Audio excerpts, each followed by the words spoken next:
Oh, okay. Tumpigie makofi tafadhalini.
It to be at real town hall meeting.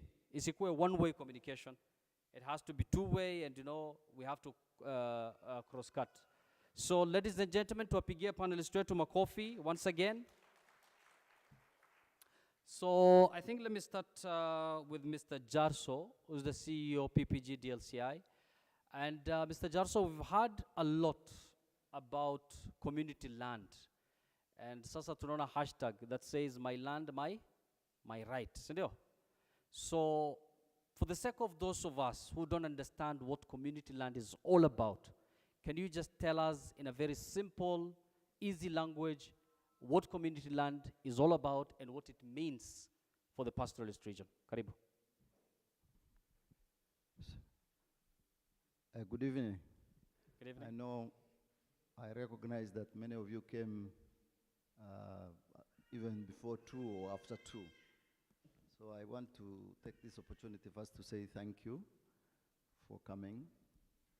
I hope that the aspirants that were invited will also come on time.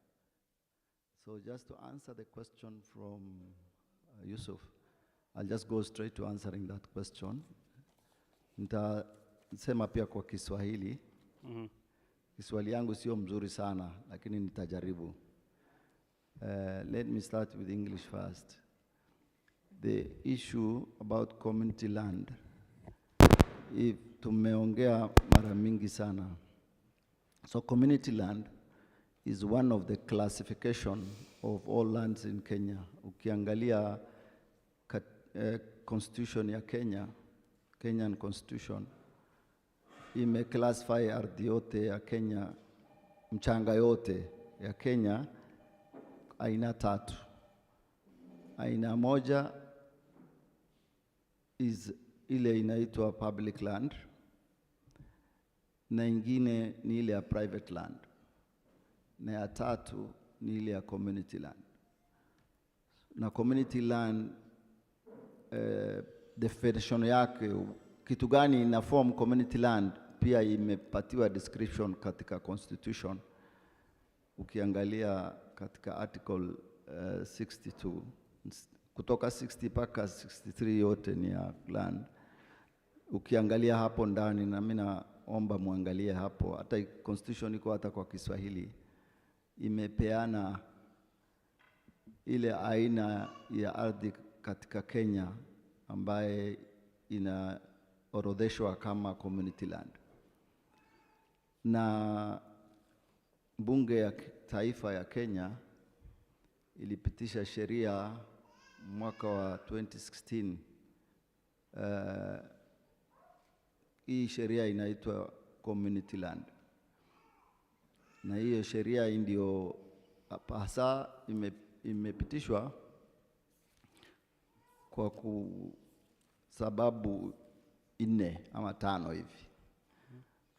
Moja, kwa kizungu act inasema ni ku-identify, ku-recognize, ku-protect na ku-register community land. Ya pili ni ile ya ku-transfer management na administration ya mambo ya community land kutoka kwa serikali kwa community. Kwa sababu Community Land Act inasema community land itakuwa vested kikatiba, na pia sheria inasema ya kwa community land itakuwa vested na communities. So hii Community Land Act ndio inapeana namna mamlaka na usimamizi ya community land itaweza kuwa transferred kutoka kwa serikali mpaka community, ndio community wenyewe wasimamie. Sababu ingine hiyo act ni ya kuwa inapeana kazi maalum kwa serikali ya county waweze kusimamia kama trust, inaitwa nini kwa Kiswahili? Kama watu wa kuaminiwa, kama trustee, waweze kusimamia ardhi kabla haijasajiliwa. Kabla ardhi ya community kuwa registered, so county government ndio watakuwa custodian. Na wakiwa custodian, sheria inasema very clear, hawana mamlaka ya kuuza, hawana mamlaka ya kutransfer, hawana mamlaka ya imewakataza kufanya kitu 4. Moja ni ya kuuza, moja ni ya kutransfer, ama moja ni kufanyia kazi yote ambaye itabadilisha community land vile wamepatiwa iwe kitu kingine. Kwa hivyo community land ni ardhi ambaye kawaida, mmoja hapo ni ardhi ya kawaida ambaye kila kikundi ama kijamii ama kikabila kwa jadi kwa miaka mingi wanasema ni ardhi yetu. Hii ni ardhi ambaye zamani kabla ya Community Land Act jasajiliwa ilikuwa inasimamiwa na sheria 2. Moja ni ile sheria ya Group Representative Act ambaye sasa hakuna, imebadilishwa na Community Land, na ile inaitwa Trust Land. Community Land katika Kenya inapatikana county 24. Na kati ya hiyo county 24 kwa mwaka 5-6 sasa tangu hiyo sheria ipitishwe, county 4 imefanya bidii sana. Karibu community 24 by March wameregister. Wengine wako katika process, umeona gazette notice zikitolewa. Lakini county 4 zimefanya bidii. County ya Kajiado, county ya Laikipia, county ya Samburu na West Pokot wamefanya bidii sana kushirikiana na county government zao na community na national government kujaribu kuregister ardhi yao. Pengine nisimamie hapo tu, alafu nipatie wengine fursa ama wengine waweze kuongeza. Asante. Kabisa, asante sana. David, do you want to touch on community land? But at the same time, tungependa sana David, you just tell us, as far as the act is concerned, I'm sure we've started from somewhere before it was enacted. And I believe it was enacted just a month shy away from the 5 years that it was stipulated in the Constitution. Apparently, if they did not meet the deadline, Parliament will have been dissolved. Sijui kama wali enact because they had a fear that Parliament will be dissolved. Can you just kwa upande wa sheria to contextualize here where we've come from, where we are, and probably what needs to be done now that the act is in place? David, karibu.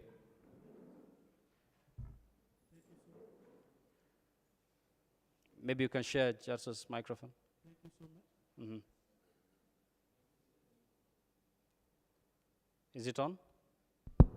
Yes, you can share.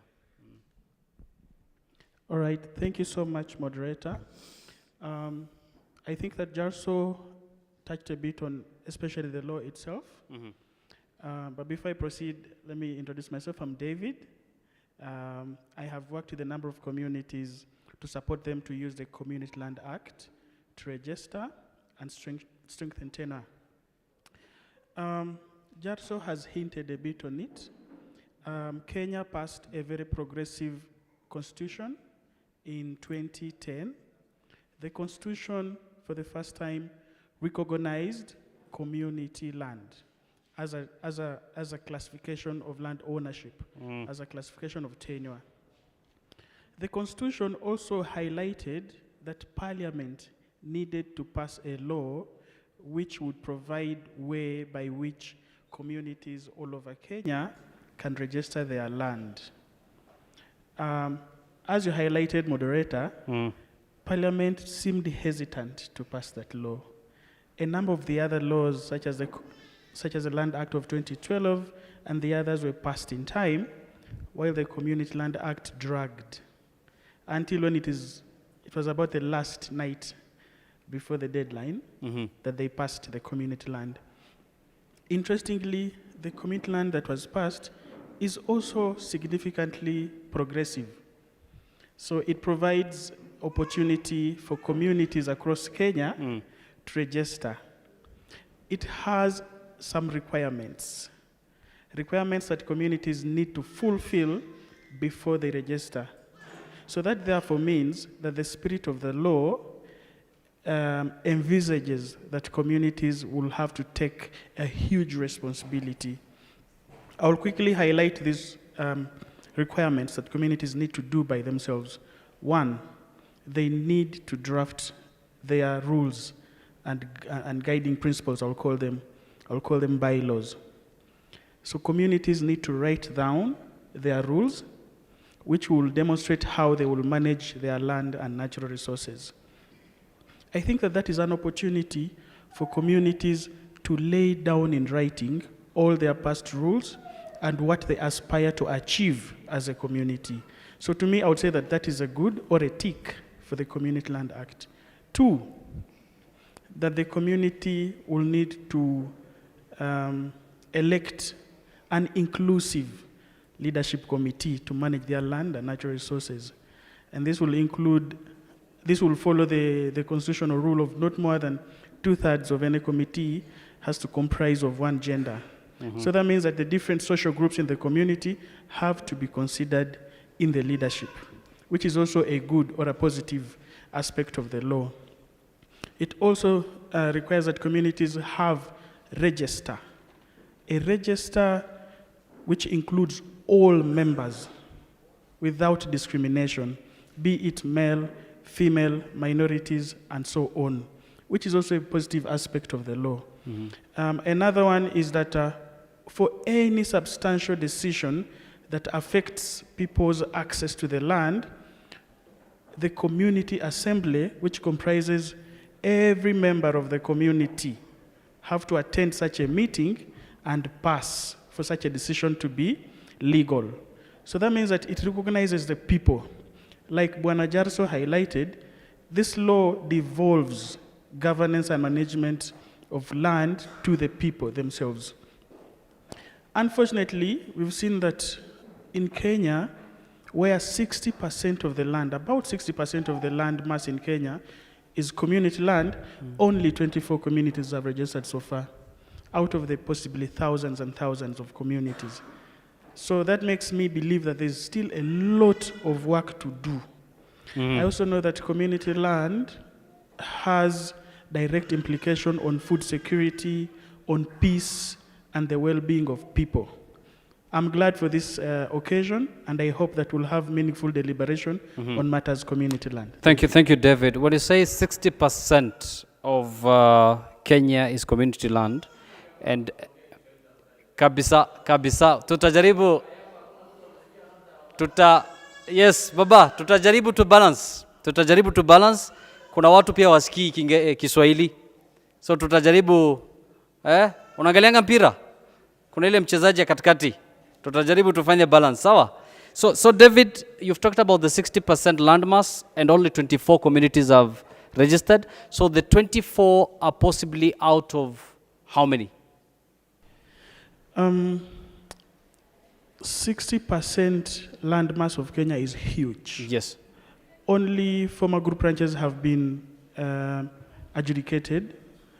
Former trust lands have not been adjudicated, so it's hard to say the total number, but I would guess that thousands and thousands. Thousands, only 24. So this is where I'll bring in, before I bring Molu, wacha nilete Mary Mbatia. Mary, I hope unaongea Kiswahili ndio baba yetu hapa asikie pia. So clearly, David ametupatia explanation that community land, 60% is like 3/4 of Kenya. Ni kubwa sana. And it's only 24 communities have registered. Molo utatuambia the importance of why we need to register this community land in the first place. But before that, Mary, kulingana na your experience on matters community land, where do you think the challenge is? Because 24 out of a possible thousands ni namba kidogo sana, si ndio? So from the community perspective, unadhani changamoto imetokea wapi? Jina langu ni Mary, nimetoka community ya Leparwa. Nafikiri changamoto ya community land imetokea a good especially good political will. Tukisema good political will, kwa hizo counties ambaye tunaambiwa ni 24 ambaye wameweza kuregister ama wameweza kuregister community land, unakuta bado challenges ziko mingi sana. Na ile challenge iko na county, especially county government. I want to say challenge ile kubwa sana ambayo iko kwa community land inatokana na county government. County government sile mingi ambayo the custodian. Yes. Sisi kwa Kiswahili tunasema custodian ni wale ambao wameshikilia, county government imeshikilia ile community land kuchunga kwa niaba ya watu ya jamii. Nafikiri wale wengi hawako tayari kuachilia ile community land kurudisha kwa community. Na nafikiri ndio inakuwa challenge kubwa sana ambayo tunapitia.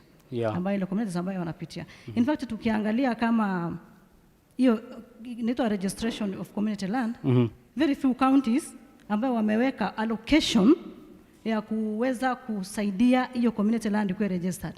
Nafikiri like there are only 3. I think Jarso mentioned the 4, yeah. Yes, mentioned. It's only Laikipia, Samburu and West Pokot. Ni peke yao. Nikiangalia kwa hizo 24 community counties, ni hiyo counties peke yake 3 ambao wamekuwa na good political will ya kuweza kusaidia jamii kuregister ama kusukuma mambo ya shamba yao. Kwa hivyo ile challenge ambayo tuko nayo ile kubwa inatoka kwa moso kwa county government. Yes. Asante sana. And that is why, ladies and gentlemen, leo tumeamua tukuje na hiki kikao ndio muweze kuonana na hao wanasiasa ana kwa ana, si ndio?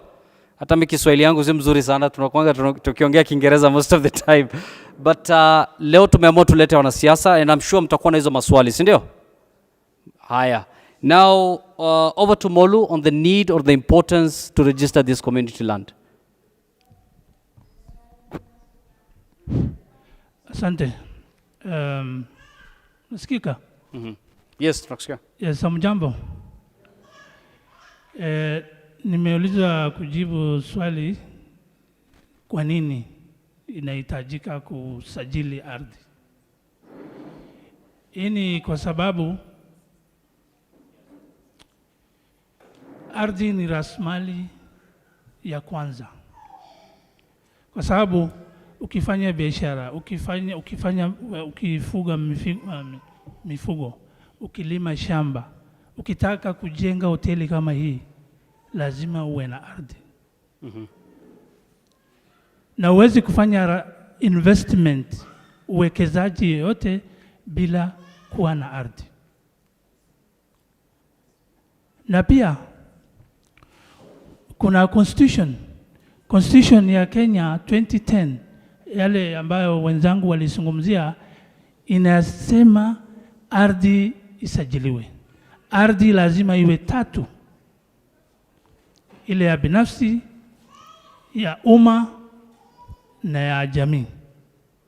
So kusajili, tunatekeleza hiyo ahadi ya katiba, na pia kuna ile sera National Land Policy ambayo pia inasema ardhi lazima isajiliwe. Kwa hivyo ni ya muhimu. Katika hii nchi kumekuwa na mjadala kubwa juu ya ardhi. Vile mnajua, hata wazee wetu wale walipigania uhuru, ile kitu ya kwanza ambayo imewafanya watoke nje ni ardhi. Walitaka kuwa na ardhi yao, wasajili ardhi yao iwe kwa mkono yao. Lakini bado hiyo safari bado hatujafikia. Kwa sababu baada ya uhuru ardhi ilikuwa kwa mkono ya serikali kuu, na sasa watu wengi hawana ardhi. Wale wako na ardhi kama wafugaji sisi, hakuna usajili.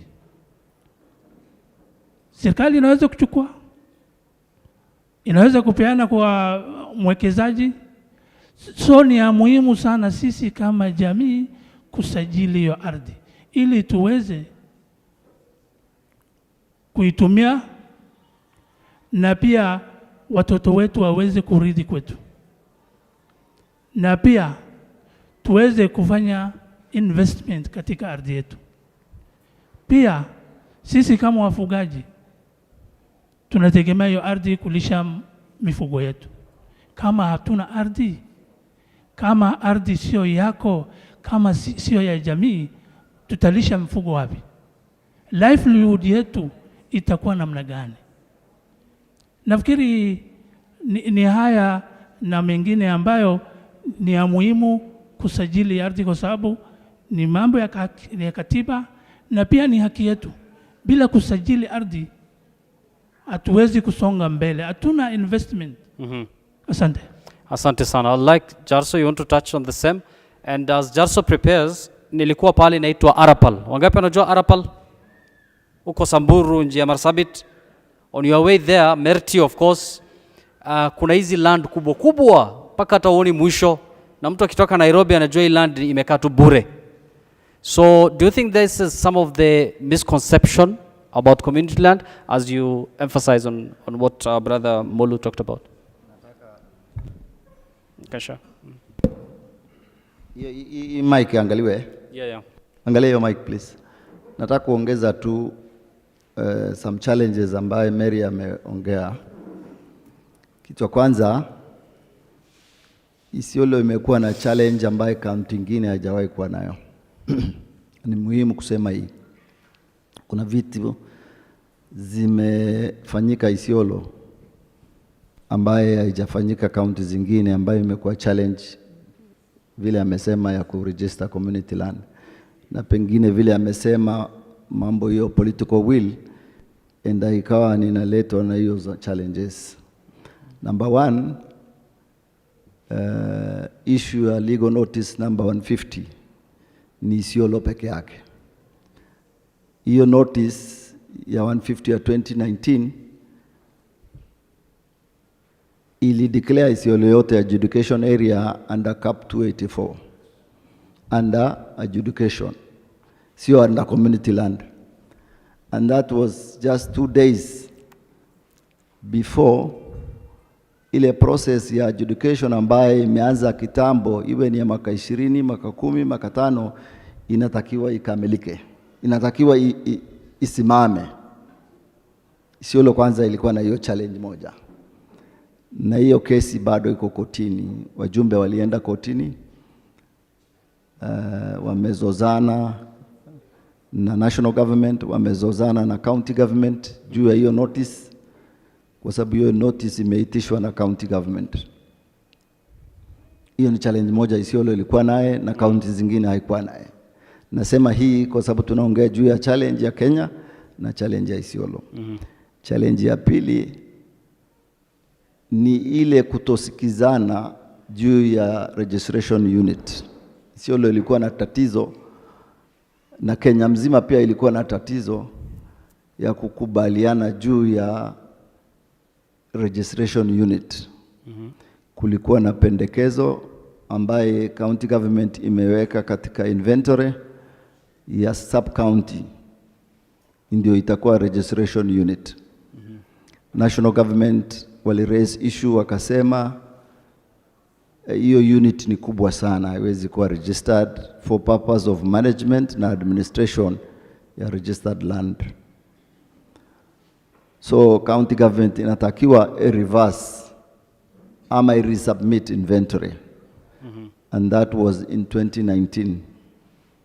Up to today, hakuna inventory imekuwa submitted or resubmitted. Hiyo ni challenge nyingine. Challenge ya tatu ni baadhi ya community wakati walikuwa na submit application yao kwa registrar, kwa sababu national government wametuma registrar, wametuma adjudication officers, wametuma wale wote wanatakiwa wajaribu kuimplement act katika county. Communities wakalete majina ya ile ardhi zao wanataka wa-register kwa jina gani. Na county government hawana mamlaka, lakini wali-interfere na hiyo process pia. Ikawa na confusion kubwa sana. Kwa mfano, kama watu ya Oldonyiro wakitaka kupatia ardhi yao jina yoyote, hakuna sheria inawakataza. Jina yoyote. Kama watu ya Garamara wanataka kupeana county ardhi yao jina yoyote ambayo wao wanakubaliana, hakuna tatizo yoyote. Na hakuna sheria ya inakataza ama regulation ya community land haikatazi. Lakini ikawa issue. Na hii ikalete confusion kubwa sana, kwa sababu mambo ya Oldonyiro inakuwa debated Siricho. Mambo ya Garamara inakuwa debated Kina. Ama mambo ya Marti inakuwa debated Isiolo Town. Sasa hii ikawa shida kubwa sana kusort out. Na hiyo tatizo mpaka saa iko. So Isiolo imekuwa na hiyo challenge mbili, nataka kuongeza. Kuna ya tatu ambaye ni recent, lakini hiyo nitaiwacha tu kwa sababu kuna wafadhili walikuwa wamekubali kusupport some communities wa Isiolo kuregister land. Lakini county government ilikataa resubmit ile inventory, so we can't move. Unlike other counties, wakati county government inasimama na community, wanasaidia, wanalipa, wanaendelea. Yes. Ya mwisho ni kuwa hakuna budget. Kuna budget imekuwa allocated, ni mdomo tu watu wanaongea. Tumelobi mpaka assemblies, nimekaa na committee ya land ya assembly, chairman Mheshimiwa Yaro ya Burat, na deputy yake Mheshimiwa Ekwam ya Garamara, hao ndio members ya land committee, na finance committee MCA wa Bera. Nikakaa na wao nikasema tafadhali muweke budget ya kuregister community land. Wamekubali. Nikaongea na waziri Yusuf waweke budget mwaka 2-3 mfululizo, waweke budget ya kuregister community land, wanakubali. Lakini estimate ikienda kwa assembly, pesa haionekani, pesa hakuna. So hii ndio ilikuwa tatizo lingine Isiolo ilikuwa nayo, nilikuwa nataka kuongeza hiyo tu. Asante. Amazing. Thank you very much Jarso for that. And Mary, unataka kuguzia on the budget and everything? And I'm sure wazee wetu hapa na madada zetu na wamama wanataka kujua kwa nini county government maybe imekataa kutoa pesa ama wamekataa kuendelea na registration. Najua Jarso si mwanasiasa, but atatusaidia na kutupatia some guidance as the politics behind it maybe. So yes Mary, go ahead. Alafu tujaribu tu tupite pale nyuma, ukitaka kutembea tuingie kutoka nyuma, alafu simu pia tuzimezime, si ndio? Haya, yes Mary. Kuna challenge ingine kwa community land registration kwa upande ya Isiolo.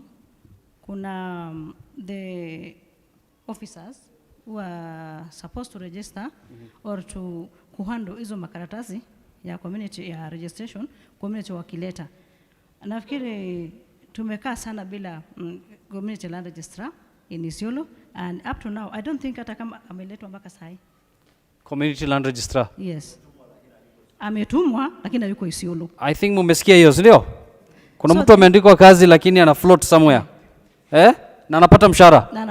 In fact, when we were in a summit Nanyuki, summit Nanyuki, we were told na Madam Achar, he was to come, in fact, 2 days after that summit, of which have never happened up to now. Hatujaiona. So, tuko na makaratasi, we are very ready to register our land, tuko na constitution, tuko na register, tuko na everything that tumeambiwa the sheria inataka. But tukileta hapa kwa county, hakuna registrar. So tunaleta pale kwa NLs kwa county kwa office, inalala hapo. Mwenye anachukua tu ni makarani ambao kwamba watu ni receptionist. Yeah. No one to push, no one to invent, to fanya ku implement.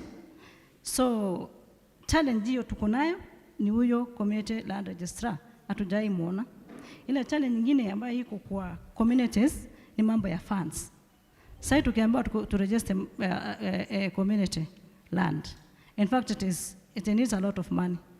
Community hatuna pesa ya kuregister, hatuna pesa ya kukimbia hapa na pale ambayo serikali wanafaa kuingilia at least kutushika mkono. Lakini hapo ndio hatuoni pia hiyo serikali. Hii ambayo tumesukuma mpaka hapo kwenye tuko ni ng'ombe kidogo kidogo na ile 100 ya mama kutoa. Hiyo ndio imetusaidia mpaka hapa. Na sorry to cut you short. Umesikia Mr. Jarsol sema at some point walipata wafadhili, pesa ikaletwa, resources ikaletwa, lakini county government ikakuwa vikwazo, si ndio? Yes. I think mkiona representative or any aspirant akikuja hapa akitaka kuwa governor, sijui wangapi watakuja, but tunaomba Mungu akuje, mtakuwa na maswali, si ndio? Si ndio? Haya, asanteni. Endelea, sorry. Then another challenge ni hii yenye tunasema the land grabbers. Nafikiri wamekuwa, they have been looking at hizi shamba ambaye hiyo ardhi ambaye wananchi wanakaa. For example, tukiangalia kama pande ya Burat ambaye mimi natoka, tunapigana na the organs ambaye hata wengine ni kutoka kwa serikali. Kama for example KDF wamekuja pale, walikuta communities hapa. In fact wakati walikuja the first day walikuja wakiomba wazee ambao wamepata pale wawapatia mahali ya kuweka tent wakifanya practice awaende. But after that ikawa ni ile story ya ngamia na tent. Ile ngamia aliingiza kichwa wakati ya mvua, alafu sasa akaendelea kuingia mpaka akaona ile tent. Ikawa hivyo. That is now where we are today. With KDF. Walikuja watataka sasa kututoa ili hali wametupata pale. This is a serious matter. It's a serious matter. Kuna hii kitu inaitwa livestock.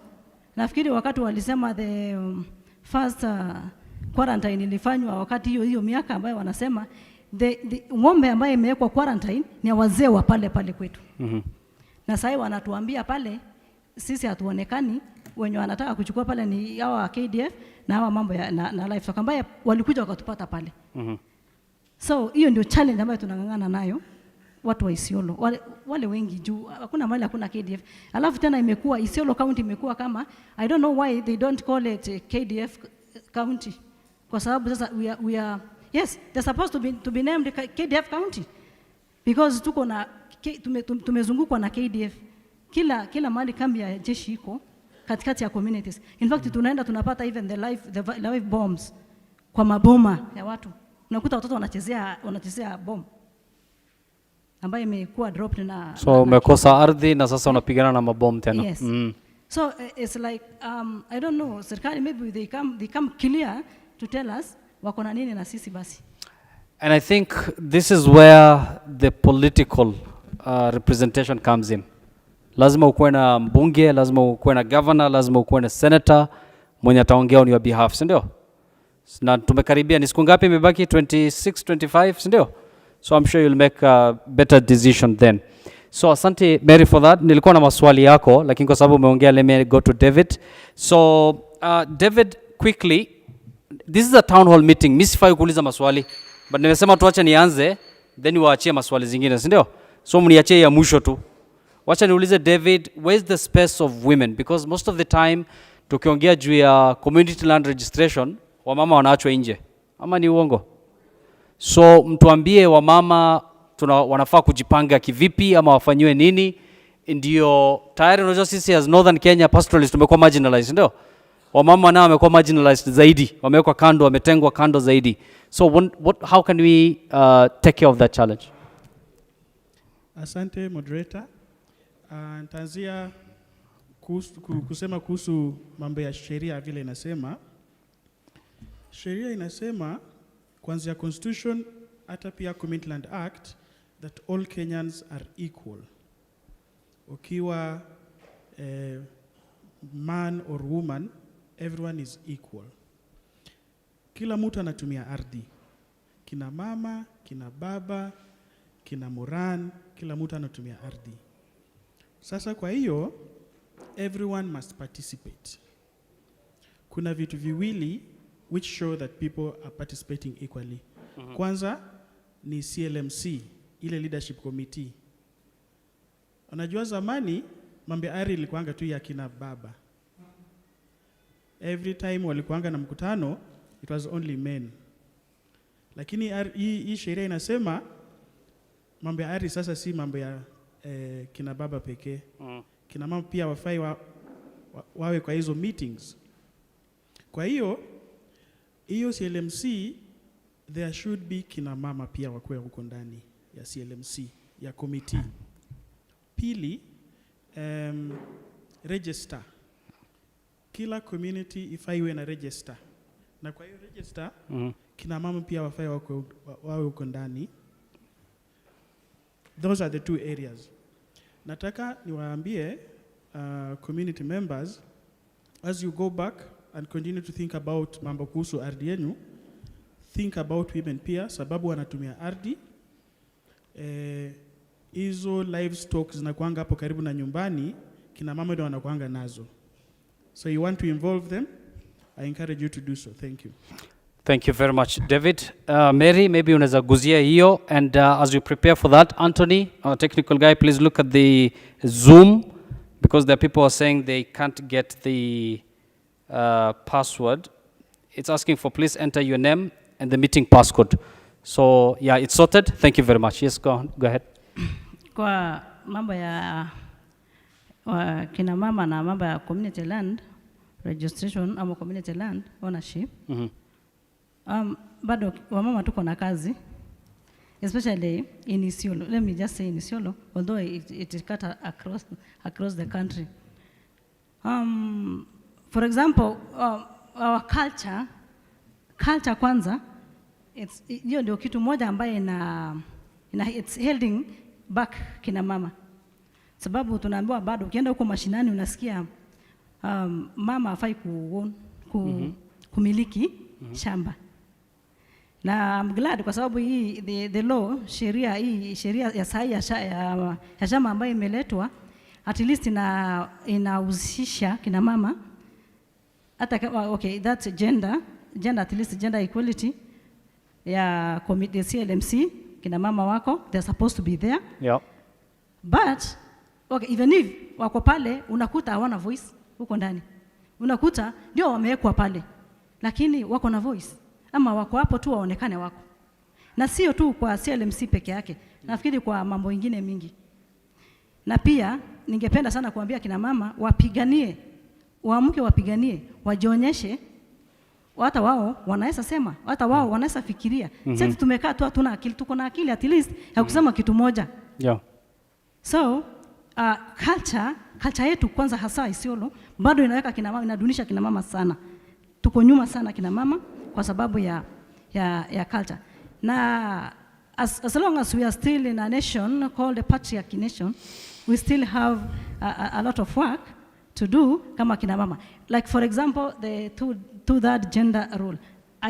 It's not up to now, not still, bado haijakuwa implemented hata kwa hizo bunge. Ukienda pale, bado hiyo rule bado kina mama wanangangana. Haya, nimeona kitu kingine wameleta, wamesema ndio usimame governor ama a higher seat, you have to have a degree, I don't know, masters, all those things. Na tunajua tukikuja down to Isiolo, especially Isiolo, ni kina mama wangapi wako na masters, wako na degree? Wachache sana. Sasa hata hiyo, naomba sana hiyo isipite kwa sababu itakuwa imefungia wakina mama nje sana. Ndio. So, kwa hii community land registration, ndio sheria imetuhusisha, lakini hawa mama wanajua, wamefikishiwa hiyo wamepewa, wamekuwa empowered kuweza kujua kwamba hata wao wanaweza ongea. Because sasa I'm sure kuna mahali ambayo ukiingia huko mashinani, wamama hawezi kaa pamoja na wazee na wanaume, ama wamama na wazee hawezi kaa pamoja because of that. Hiyo bado culture, na hiyo bado wamama bado sauti yao iko chini kabisa. Kuna pale unaambia hii miti ni ya wazee, kuna miti mtu yote hafai kukaa chini ya miti. So hiyo wamama pia naomba tafadhali, mkiona yule ambaye anasimama kuongea, mwache kusema huyu amekuwa mkora. Hapana, tujaribu kusikiza anasema nini. Asante sana. Maybe I can give Mr. Tupi the last word, alafu tufungue floor, ndio? So that everybody apate opportunity ya isikuwe tu maswali. Unaweza tupatia pia mawaidha, unaweza tupatia experience yako, ndio? Umesikia we have a couple of challenges. Kuna inadequate resources, kuna wanasiasa ile political will, hakuna ile mbinu msingi ya kutackle community land.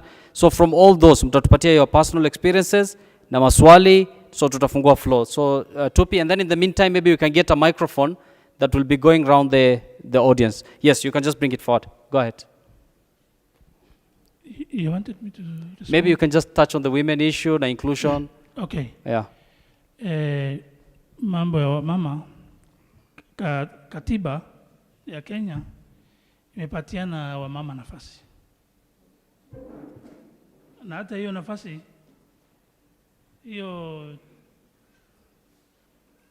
katika bunge, najua bado vita inaendelea, na kwa sababu huko juu mambo haiko mzuri, hata hapa ni vile vile.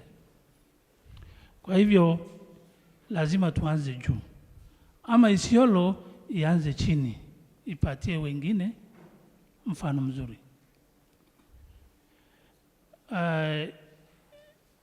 Mambo ya hiyo komiti ya CLMC, vile Mary amesema, kweli nafasi iko, lakini tunachangamkia. Hiyo ni jukumu, na sisi kama wazee tunapatia wamama nafasi. Hapa tuko 4 na unaona mama ni moja tu. Labda tungeanza na hapa, wawe 2, hata sisi wanaume wawe 2. So mambo ya wamama, voice ya wamama katika community land ni ya muhimu sana, na sio community land peke yake. Katika kila pembe ya maisha yetu lazima tuonyeshe wamama they are equal partners. Women are equal partners to men. So najua kuna wamama ni candidates, tutawapatia nafasi.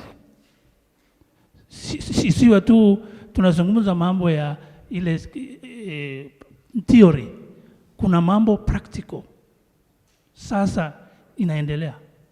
So ni wajibu wetu kuona tumeleta wamama juu. Asante.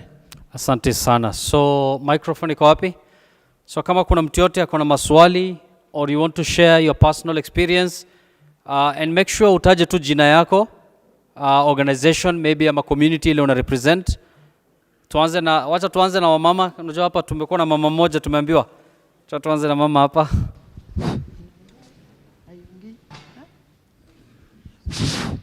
Hamjambo. Hatujambo.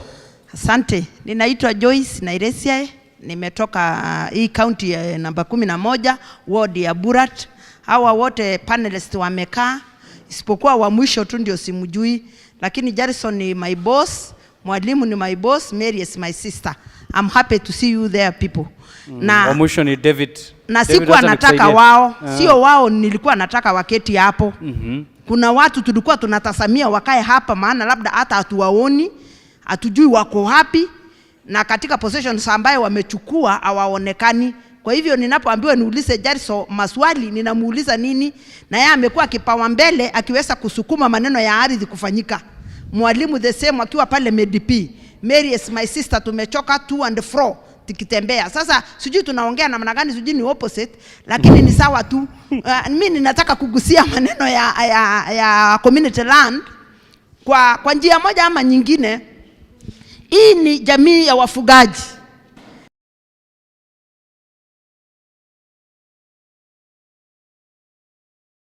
Changa.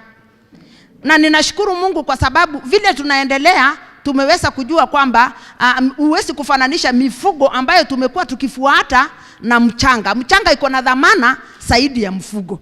Kwa sababu jilali ikikuja inamaliza mifugo, lakini mchanga inabaki tu.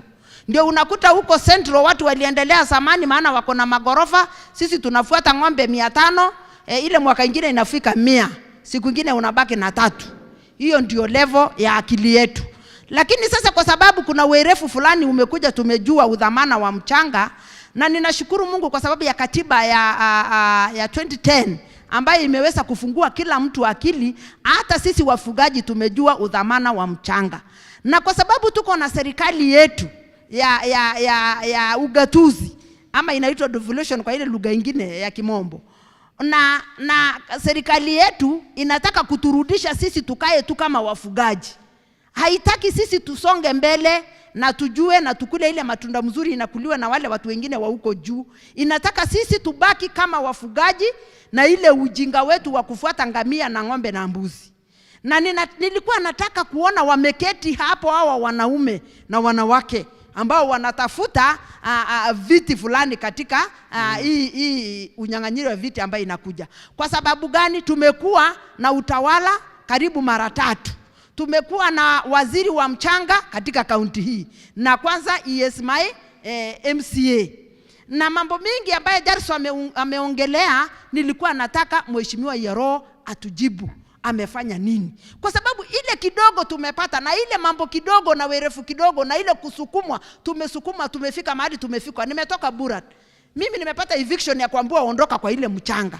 Kwa nini? Mchanga ni ya KDF. Yeti mimi Joyce nimesaliwa pale. I'm 51 years old. Na ninaambiwa ondoka, na jeshi imekuja mwaka wa 80, nikiwa mtoto mchanga. Na leo jeshi wako na title, sijui walipata wapi. Na mimi ninaambiwa mchanga inaitwa community land. Na katika ile kupekua na kujua ni kwamba mchanga bado tu ni yangu, kwa sababu constitution inasema mahali umekaa zaidi ya miaka 6 ni pako. Na mimi nina miaka 50 na ninaambiwa niondoke. Wajamaa tuko kotini pale tunang'ang'ana. Na kina Jeriso wote wanajua, na hii team apart from that man. Gentleman, habari yako? Pata tu kama hadithi, pata tu hiyo maneno kama hadithi, lakini hivyo ndivyo ilivyo. Kwa hivyo sisi kama jamii ya wafugaji, hata kina mama sasa, I'm sharing Samburu Elders Council in the county level doing AJS, Alternative Justice System. Nashukuru Mungu mimi ni mama. Sinipigiwe hata makofi basi. And I'm doing well. Na ninafanya vizuri sana. Kwa hivyo women are able, watu yetu wa mama wanaweza. Hata nikiangalia katika ile uongozi tumepatiana katika county hii, mheshimiwa the sitting Senator Madam Fatuma Dulo, yeye ndio aliokoa jamii ya Burat pale. Aliangusha ndege 2, jeshi ikanyamaza. In fact yeye peke yake ndio kiongozi ambaye tunamwangalia na ni mwanamke. Kwa hivyo wanaume, let us respect women. Na katika uchaguzi hii, patieni wanawake uongozi kama mnashindwa. Unajua yet bado sisi ndio tunasaa wanaume, kwa hivyo msituambie tu kila siku kaka. Tutachagua tu wanaume. Asante sana. Kwa hivyo ninataka kusema namna hii. Yes.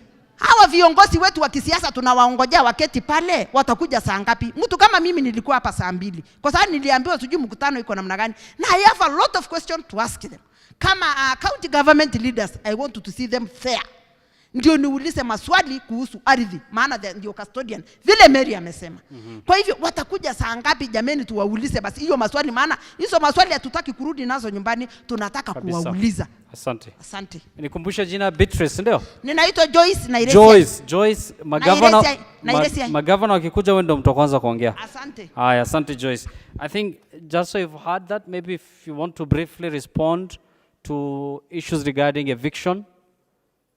Kama Joyce anasema amejua land yake for so many years, anakuja anaona intruders wako na title deeds and everything, and these are some I think this comes into place because there's no proper registration of these lands, right? Vile Joyce amesema hii story ya Burat ni also ni very unique. Kitu kwanza, jeshi wakati walikuja waliomba watu ya Burat, nafikiri walianza kuomba eka 100 ama sijui 1000 mara ya kwanza. Waliomba 100. Wananchi wakawa wakarimu, wakawapatia 140, wakaongezea 40 acres zaidi.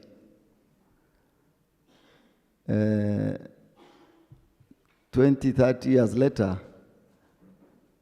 vile Joyce amesema, wamewaambiwa ardhi yote ni ya jeshi waondoke.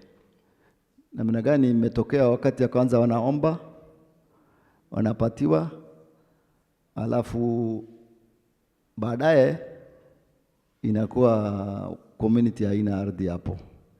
Nafikiri ni swala muhimu ambaye kama wale aspirants wanakuja tuweze kujadiliana, kwa sababu Burat ni unique case. Na mimi nilikuwa namwambia Yaro wakati moja, Mheshimiwa Yaro, yeye ni chairman ya committee ya land ya Isiolo County. Mimi namwambia wewe, sasa kama ward yako ni public land yote, nani atakupigia kura? Kwa sababu watu wote wamepatiwa eviction notice. Ward mzima inakuwa imekuwa declared public land. Sasa hii kitu sometimes haingia akili. Sure. Na hii ndio swala ambayo ulikuwa nauliza, ati watu wakipita wanakuta wafugaji mara hii seasoni wako kwingine kwa sababu hakuinyanyesha huko.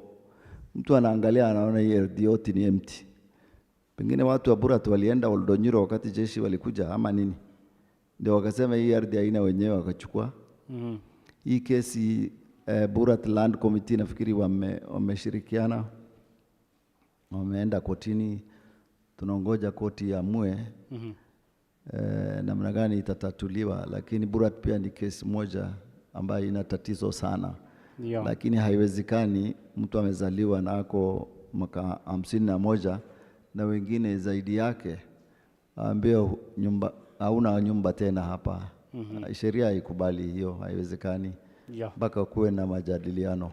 Fantastic. Asante. Na mimi najua serikali imesema tuongee, lakini watu walisema hatutaki kuongea, tunataka haki.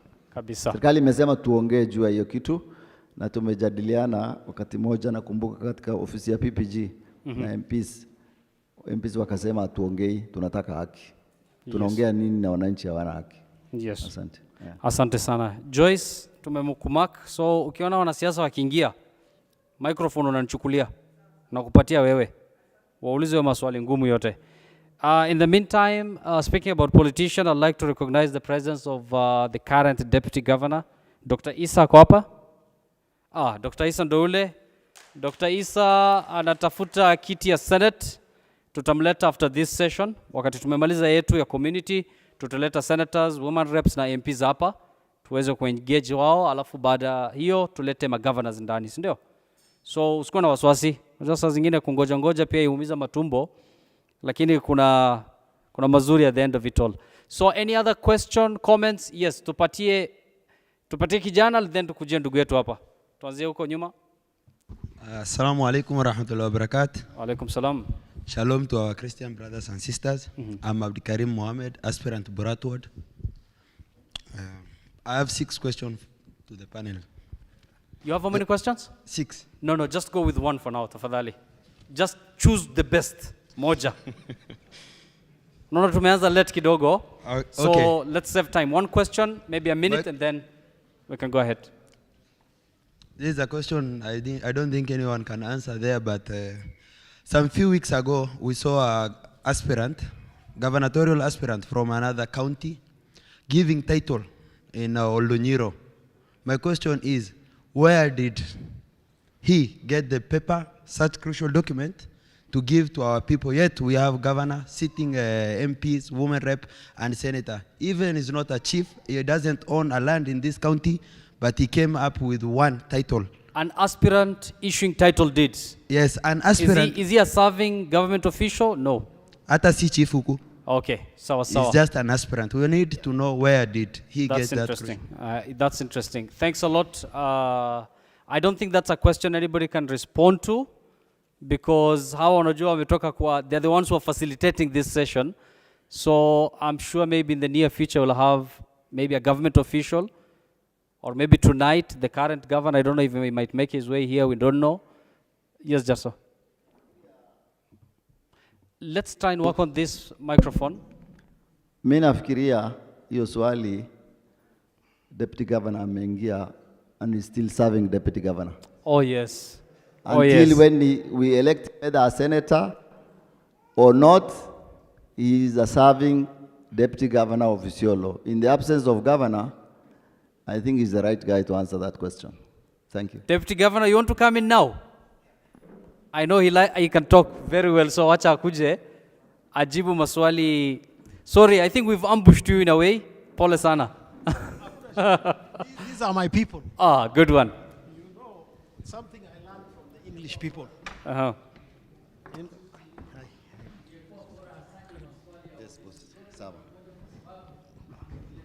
Aha. Yes. Wacha hata hiyo kiti imekuwa empty, I think, for him. That was meant to be his chair.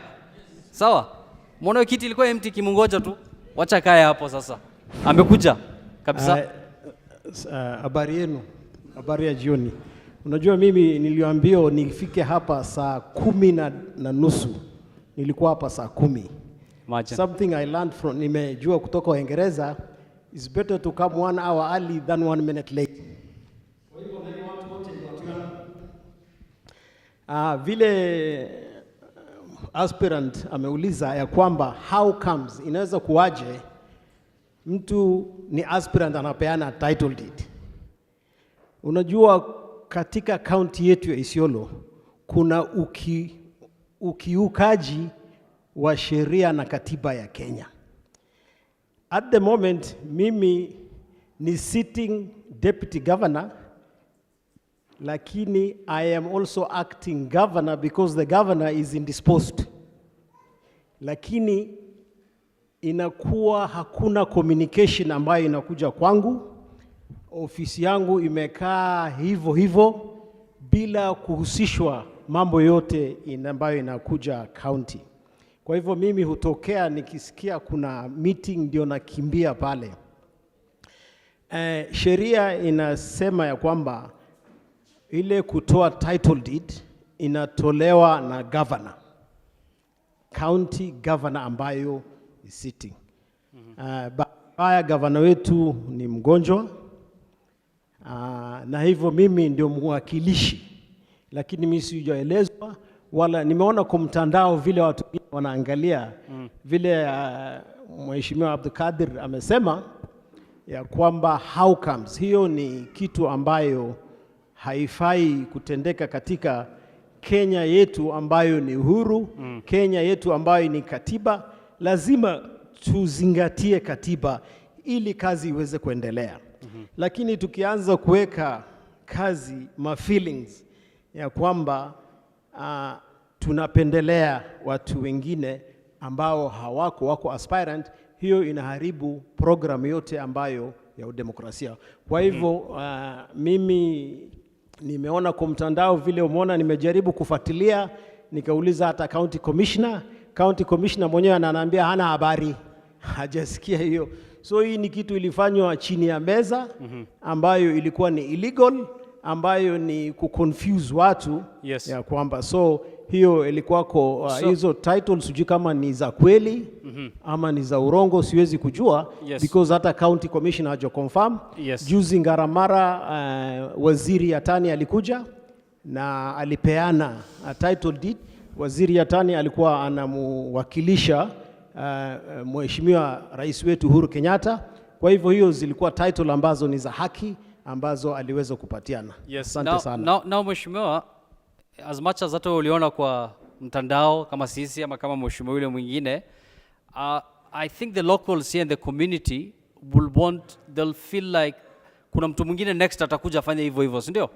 So what's the next plan of action in this kind of a situation? Kama county commissioner na habari, what will stop me from doing the same kesho nitoe title deed River Road nianze kugawa hapa? Already community land iko na challenges chungu mzima, si ndio? So I don't think tunahitaji challenges zingine. So what might be the ideal situation? What might be a way out of this kind of a situation? Kwanza nataka kumtambua Joyce kutoka Elsa. Hiyo unajua ni wazungu wanasema little education is very dangerous.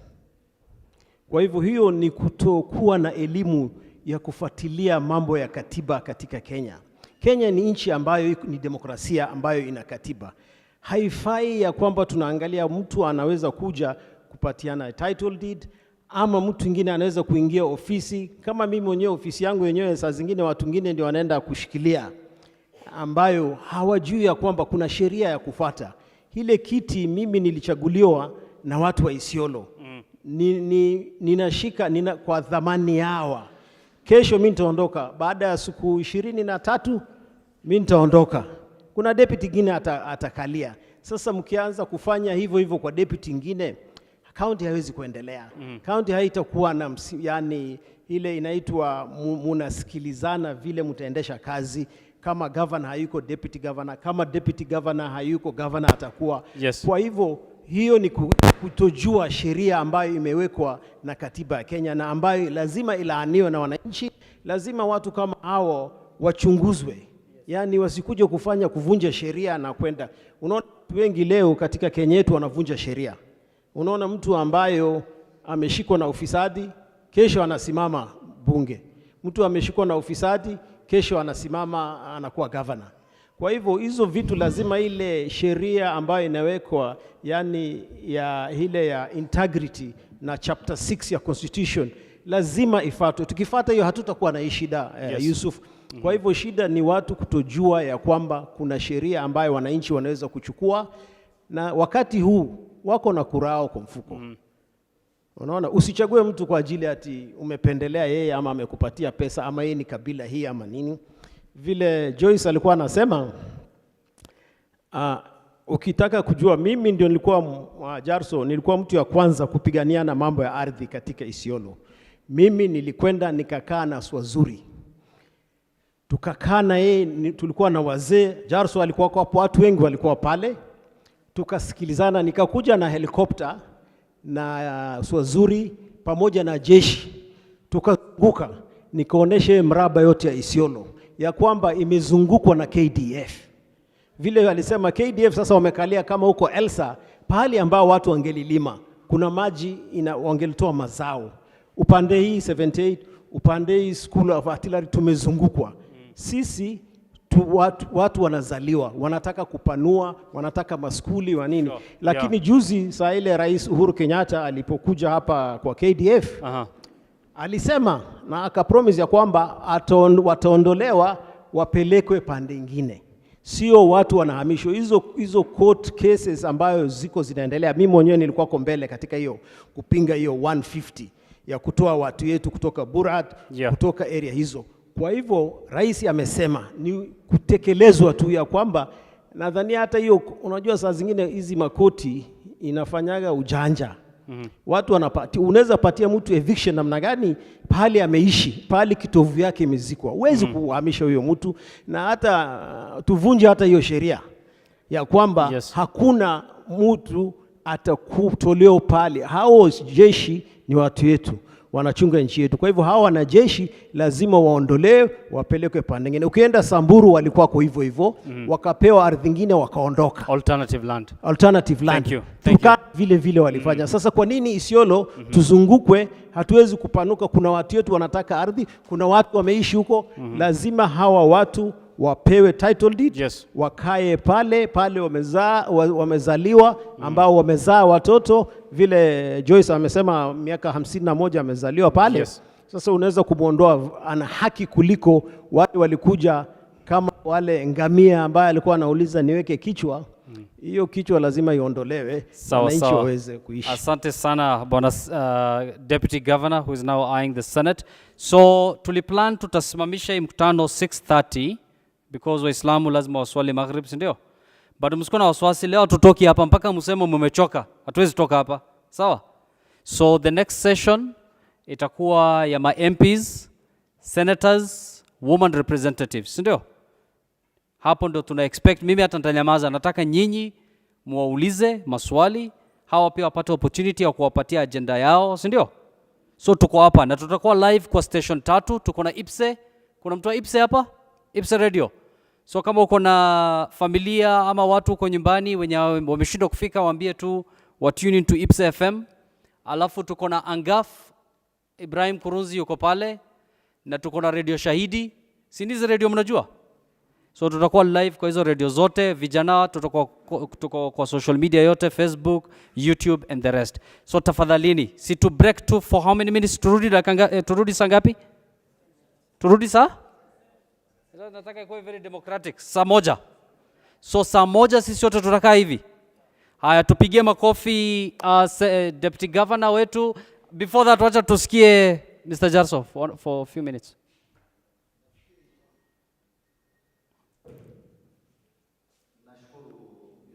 Na wengine wote waliuliza maswali. Nataka tukiondoka, kwa sababu aspirants watakuja, nataka kuwaeleza kitu moja ambaye nimependekeza hata juzi.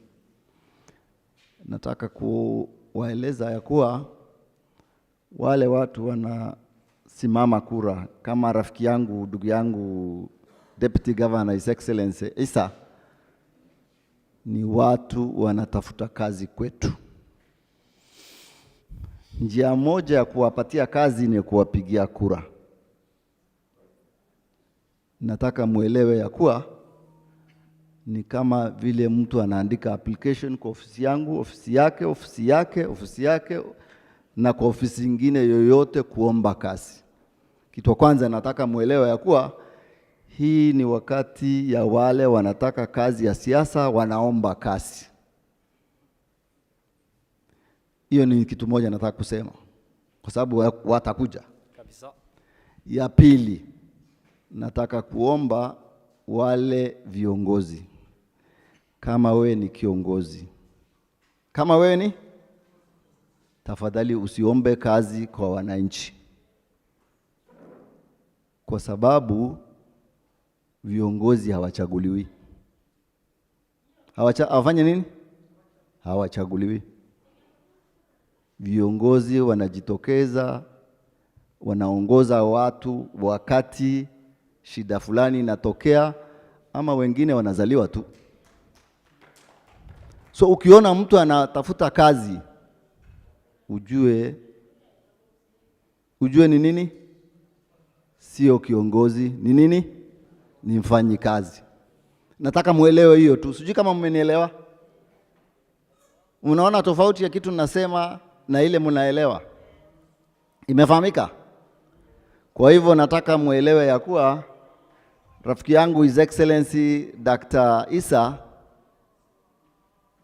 kwa mwaka 5 tumempa kazi ya Deputy Governor, anataka ya Senator. Sasa ikifika tarehe 9 nitaamua kama nitampa hiyo kazi. Na ndio niko na kura. Na wewe utaamua kama utampa hiyo kazi. Ndio atufanyie kazi mwaka 5, kazi ya Senator ambaye jukumu yake iko katika katiba. Tafadhali msimix mambo ya kiongozi na mambo ya wafanyikazi.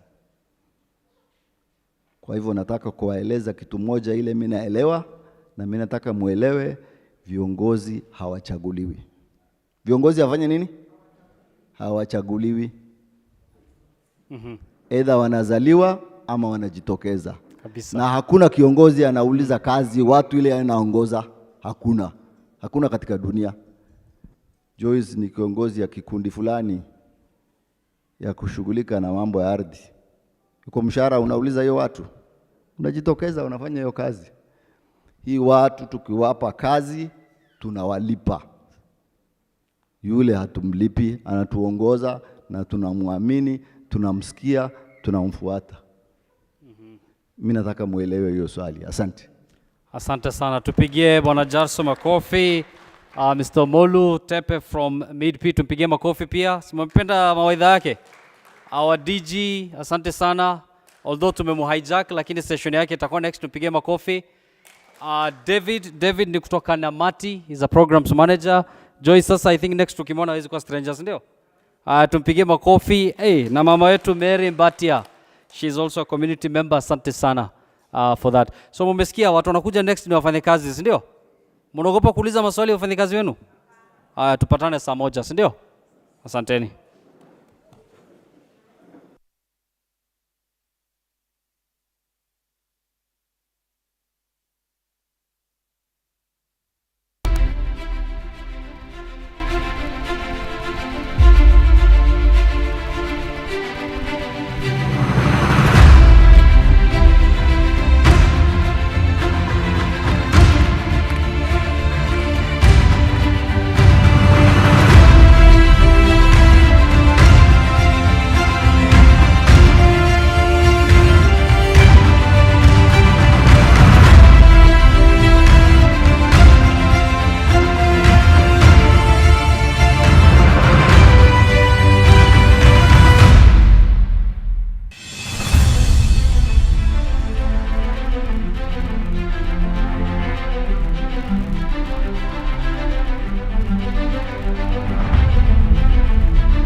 As Kenya prepares for the 2022 general elections,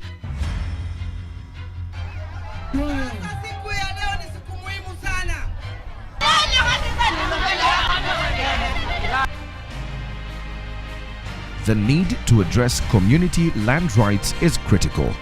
This is why we are organizing a town hall meeting in Isiolo County on Wednesday, 13th of July, where the community will meet all political aspirants from Isiolo County. We will be live on all social media platforms and on local FM radio stations. Come and ask your questions. Kulinda ardhi ya Jamii ni Kulinda Jamii.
Kenya prepares for the 2022 general elections,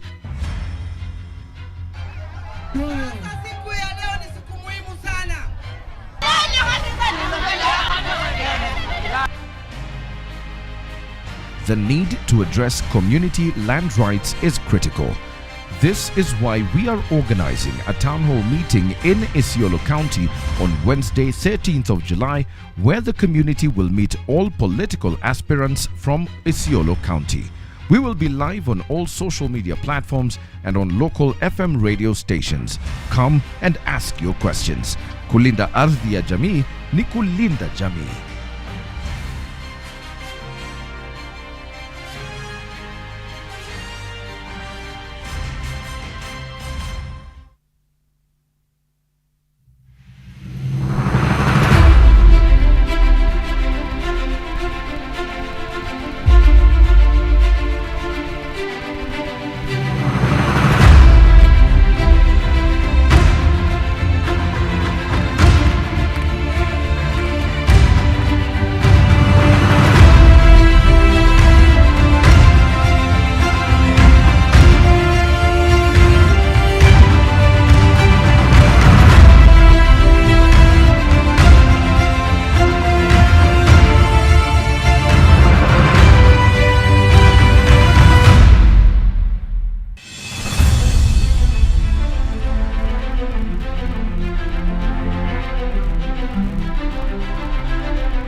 As Kenya prepares for the 2022 general elections,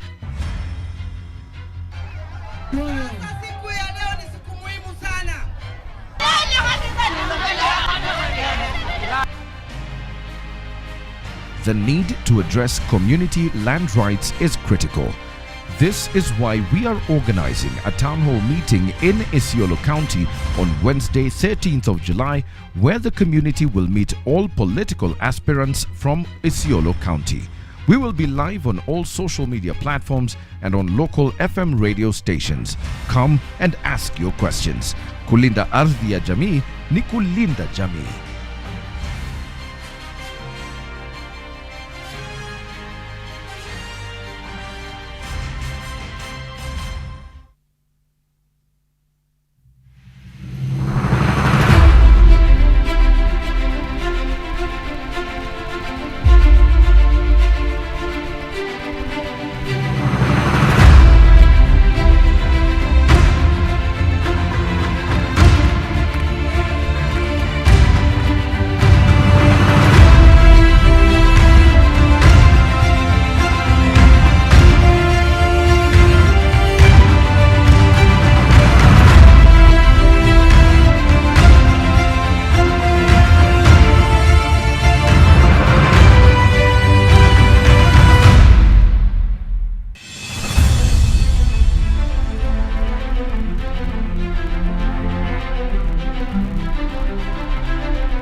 As Kenya prepares for the 2022 general elections,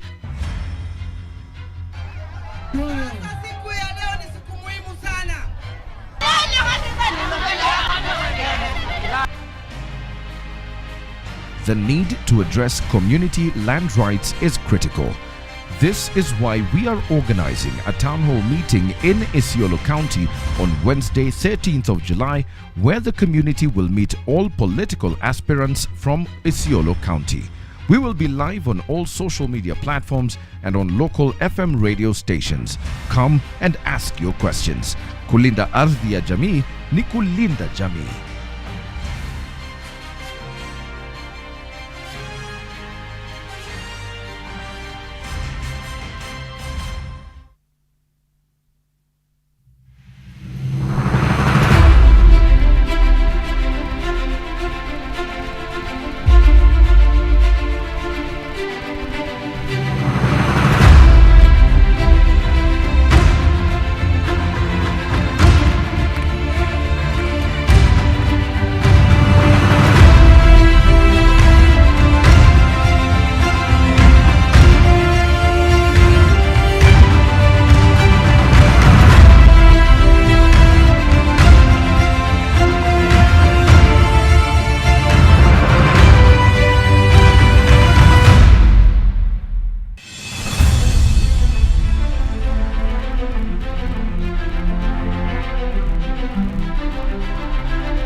'22 general elections.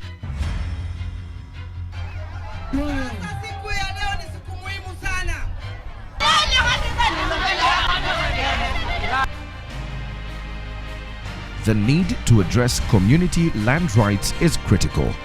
This is why we are organizing a town hall meeting in Isiolo County on Wednesday, 13th of July, where the community will meet all political aspirants from Isiolo County. We will be live on all social media platforms and on radio stations. Come and ask your questions. Kulinda ardhi ya Jamii ni Kulinda Jamii.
As Kenya prepares for the 2022 general elections,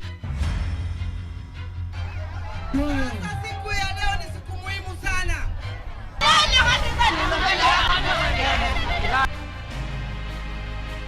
The need to address community land rights is critical. This is why we are organizing a town hall meeting in Isiolo County on Wednesday, 13th of July, where the community will meet all political aspirants from Isiolo County. We will be live on all social media platforms and on local FM radio stations. Come and ask your questions. Kulinda ardhi ya Jamii ni Kulinda Jamii.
As Kenya prepares for the 2022 general elections,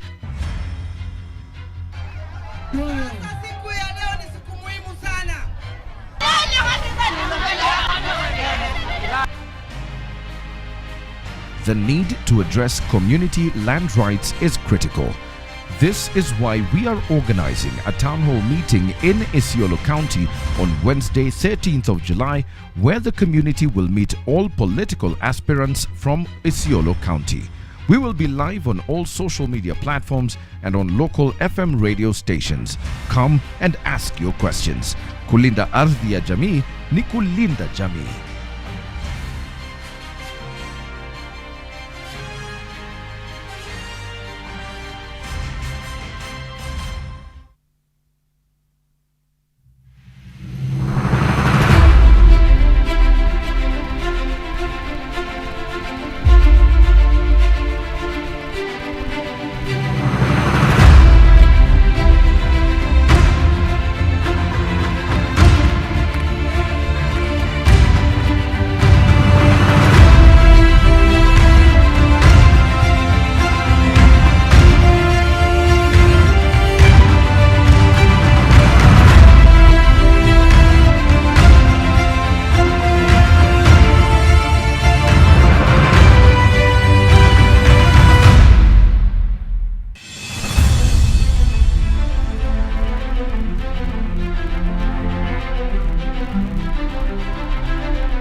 As Kenya prepares for the 2022 general elections,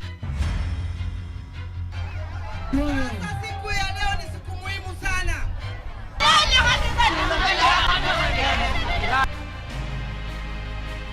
The need to address community land rights is critical. This is why we are organizing a town hall meeting in Isiolo County on Wednesday, 13th of July, where the community will meet all political aspirants from Isiolo County.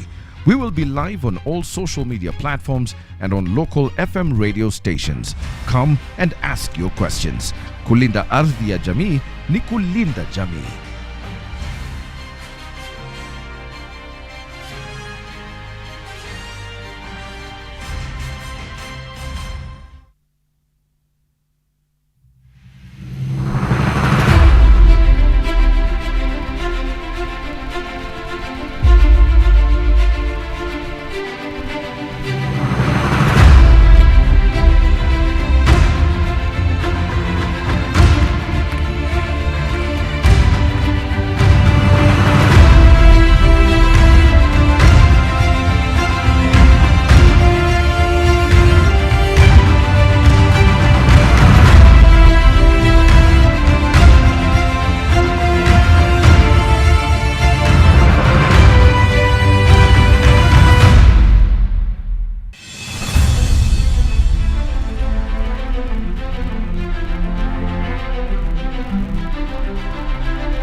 As Kenya prepares for the 2022 general elections, Siku ya leo ni siku muhimu sana.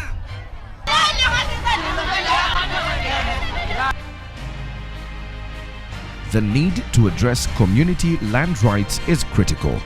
This is why we are organizing a town hall meeting in Isiolo County on Wednesday, 13th of July, where the community will meet all political aspirants from Isiolo County. We will be live on all social media platforms and on local FM radio stations. Come and ask your questions. Kulinda ardhi ya Jamii ni Kulinda Jamii.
As Kenya prepares for the 2022 general elections, Siku ya leo ni siku muhimu sana.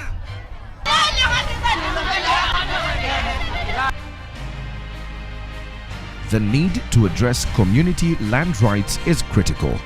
This is why we are organizing a town hall meeting in Isiolo County on Wednesday, 13th of July, where the community will meet all political aspirants from Isiolo County. We will be live on all social media platforms and on local FM radio stations. Come and ask your questions. Kulinda ardhi ya Jamii ni Kulinda Jamii.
As Kenya prepares for the 2022 general elections,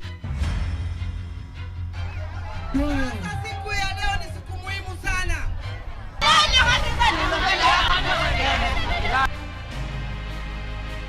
the need to address community land rights is critical. This is why we are organizing a town hall meeting in Isiolo County on Wednesday, 13th of July, where the community will meet all political aspirants from Isiolo County. We will be live on all social media platforms and on local FM radio stations. Come and ask your questions. Kulinda ardhi ya Jamii ni Kulinda Jamii.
Kenya prepares for the 2022 general elections, Siku ya leo ni siku muhimu sana.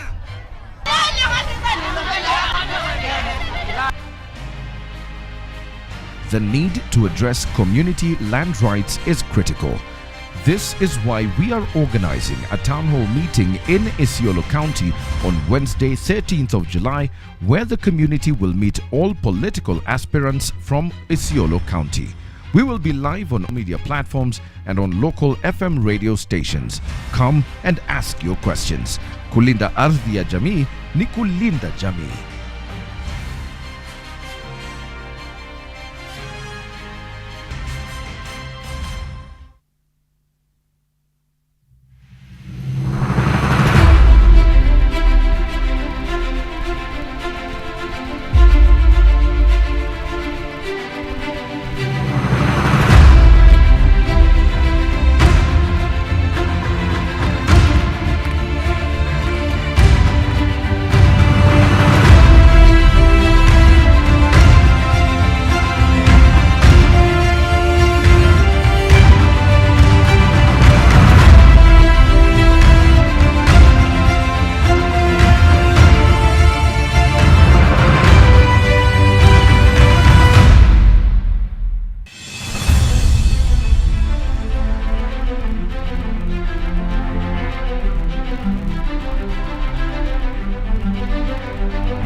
As Kenya prepares for the 2022 general elections,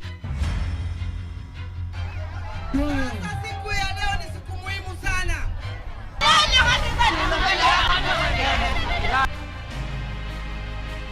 the need to address community land rights is critical. This is why we are organizing a town hall meeting in Isiolo County on Wednesday, 13th of July, where the community will meet all political aspirants from Isiolo County. We will be live on all social media platforms and on local FM radio stations. Come and ask your questions. Kulinda ardhi ya Jamii ni Kulinda Jamii.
As Kenya prepares for the 2022 general elections, Siku ya leo ni siku muhimu sana.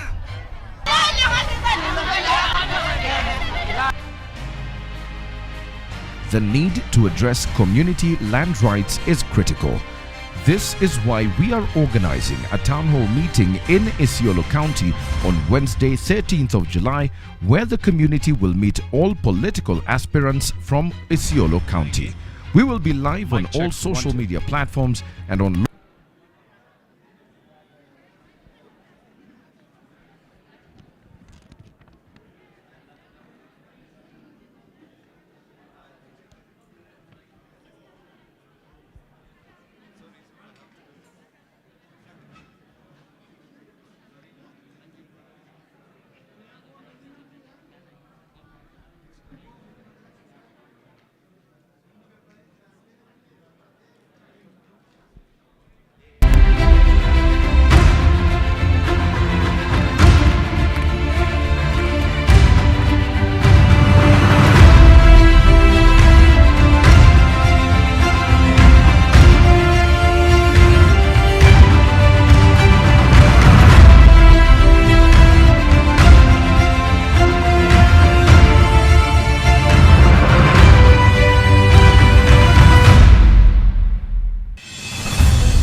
Ladies and gentlemen, tunyamaze kidogo. We are about to start this session.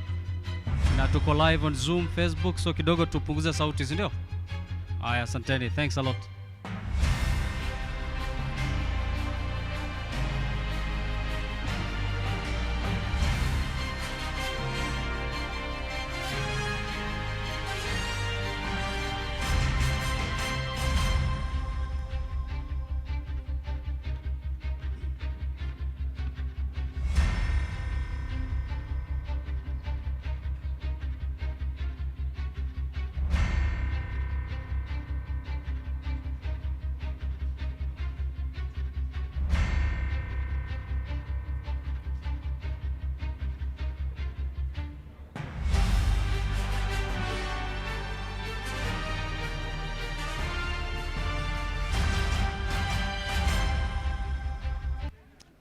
Hello there. Good evening. Assalamu alaikum. For those who are joining us now, this is the Isiolo County Town Hall meeting with political aspirants for the upcoming general elections, of course, on August 9th, 2022.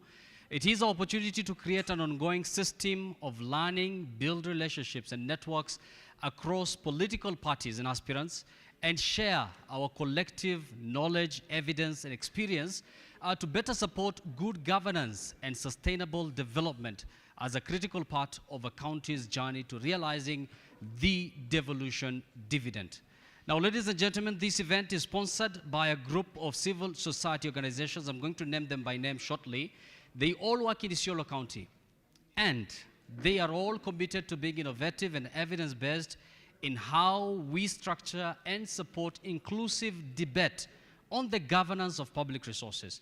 Now, we honor this commitment by shaping this town hall meeting around community land, peace and cohesion, and governance. I hope you got that right.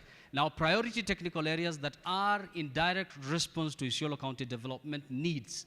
Now, we will have different sessions today. Actually, this will be this last one that are designed and facilitated to engage political aspirants through dialogue and a schedule that encourages, multi-stakeholder engagement. Now, Isiolo County political aspirants will be able to, number one, highlight and explain their vision for securing community land, sustainable peace and cohesion, and good governance in a county's journey to devolution. Number 2, they'll be able to engage differently and with the wananchi directly, community-based organizations and other stakeholders working in the county. For example, the private sector as well as the NGOs. Number 3, they'll be able to commit to elevating community land registration, sustainable peace and good governance in Isiolo County by supporting and expanding opportunities for meaningful dialogue and collaboration between communities, non-governmental stakeholders, and the government decision makers on issues vital to good governance and democratic renewal. Ladies and gentlemen, once again, welcome to the first ever, I believe, Isiolo Townhall meeting. Now, lazima tukuwe na some sort of ground rules as far as this session is concerned. Of course, we are starting on time. We've been a bit behind schedule. Apologies for that. And number 2, we expect that the program will take this structure. We'll have a conversation with those who are aspiring to be governors, and then thereafter we'll have a question and answer session. Number 3, you are encouraged to participate, make this very much interactive, be candid, speak your mind. Everyone in the meeting is expected to share ideas, ask questions, and contribute to the discussions. If you're joining us via Zoom, please use the chat box as much as you can. Number 4, please mute yourself. If you're watching us via Zoom again, background noise disrupts the meeting for everyone and might prevent us from hearing the information that we need. Also use the mute button when you are not speaking. Now, before you answer, you ask a question or you make a suggestion, please identify yourself. Please state your name and organization represented so we know who is talking, because everyone might not recognize your voice. And then ask for clarification if you need to through the chat box. We have a team that are going to respond to that. Now, ladies and gentlemen, nisionge Kiingereza mingi, please. Sorry for that. So if you have any question, any clarification whatsoever, feel free to raise them. But before that, we're going to have a very short video which will just set the tone of this conversation that we're going to have up next. And let's take a look at that video now.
Welcome once again. Nilikuwa pale naitwa Ngaramara the other day. Ajoka, we have Turkanas here?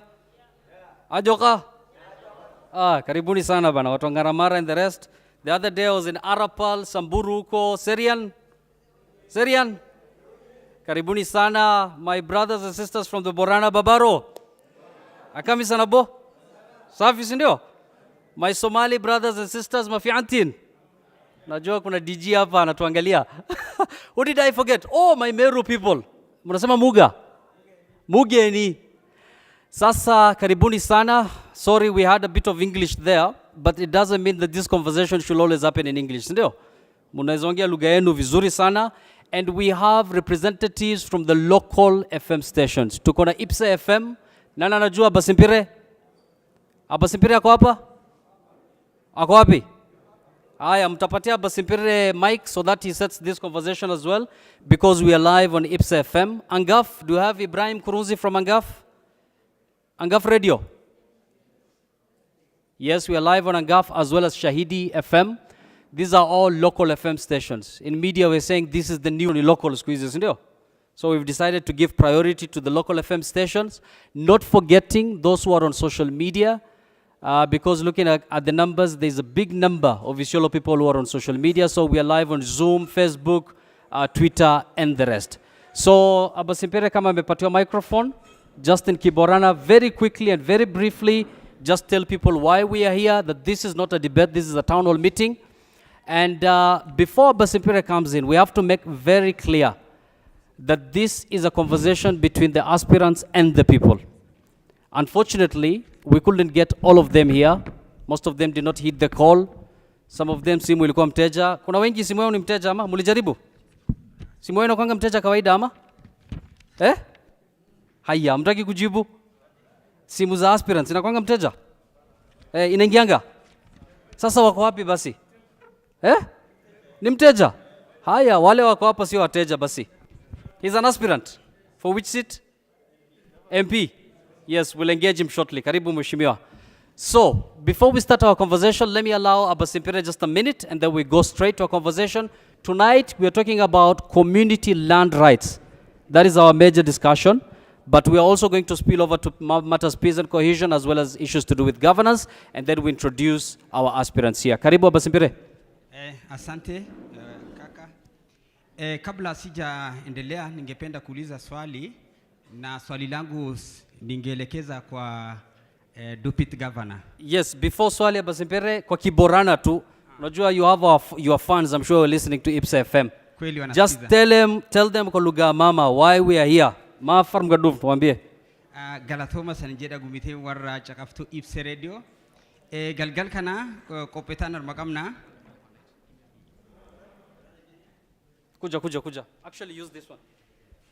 Simama hapo bana. Galatoma sanjeda gumite na chakaftu IPSA radio warra manta na kara asa kenkana na wali injiru. Galgal kana warra boti finna warra barcuma kakabarbadu. Waan finna keessuma waan gubbaa lafa akboranii de lafti haadna maidan akasifu wanti nu arbatu wargaafan guddini waan lafaati dudubata mo waan dibile waan gubbaa finna duratti yaane gaafan si Deputy Governor maqamna sila afaan Booranatiin gaafachuu fedha ammoo marroonni ammaa tan afaan Booranaan dhageenne Kiswahiliin gaafadha. Okay. Waan sulle egeri duduba gaafadha Galatoma sanjeda dhiyaadha koppentu dura deemti obboleessi keenya Yusuf waliin koppetan harka qabna dhiyaadha sanjeda. Haya, now let's go to the session that everybody has been waiting for. Sasa tuko na aspirants wetu hapa. Let me start by introducing the current Deputy Governor of Isiolo. Let's have his profile up. Dr. Isa Anthony, let's have his profile up there so that people get to know him and, you know, appreciate him. Mtapiga makofi sa karibu once the profile is up. Let's get his profile, Dr. Isa.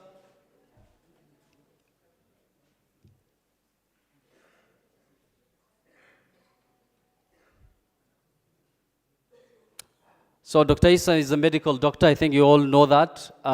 He has done different things locally and abroad. There you go, His Excellency Dr. Abda Isa. Next we have Mr. Kimaita, Honorable Kimaita Machuguma. He says he has served as a district cooperative officer in Isiolo, Marsabit, and so many other areas. There you go, you have his poster. And finally, I'm sure these are the candidate doesn't need a lot of introduction, is the immediate Ethics and Anti-Corruption Commission CEO.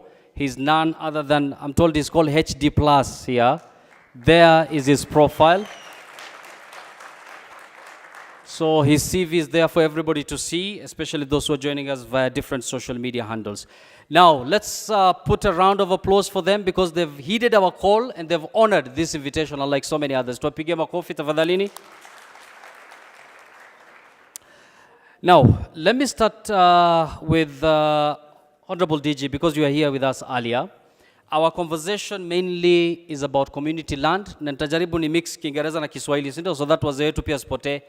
So tumesema ardhi ya jamii. That is community land. Kulinda ardhi ya jamii ni kulinda jamii, sindio? So first of all, tumekuwa na session na experts from different local organizations ya Isiolo.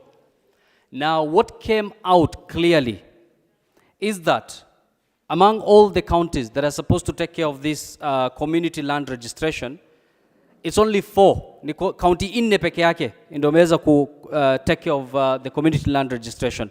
So Bwana DG, the question is, as the serving Deputy Governor of Isiolo, ni nini Isiolo imekosea to a situation where we are yet to take care of this community land registration. Karibu. You can mix the two. Mostly Kiswahili because I think community wengi si Kiswahili ni sawa. Ama tufanye democracy. Mnataka Kiingereza ama Kiswahili? Tuendelee na Kiswahili tafadhali. Haya, naomba umix pia.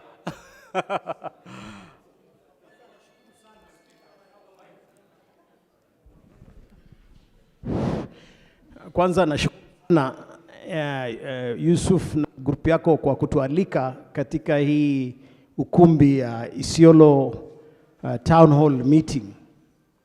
Na ni muhimu sana ya kwamba sisi tukiwa wanasiasa ambao wanaongoza kaunti ya Isiolo tuweze kujadiliana na wananchi wetu, na tuwe na imani ya kwamba vile mambo yote ambayo watatueleza tusichukulie ubaya, ili tuweze kuimprove mambo ya land katika Isiolo.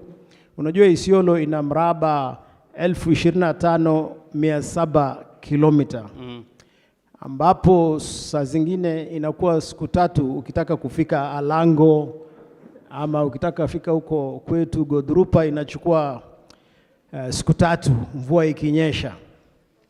Kwa hivyo tuko na ardhi kubwa sana katika Isiolo, na ardhi zaidi yani ni ya wananchi, ile inaitwa community land. Community land. Kuna sheria ambayo ile ya 150 ambayo ililetwa ya kufanya Isiolo yote iwe adjudicated land. Nadhania ndugu yangu Jarso aliweza kufafanua kwa uzuri, urefu na kwa upana ya kwamba ardhi katika Isiolo ni very sensitive. Unajua kama Isiolo ukiweka map katika Kenya, ukiweka pendulum, tuko katikati kabisa ya Kenya. Na kuna watu wanamezea mate ardhi yetu ya Isiolo.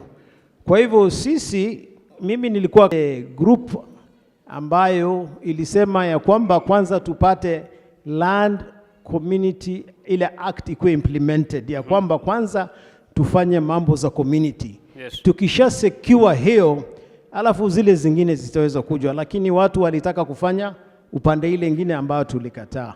Na ukijua Yusuf, mimi nilikuwa kwa mtu ya kwanza kuanza kupigania na ardhi. Nilikwenda kule kwa Land Commission, tulikaa kwa wazuri, tulikuwa na Kaparo, former speaker, tulikuwa na kina Jarso na group wengi tulienda pale.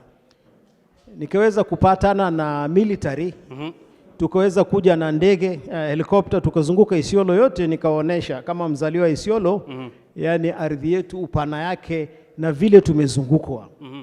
Sasa saa ile tulikuwa tumefika kiwango ya kusahihi ya kwamba mambo za ardhi za Isiolo zisuliwe, aling'atuliwa katika kazi.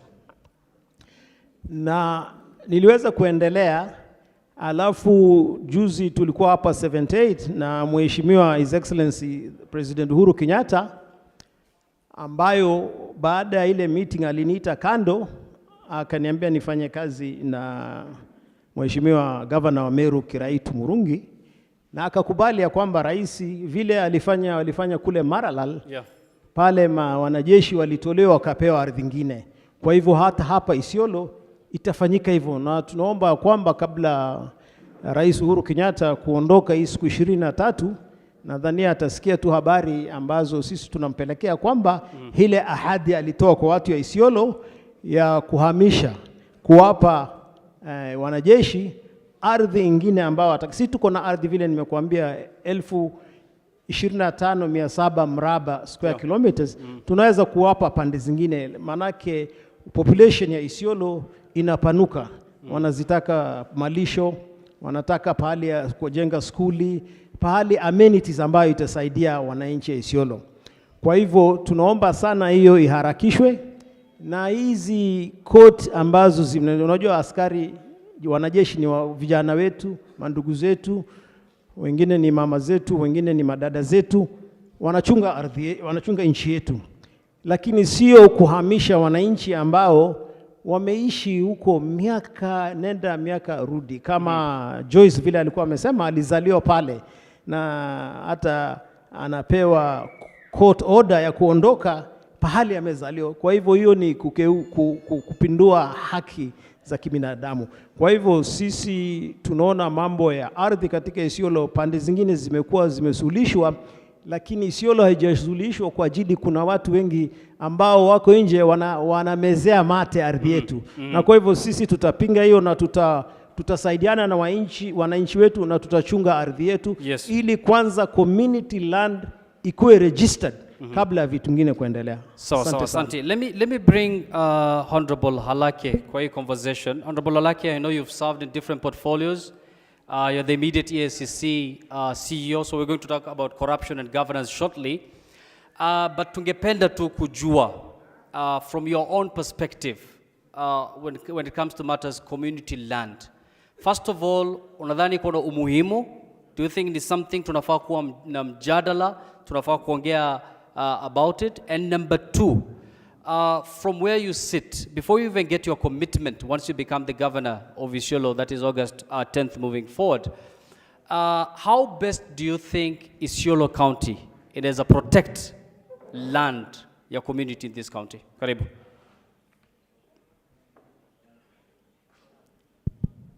Asante sana Yusuf, hamjambo nyote? Hatujambo. Kunialika leo nafurahi kuwa hapa, na ningependa kusema ya kuwa nilijua umealika wengine waniaji wa nafasi ya ugavana, na nilikuwa nimejitayarisha kuja kujumuika tukiwa zote bila shaka yoyote. Na pengine dalili ya mvua ni mawingu, ndio siwaoni hapa leo, na ninaamini na nina hakika kwa uwezo wa Mwenyezi Mungu gavana wa Isiolo wa muda ujao ni yule yuko hapa sasa hivi. Kwa vile jambo la kwanza, maneno mnayo wasilisha hapa ama mambo umewasilisha hapa ni mazito na ni ya umuhimu kubwa sana. Na kwa hivyo mimi niko tayari kukabiliana nayo kama ni jambo la kuelekeza jamii kwa ile njia inafaa. Na ukauliza maswali ya kuwa ama swali hili likiwa na facets zake ama maswali madogo madogo katika swali moja kuu kama umuhimu wa ardhi ama rasilimali ya jamii ama yani community land and how best to do. Ni njia gani ya kuhakikisha ya kuwa imesimamiwa na shughulikiwa kwa ile njia inafaa jamii. Lakini kabla ya hapo ningependa kujibu ama niongeze sauti yangu kwa maswali ama swali lile naibu gavana alikuwa anaijibu, na ukauliza ya kuwa ni kwa nini community land registration ama usajili wa ardhi ya kijamii ya Isiolo haijafanyika. Mimi kwa ufupi nitasema pengine na sitasema pengine, kwa ukweli jambo moja ya kunifanya ama kunitia motisha na kuniweka hata akili ya kuania kiti inaambatana na hii. Ni nini? Si kwa sababu Isiolo ni kubwa, si kwa sababu ardhi ya Isiolo ni ekari ama kilomita 1027, si kwa sababu jamii ni nyingi ama idadi ya watu ni wengi. Kwa ufupi ni kwa sababu ya uongozi duni. Kwa sababu kama kuna uongozi bora, ile ina jamii kwa roho, kwa makini, kwa akili, basi hili ni jambo ya kurukia. Hakikisha uhusisha wote kuelekeza vizuri jamii ili tuweze kupata usajili katika hali nzuri. Mzungu alisema justice delayed is justice denied.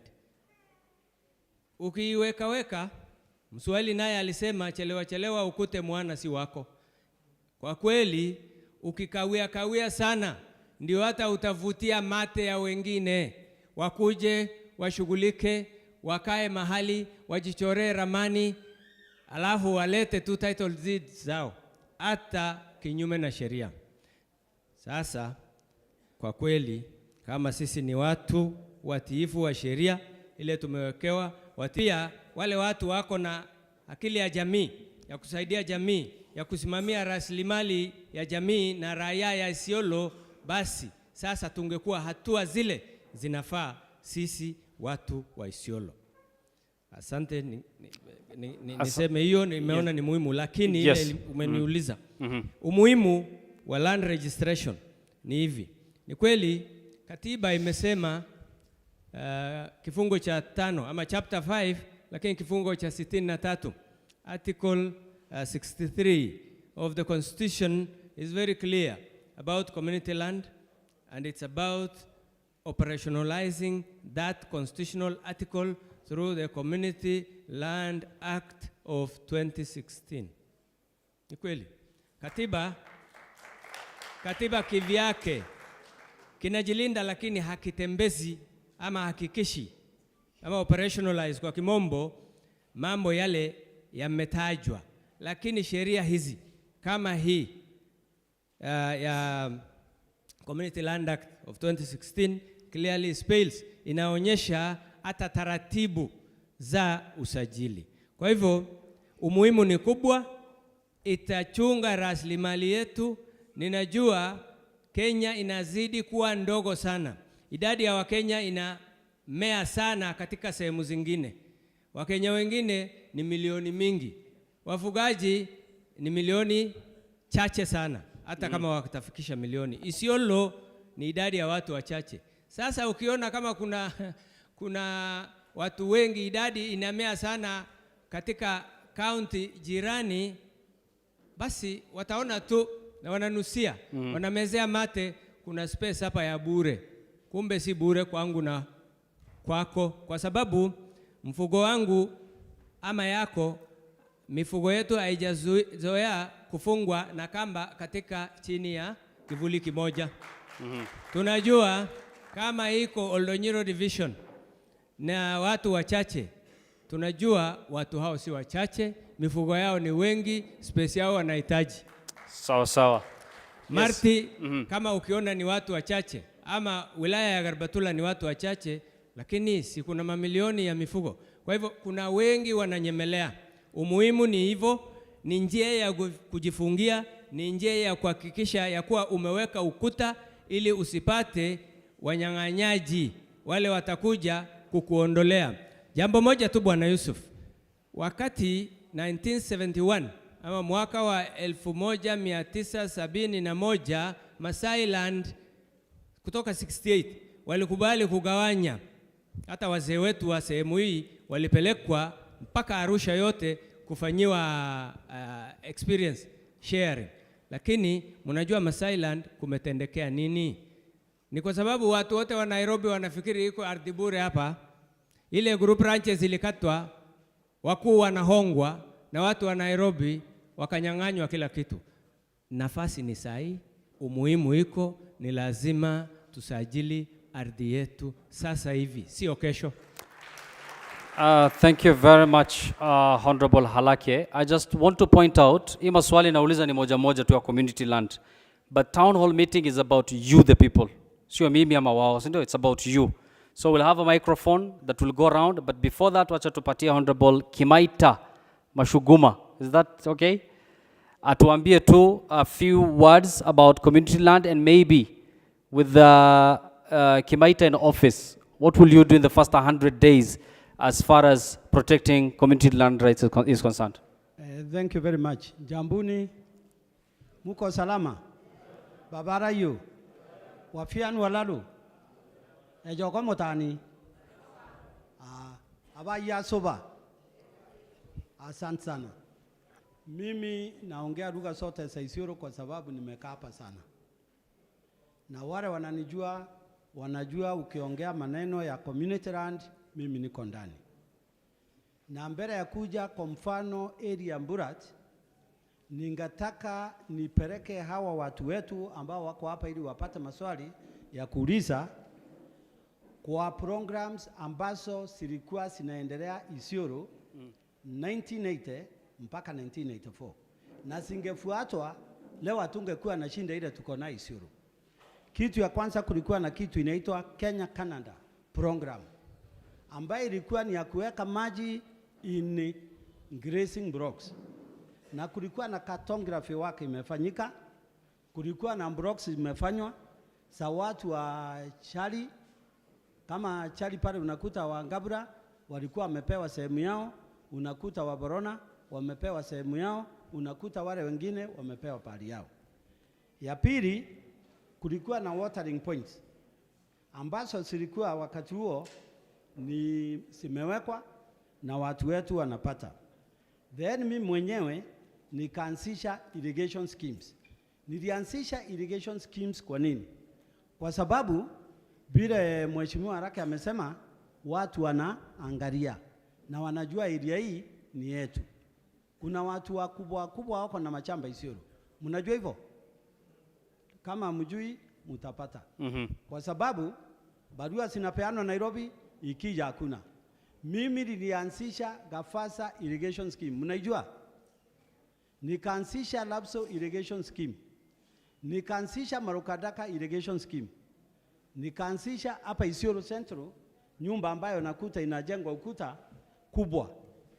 Then wakati Bwana Ngurendi alikuwa pale, Ngurendi ambaye alikuwa mbele ya huyu deputy governor, tukaenda mkutano, and I wish Mr. Ndoe was here. Tukaenda mkutano na watu wa Njeshi ile ya Soi. Tukasema hawa Waturukana na Wasomali na Wameru na Waborona wa Burat wamekaa hapa miaka enda miaka rundi.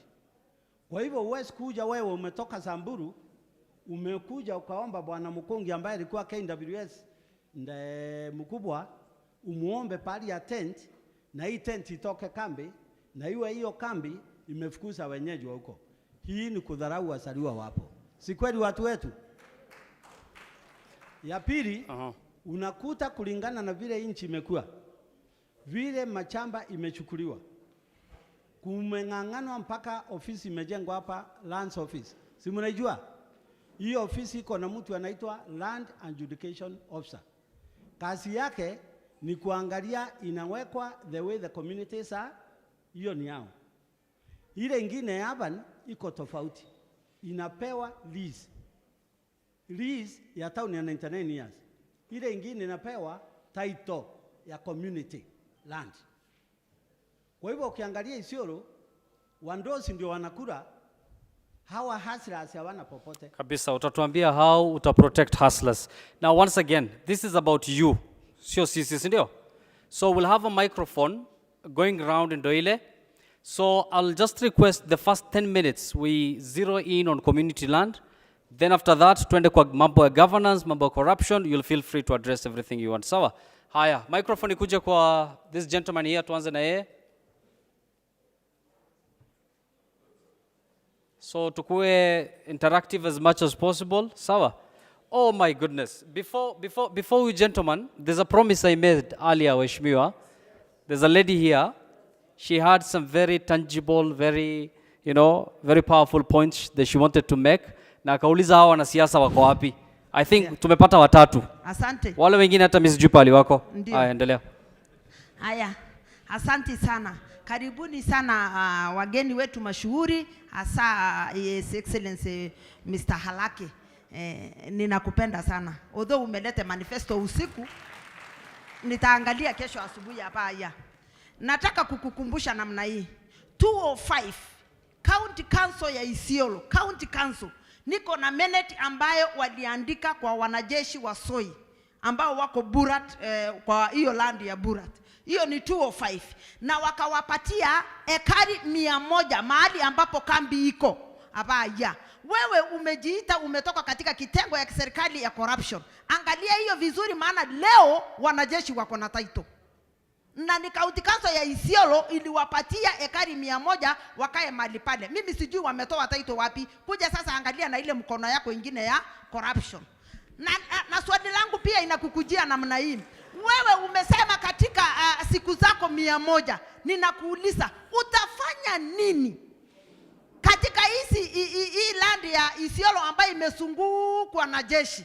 Utafanya nini ili sisi watu wa Isiolo tupate haki yetu? Kwa sababu serikali ya county ile ilikuwa na Isa kama deputy governor, maana bado ni deputy governor, walishindwa kujitokeza na ni wao walipeana hata hiyo minute ya kusema jeshi ikaepo, lakini wametufeli. Wacha niseme na sauti kubwa, wamefeli wananchi kujitokeza kuweza kupigania haki yao county ya Isiolo.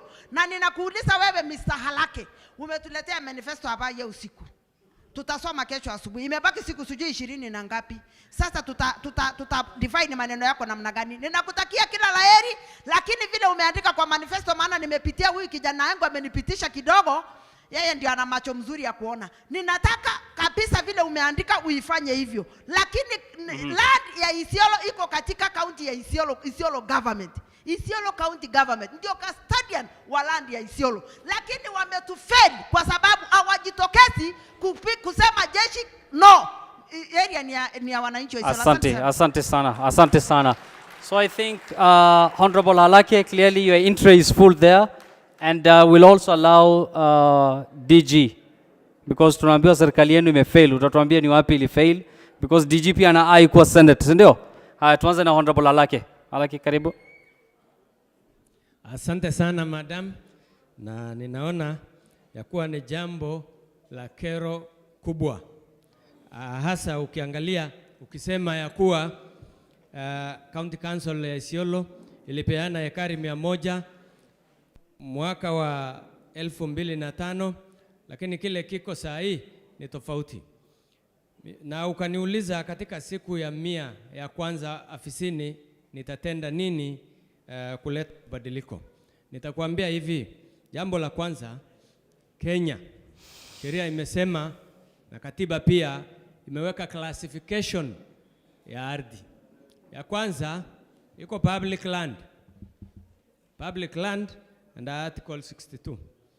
Public land article 62, community land article 63, na private land ya 64. Nikwambie Isiolo katika historia yake tangu enzi ya ukoloni ni mnamo wa county 24 zile zimekuwa zikitawaliwa kupitia Trust Land Act. Sasa ni hiyo Trust Land Act baada ya katiba hii mpya yetu inageuzwa kwa community land. Trust land ilikuwa katika mkono wa county council, ndivyo county council ikapeana hiyo ekari 100 unasema, na ilikuwa trustee. Na ni trustee ya nani? Trustee ni msimamizi kwa niaba ya mwingine, na huyo mwingine ni nani? Ni sisi, ni ninyi. Na county pia saa hii ni trustee ya public land na community land yote. Private land amepewa mwenyewe, atajisimamia, ako na title deed ndio atasimamia. Lakini public land ni ya public, ni ya raia, lakini ni mali ya umma, ile ya kiserikali na kila mtu. Lakini jambo muhimu hapa, Isiolo ni community land. Pengine shida ile iko sahi, iko gap ama loophole, pengo fulani, kwa sababu hatujasajili. Lakini ufisadi ni lazima unaenea, ndio inaingilia katikati na kushikilia hapo. Lakini nakwambia hivi, community land ni kama trust land. Hasa sahi katika taratibu za sheria, hata ukiangalia Trust Land Act, si ya kugawanyiwa, si ya kuibiwa, si ya kupeanwa title ya mtu mwenyewe. Katika sehemu kama yetu, ardhi inalindwa kwa njia mbili. Moja, zile ziko katika miji kama Isiolo ama towns, zinafanywa private ama public. Zile zinaundwa zipatiwe wenyewe ama ipatiwe taasisi za serikali. Lakini the larger grazing land iko katika hiyo sheria ya Community Land Act. Sasa aliyesema ya kuwa jeshi itashikilia kokote hapa anakosea sana. Mimi mwaka wa 2016 kuna siku nilipata nafasi ya kusikiza hii shida ya Isiolo ya jeshi, na nilikaa na amri mkuu wa jeshi ama mkuu wa majeshi, sio amri mkuu ni rais, mkuu wa majeshi. Baada ya yeye kuzuru Isiolo na Meru, wakazungumza na magavana enzi hizo, na ikawa ni kinaga ubaga ya kuwa zile ardhi walipewa, idadi ilikuwa very clear, lakini katika maafisi ya wanajeshi kuna mafikira ama dhana mbaya, wakifikiria Isiolo kwa sababu kuna kambi nyingi ya 78 ya artillery, ya combat engineering, ya infantry na zingine pengine shule zingine, basi hapa ni kwao, na kila kitu kati ya 78 paka artillery walikuwa wanadai. Ninajua wanapigana na raia, kila kitu kinakaribia school of infantry, wanakale mpaka milima mpaka hapa Burat, na ninajua kuna vita juu ya hiyo. Lakini sahi mwaka jana mimi nilikutana tena na mwingine mkubwa tu aliye ingia baada ya yule wa kwanza aliyestaafu. Wako clear katika afisi yao, na ramani ya sheria za serikali katika afisi za ardhi zinasema kuna maeneo yao, lakini hii nyingi wana claim sio zao. Mimi katika siku hiyo 100 unasema nitahakikisha maendeleo ya kijamii haipimwi katika siku 100, lakini kwa vile inasemwa na kwa vile umeuliza, katika hizo siku nitakuwa na taratibu clear ya kuhakikisha step number 1 ni ya mwisho ni kutoka hapo tutahakikisha ardhi kipande iwe ni eka 1 ama mita 1 ya raia ya kijamii haiwezi chukuliwa kinyume na sheria kutoka raia iende kwa jeshi. Mwanajeshi ama kambi ya jeshi ama wanajeshi ni walinzi wetu, hawafai kutunyanyasa. Sitakubali na nitasimama nanyi, sitajificha, nitakaa nje kinaga ubaga, nitasimama mbele yenu na ya serikali kuu na kuhakikisha ya kuwa hawatazidisha mita 1 ile inawastahili. Asante. Asante. I think the other question ilikuwa kwa Dr. Isa on why the current government has failed, so tafadhali address that. Vile Joyce alisema mambo ya land ni muhimu sana katika county ya Isiolo. Unajua mimi mwenyewe nilikuwa kwa serikali, lakini kimawazo tuliondoka kwa ajili ya hiyo ile land adjudication inaitwa legal notice ile 150 ambayo ililete ikasema ya kwamba Isiolo County yote itakuwa adjudicated except Resort City, Isiolo Township, Kenya Defense, School of Infantry, Combat, National Reserve na hizo area. Sasa hii ni kusema ya kwamba except hii area zile zingine zote ikuwe adjudicated. Sasa sisi tulienda kotini na hiyo kesi bado iko kotini. Serikali iligawanyika, wengine walisupport, walipeleka hiyo 150 kwa Koronei ili ipitishwe. Na sisi tuliona hiyo ni kuonea watu wa Isiolo. Manake land belongs to the people na ni county government ambayo inashika, imedhaminiwa kushikia wananchi.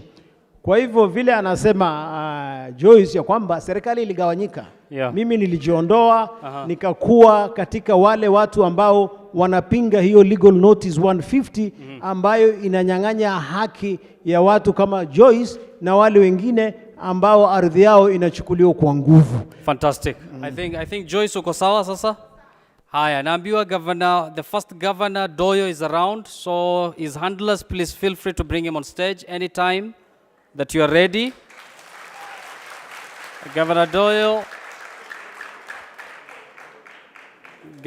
and team, if you can hear me, tafadhalini make your way on stage. Mko sawa?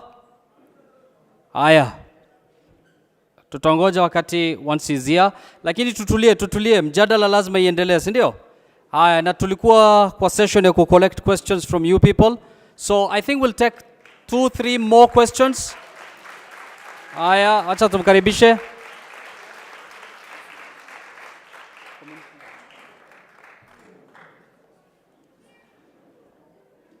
Haya, tumkaribishe Governor Doyo. Karibu sana.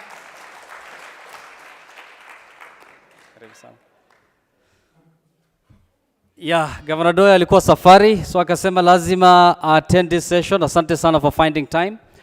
So Honorable Doyo, we've been discussing issues surrounding community land. So we've had input from your colleagues here, from Honorable Halake, Honorable Kimaita, as well as the current DG.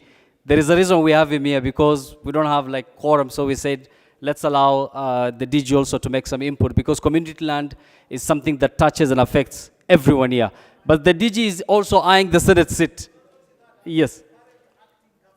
Oh, hiyo utatuambia baadaye. Sawa sawa. So karibu sana. So now we've decided to open this to the community, because town hall meeting is about the people. Tulisema hivyo. It's about you people. So let's have 2 or 3 more questions on community land.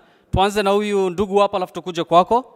On community land tutakujia, because questions hapa ni from the community, and you have to direct to the candidate you want to answer your questions, ndio? I think that will be fair. Hata kama ni mimi na contest, unasema Yusuf, hata kama si contest, kama unataka nijibu, taja jina langu, nitajibu. Anyway, let's go straight to introduce Gina, and then you can shoot the question. Yeah, kwa majina mimi naitwa John Laparsanti, natoka Oldonyiro, na swali langu ni kwa bwana Halake. Ningependa kueleza kwamba jamii mingi zimetia bidii na zimejaribu kusubmit application documents for their community land registration. We want to know, what are you going to do differently than what has been there? Several attempts have been done by communities to submit their applications. They meet the requirements by the law. They submit their registers. They submit their community names, their CLA Form 1s. They really do a lot in terms of meeting what's required by the law. Unfortunately, while they are taking the applications, nothing is happening in the ministry. So just assure us, what are you going to do differently? Thank you. So your question is directed to all the aspirants. So I think it's fair we start with Kimaita, because we stopped with DG Isa. So maybe you can address that question on the challenges you're registering land, right? Kuna watu wanaenda ofisini wanataka hizi land ikuwe registered, but hawapati watu, si ndio? Hampati resources. So if you assume office, let's say past August 9th, what will you do differently to address his concerns from Oldonyiro? Yes, wewe. Just use the microphone. Kitu ya kwanza Joyce kuna kitu ya expected aulize, kuna kitu nilifikiria atauliza. Yeah, turudi kwa huyu ndugu wetu from Oldonyiro. Yeah, because sorry honorable, time tuko tight. Let's address his, because we also have to give time to the others, tafadhali. Okay. So let's address his issues, tafadhali. Can you repeat your question? Because you directed the question to Mr. Rake. Okay, let's just be fair to him, just very briefly. Just retake that question, tafadhali. Oh, thank you. I wanted to come out clearly again that the Community Land Act of 2016 has set out clear guidelines on the process of community land registration. It's really unfortunate that communities are getting prepared to do what's required by the law, to develop their bylaws, to have their membership registers in place, to have their community land management committees, and when all that process is done, only to just get a lot of embarrassments when they submit the applications. There's nobody to receive. At times, they just acknowledge receipts of those applications and nothing done, they're just shelved. So I'm just asking, what do you promise us that you shall do differently on that? Thank you. Kimaita, you have a minute to respond to that. Yeah. Thank you very much. Ningetaka kusema kwamba chamba au urithi wa watu ni pahali wako na malisho, kwa sababu Isiolo ni community ambayo iko na mifugo, na ukiangalia kama zile zimeshukuliwa na watu ambao wanaitwa NRT, hiyo ni nchi ambayo imeshukuliwa ikatoka, na wale wenye ng'ombe hawana mamlaka hapo. Kwa hivyo kazi yangu ingekuwa ku make sure our boundaries siniko sawa, na community participation is there, ili tusikilize watu wanataka nini, na njuu county council ndiye trustee or county government ndiyo trustee wa machamba haya on behalf of the national government, National Land Commission, itimizwe na iandikishwe the way it should be. Haya, asante. So I think I'll give Honorable Doyle a chance. I hope you've settled now. Karibu sana. So before you came, from the conversation we've had, is that we've realized there is lack of political will as far as community land registration is concerned. There's also another thing that was apparent, that there's not enough resource to support this. So these things that are they on in your agenda as far as community land is concerned? And please take that opportunity to also answer our brother from Oldonyiro. Karibu. Kwanza kabisa ningependa kuwasalimu kwa sababu nafikiri nimechelewa kidogo, na nilipasha habari kwa mtayarishi ya kwamba nimetoka Nairobi kama saa 10, na nilisema ningependa kuungana na jamii ili tuweze kuchambulia masuala mengi ambao ninajua ya muhimu sana kwa jamii zetu. Ninajua watu wengi hapa wangependa kusikia mambo za ardhi, kwa sababu ardhi ndio maisha yetu, haswa kwa jamii ya wafugaji na wakulimaji pia, kwa sababu nafikiri ile resources, mali za umma ambazo imeweza kuhifadhi na kusustain maisha ya jamii hawa ni ardhi. Kwa sababu kihistoria nafikiri zote tunajua ya kwamba eneo hili kutoka wakati wa ukoloni ni areas ambazo zimeangaliwa kama low potential areas. Hawakupewa nafasi kama sehemu zingine, especially the southern Kenya, ambao walisema ni high potential areas for agricultural production. Kwa hivyo hizi wameangalia kama ni asal, arid and semi-arid.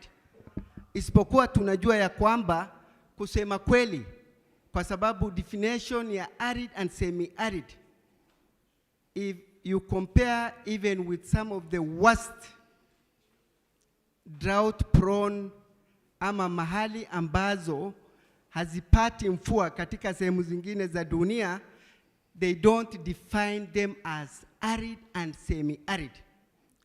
That definition is actually wrong.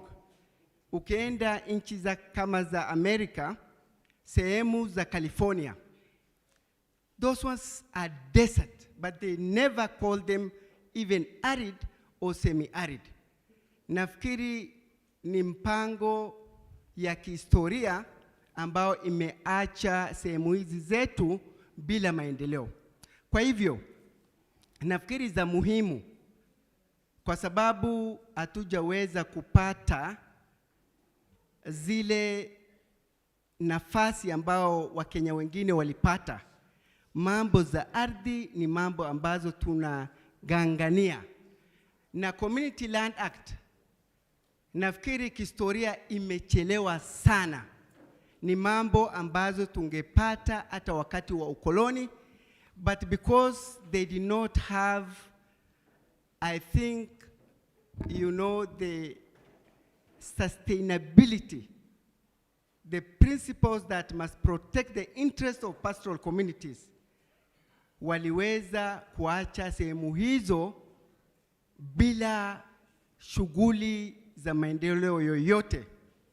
Kwa hivyo tulipopata uhuru, katika katiba ya kwanza walisema nchi hii ni trust land, na nafikiri waliofanya kazi katika local authorities za Kenya wanajua for almost 50 years trust land did not work hata kidogo. Isipokuwa alisema the county councils were custodian.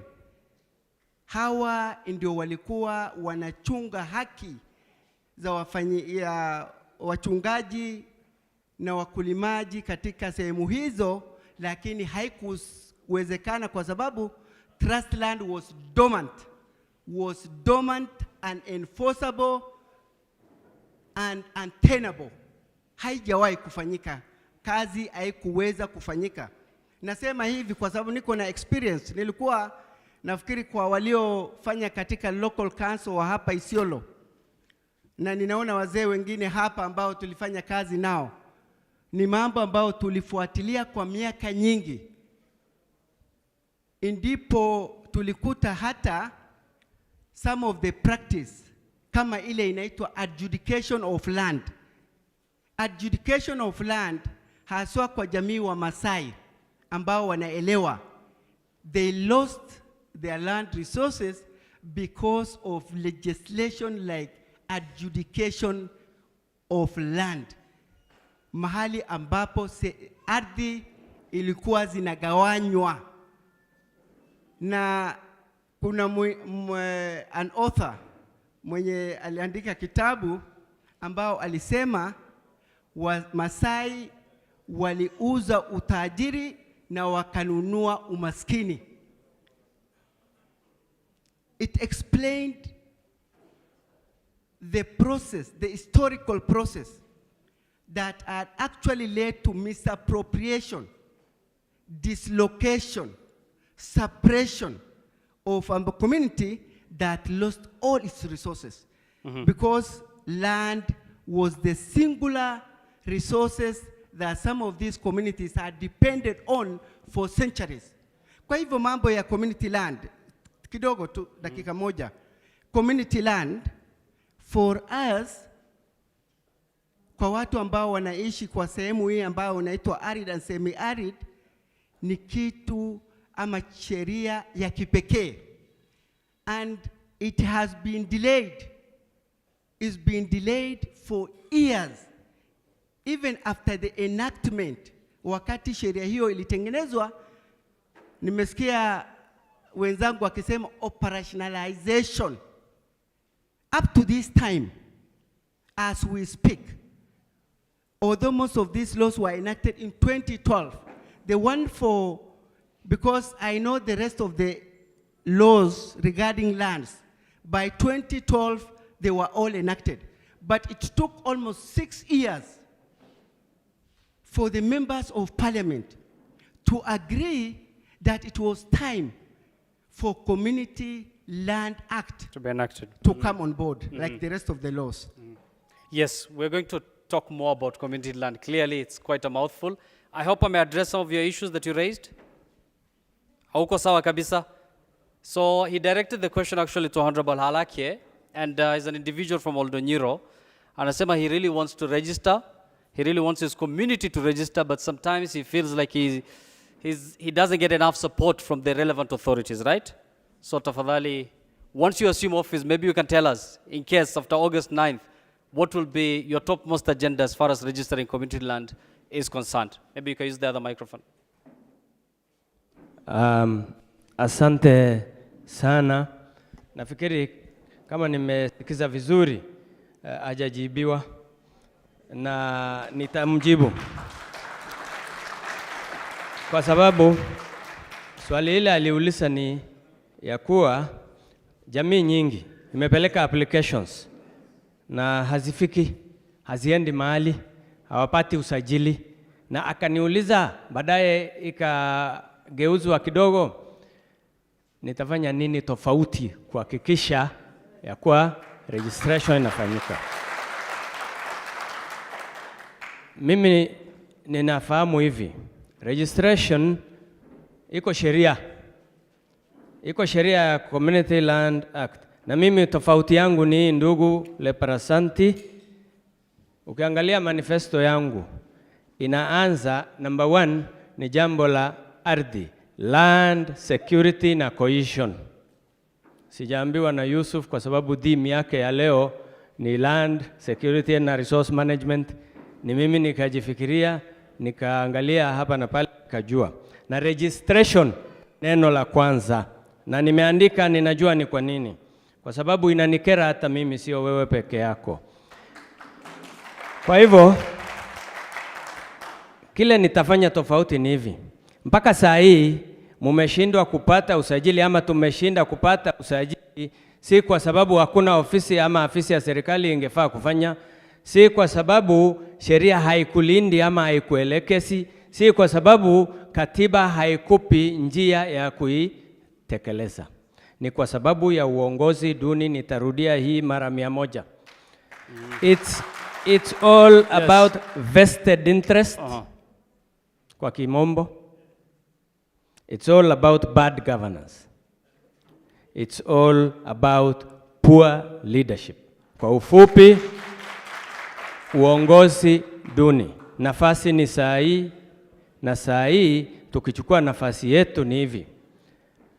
Sheria imesema kamati itungwe. Inasema section 15 kifungu cha 15 cha Community Land Act kinasema kuwe na kamati, Community Land Management Committee kwa county. Iko sahi? Nitaanza na hiyo kwa sababu taratibu ya kila kitu ni kuwa na framework. Na kuna watu wanafaa kukusaidia kuitenda. Nitafanya hiyo, nitaigatua ama tutadevolve mpaka sehemu ile inahitajika kisheria. Jambo la pili, nitasimamia, nitahakikisha nitoe hizo vested interest, hizo hurdles, hizo siasa mbaya na wale wanaingilia katikati, na kuhakikisha ya kuwa jamii zote tukiwa tumeifanya kwa ile njia na taratibu zile zinahitajika na ile sheria imetuwekea katika ile nafasi tumepata, basi tutaweza kushinda na kufanya usajili. Hata mtu ya Nairobi yule anakuwa na cartel kwa ardhi house na kwingine na kukalia sheria na mambo mengine, tutashinda hapa kwetu tukiwa na maneno na uongozi dhabiti. Uongozi wangu utakuwa tofauti hivyo. Nitaanzia hiyo, jambo langu la kwanza ndio nikaweka makini, nikasema nitaanzia hiyo, ndivyo itakuwa tofauti. Asanteni sana. Fantastic. And dakika moja.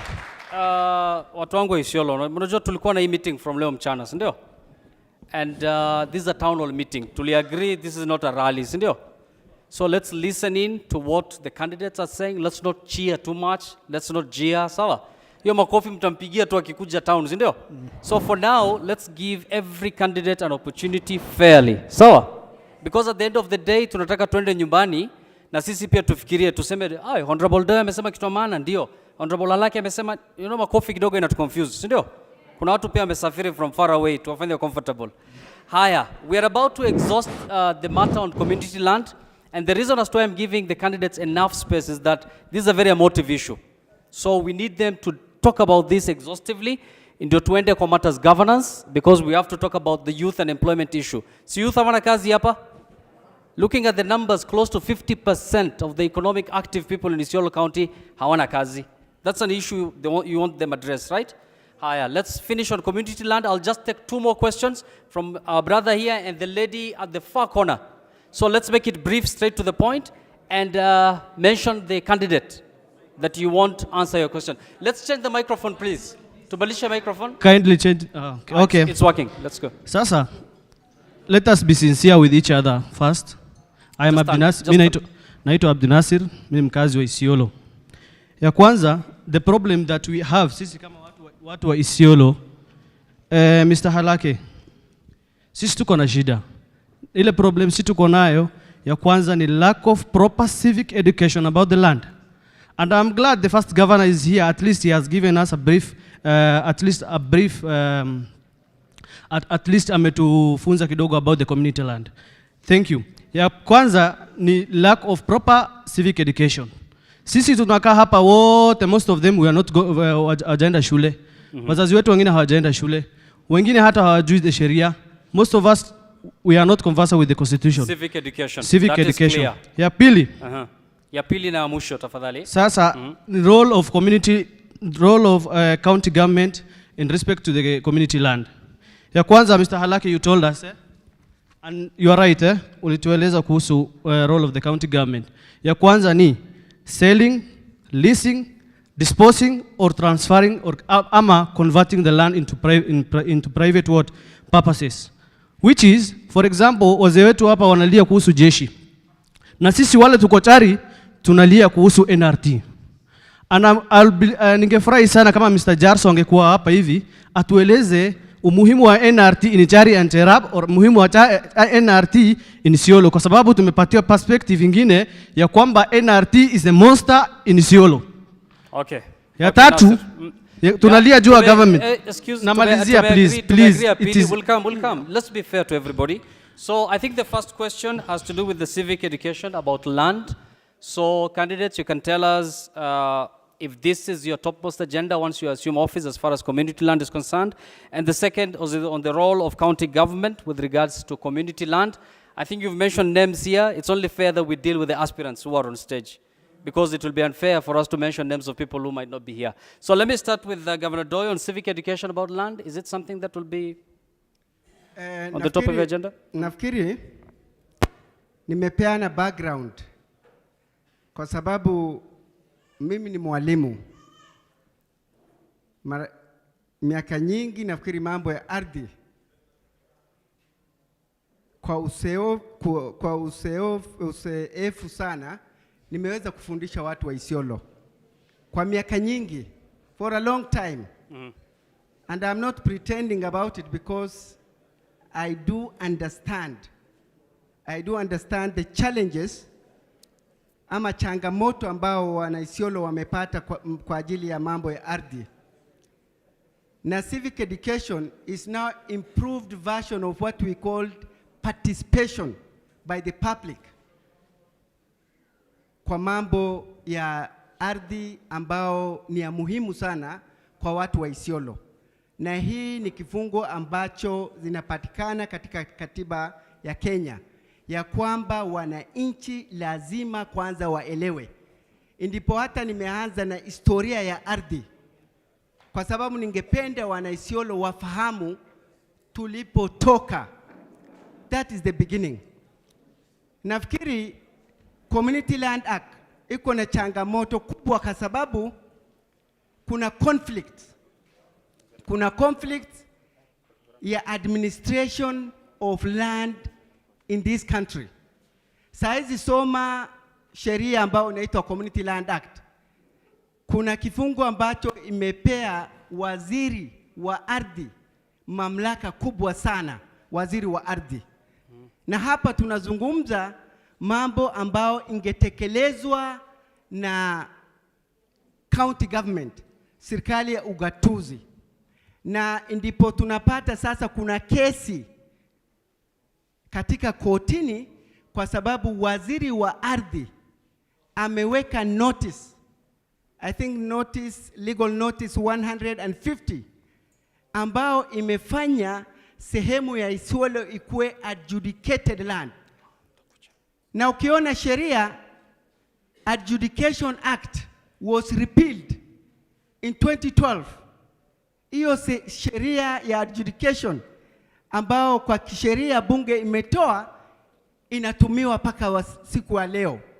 Kwa hivyo kuna conflict, kuna conflict kubwa sana katika sheria ambazo tunatumia.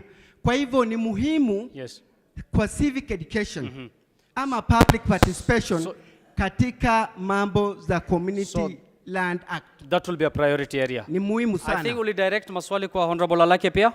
The same question on civic education. Honorable Alake, very quickly on civic education, whether it's going to be an agenda, something that you can pursue. You can share. Asante sana. Civic education ni muhimu kwa kweli. Katiba ya Kenya ni kweli kama vile Mheshimiwa Doyo anasema tuelekeza kwa public participation ni muhimu, lakini kuelimisha hata ni muhimu zaidi, kwa sababu hata kama una elimu na ufahamu, hata ukiparticipate utafungwa macho tu uelekezwe kwingine. Kwa hivyo ni muhimu sana, na ni muhimu kama conflict ya sheria pia iko mbinu ya kutatua, ninajua. na kuna shida, ni kweli iko shida, lakini ni kuchukua nafasi. Lakini serikali ya county imepiga hatua ya kufahamisha watu wake. Kwa hivyo mimi katika fikira yangu ama dhana yangu ni lazima tuangalie namna ya kuhakikisha kila mkazi wa Isiolo ameelimishwa hata kabla ya kuelekea katika nafasi ya registration. Fantastic. Ili wajue ni nini wanafanya, ni nini wanatekeleziwa, ni nini wanaparticipate wakiwa wanakatiwa ardhi ama wanafanyiwa usajili. Kwa hivyo hakuna umuhimu unashinda civic education. Fantastic. Wacha tuchukue maswali ya mzee wetu mmoja hapa, alafu we go to the other lady at the corner. Tuchukue mzee wetu hapa. So utasema jina yako na maswali naenda kwa nani? Nitakuja. Okay, sawa. Asante sana. Mimi naitwa Bartian Alekitonga kutoka upande ya Leparwa. Na hii kama mzee mnaona hapa ni mzee wa zamani. Hata nabigi nyinyi wote na watoto, nyinyi wote ni watoto yangu. Asante sana kama watu wa Isiolo wanakubali wapatie ardhi. Relax. Nilikuwa naona mimi ndio nilipigania Isiolo kitambo sana. Tupatie ardhi bila tukua masiquatas. Hakuna mtu alinisupport. Nilianzia mwaka wa 1984 nilianza kupigania ardhi. Tukatie ardhi yetu. Hapana washa ardhi ikae kama malaya. Kila mtu anakuja anaingia. Tukatiwe. Okay, community. Yes. Community hapana itika anasema hii ni ya users, hii ni ile midi, tujui ni ya nini. Ile midi ni mpita njia, si mwananchi. User ni mpita njia, si mwananchi. Isiolo yetu ikatwe kama Kenya nyingine. Kila mtu apatiwe ardhi. Tupate matunda ya shamba kama wananchi wengine. Sasa mimi nasema hivi, asante sana watoto yangu mkiwa mmeona tukachue ardhi yetu, kila mtu awe na title yake abaidike kama Kenya nyingine. Asante sana. Asante sana baba. Tupeleke microphone pale mwisho as I give DG a chance. Hapo mwisho kabisa. Yes, bwana DG. Wacha mimi nijibu. Najua sana mzee Ole Kitonga. Dakika moja as we take another question. Mzee Ole Kitonga tulikuwa na yeye watu wa kwanza kwenda kwa land kupiganiana mambo ya land.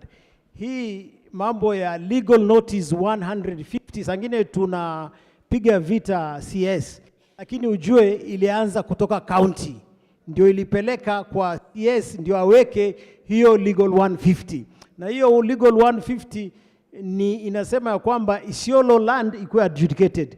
Mimi ndio nikajitoa katika hiyo kali, tukaingia ile mambo inaitwa Pentagon 6, ndio tukapeleka kotini ya kwamba hiyo legal 150 iondolewe.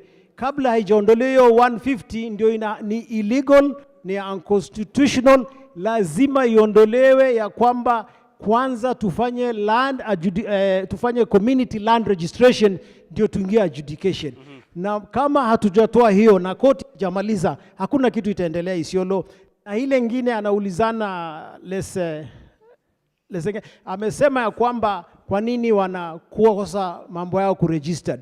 Kwa ajili unajua kuna registrar ameandikwa, amewekwa hapa Isiolo, lakini hayuko. Kila saa watu wakitafuta yuko sijui hewani, yuko wapi. Ni siasa ambayo amewekwa mbali ili watu wanyanyase watu ya Isiolo. Kwa hivyo mpaka hiyo registrar, na tena unajua mimi nikiwa na senator hao wako hatarini because mimi nita oversight ile kali sana ile wachaona. Kabisa. Thank you very much. Tuchukue maswali huko mwisho from the madam. Kwa sababu hatuna aspirants wa mama hapa, acha tupatie mama chance, ndio? Yes. Tafadhali just say your name na maswali yako inaenda kwa candidate mgani? Jina yangu naitwa Asha Ahmed, mkazi Isiolo, mzaliwa Bulabesa. Na swali langu inaenda kwa Mheshimiwa Mr. Doyo ambaye ndiye alikuwa governor wetu wa kwanza ndani ya Isiolo from 2013 to 2017. Sasa nauliza question.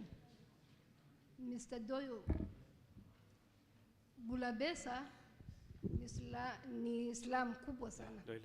Na ndio motherland ya Isiolo mzima. Sasa wakati mlikuwa mnafanya kujenga mabarabara, Bulabesa imewachwa nyuma.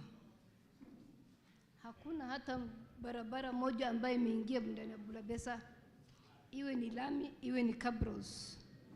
Wamama zetu wengine wakati wanaenda kujifungua, magari haziwezi kuingia huko sababu ya matope. So nauliza, mbona mumetenga Bulabesa?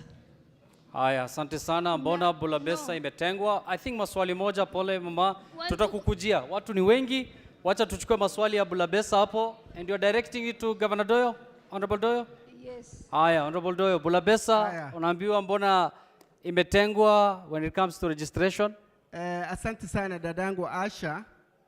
Nafikiri kichwa ya watu umeconcentrate kwa mambo ya community land. Kabisa. Na sasa tunaanza kuingia mambo ya governance. Yes. I think ni muhimu, bado ni swala muhimu sana. Na ninamshukuru kwa sababu nafikiri ni jambo ambalo tunazingatia katika utawala wa serikali ya ugatuzi, ya kwamba sehemu zote za county waweze wakapata maendeleo. Mimi nakumbuka wakati niliingia kama governor wa kwanza, Bulabesa haikuwa inapitika haswa wakati wa mvua. Na hakuna sehemu moja ya Bulabesa ambao sijaanza, kwa sababu unaanza na msingi, na msingi wa mambo ya infrastructure ilikuwa maram ambazo niliziweka katika sehemu zote za vijiji na vitongoji katika Isiolo. Na Bulabesa sehemu yote niliweza kuweka barabara za maram. Haya, naona tumerudi political rally tena. Na nina hakika na ninaweza kuhakikishia dada yangu Asha ya kwamba tulianzia Cabron Town na ilikuwa inasonga katika sehemu zingine na itafikia Bulabesa pia. Asante sana. Asante sana. I think we can also allow another lady, Shinaz. Maybe you can ask a question very briefly, straight to the point. Alafu tukujie, yes, tukujie Daud. And we need to summarize on this community land because we have a lot of other issues to talk about. We have to talk about unemployment. Mnataka kuongea juu ya youth unemployment? Si ndio? So isikuwe tu land peke yake, si ndio? Mnataka land? Haya. Land first. Haya. You know in a democracy, nitafuata kitu mnataka. Yes, Shinaz. Haya, tutulie. Good evening, everyone. Good evening.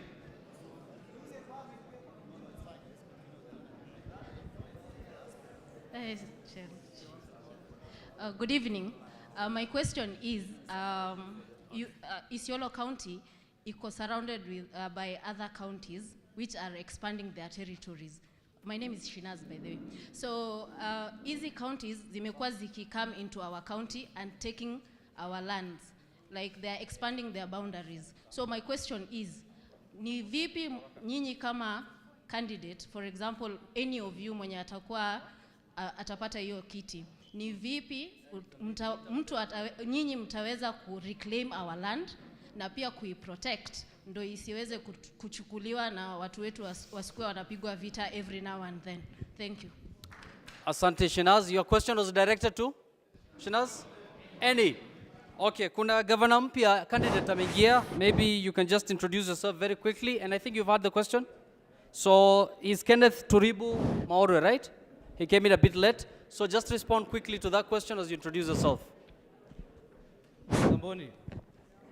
Poleni sana nimechelewa, nilikuwa kwa mikutano zingine. And kwa majina naitwa Kenneth Turibu Maorwe.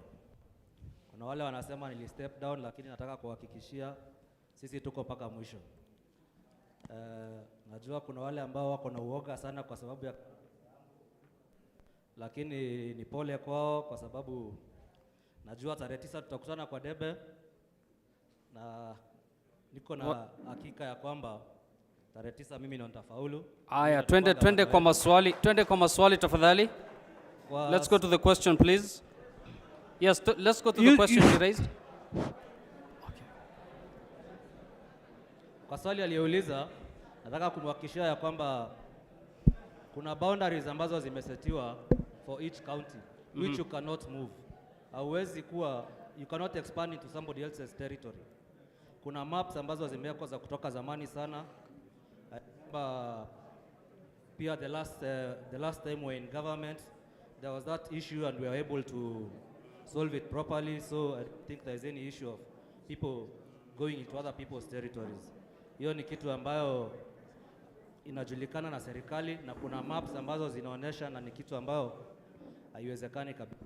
Asante. I think Shinaz, she talked about protection of land rights. You want to respond to that? Yeah, Yusuf, katika hapa county government, unajua mambo ya Hey, boss, you know, just relax. Mambo ya expansion of land, unajua ilianza 1992. Isiolo ilikuwa kwa mpaka Soboiga, si unajua? Mpaka huko yote, lakini ma MP zetu 1992 walilala, saa ile watu walienda parliament. Na hiyo mambo ya redrawing of the inakuaga parliament. So haiwezi kuwa kwa governors ama nani, itakuwa katika parliament itafanywa. Na hiyo Bulabesa tutashuhudia ya kwamba saa hii tumeongea na kura na wameanza kuchora ya kwamba itaanza kutengenezwa hizo barabara za Bulabesa siku karibu. Maanake Bulabesa ni kitovu ambayo imesaulika. Kila county governor ambayo anaingia anasahau. Budget inawekwa, alafu ikifika June ile budget inabadilishwa. Lakini sasa wajue kuna senator ambaye anatoka Bulabesa na safari hakuna kitu hiyo itafanyika. Kwa hivyo watu wa Bulabesa tuko na nyinyi, msijali. I'm sure wanakusikia. Asante. So one concern before we come to Amze here, then we go to Daud. Tunaanza na yeye kwanza just a minute. We agreed this is a town hall meeting, si ndio? Tafadhalini mambo ya makofi na makelele tuache, because I'm sure every aspirant here has a supporter, si ndio? Si ndio? So kuna supporters out there and we'll know whether they have supporters or not on the D-Day, on the election day. So makofi sidhani kama itasaidia, sawa? So acha tupatie mzee wetu microphone alafu apatie Daud. Yeah, just a moment. Aya. Basi mimi unajua sasa kwa majina naitwa tutafanya ikuwe sokoni. You'll get your time, trust me. Let him finish then we'll give you. Sawa? Ukimaliza unampatia microphone. Kwa majina mimi naitwa Commissioner Lesokoyo kutoka Oldonyiro Ward. Yes. Na ile swali mimi nataka kuuliza kwa wale wanatafuta nyadhifa mbalimbali. Sorry? Kwa wale wanatafuta, kama kuna wale naona kuna mmoja hapa wa senator, wengine wa governor, kuna swali mimi nataka kuuliza. Uliza. Sisi katika watu wa Oldonyiro tuko squatters katika ardhi yetu.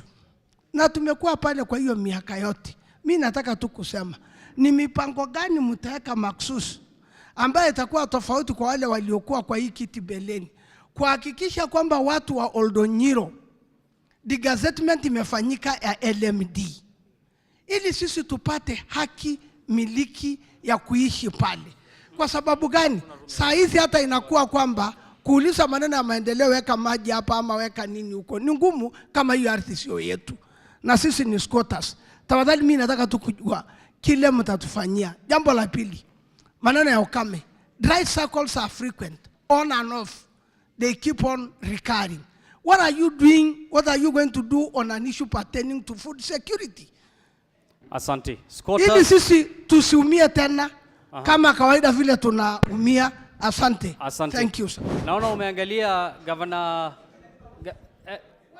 naona umemwangalia sana. Wacha tumpatie dakika moja, then we come to Honorable Doyo, then we come to Mheshimiwa hapa. Tuanze na Honorable Alake tafadhali.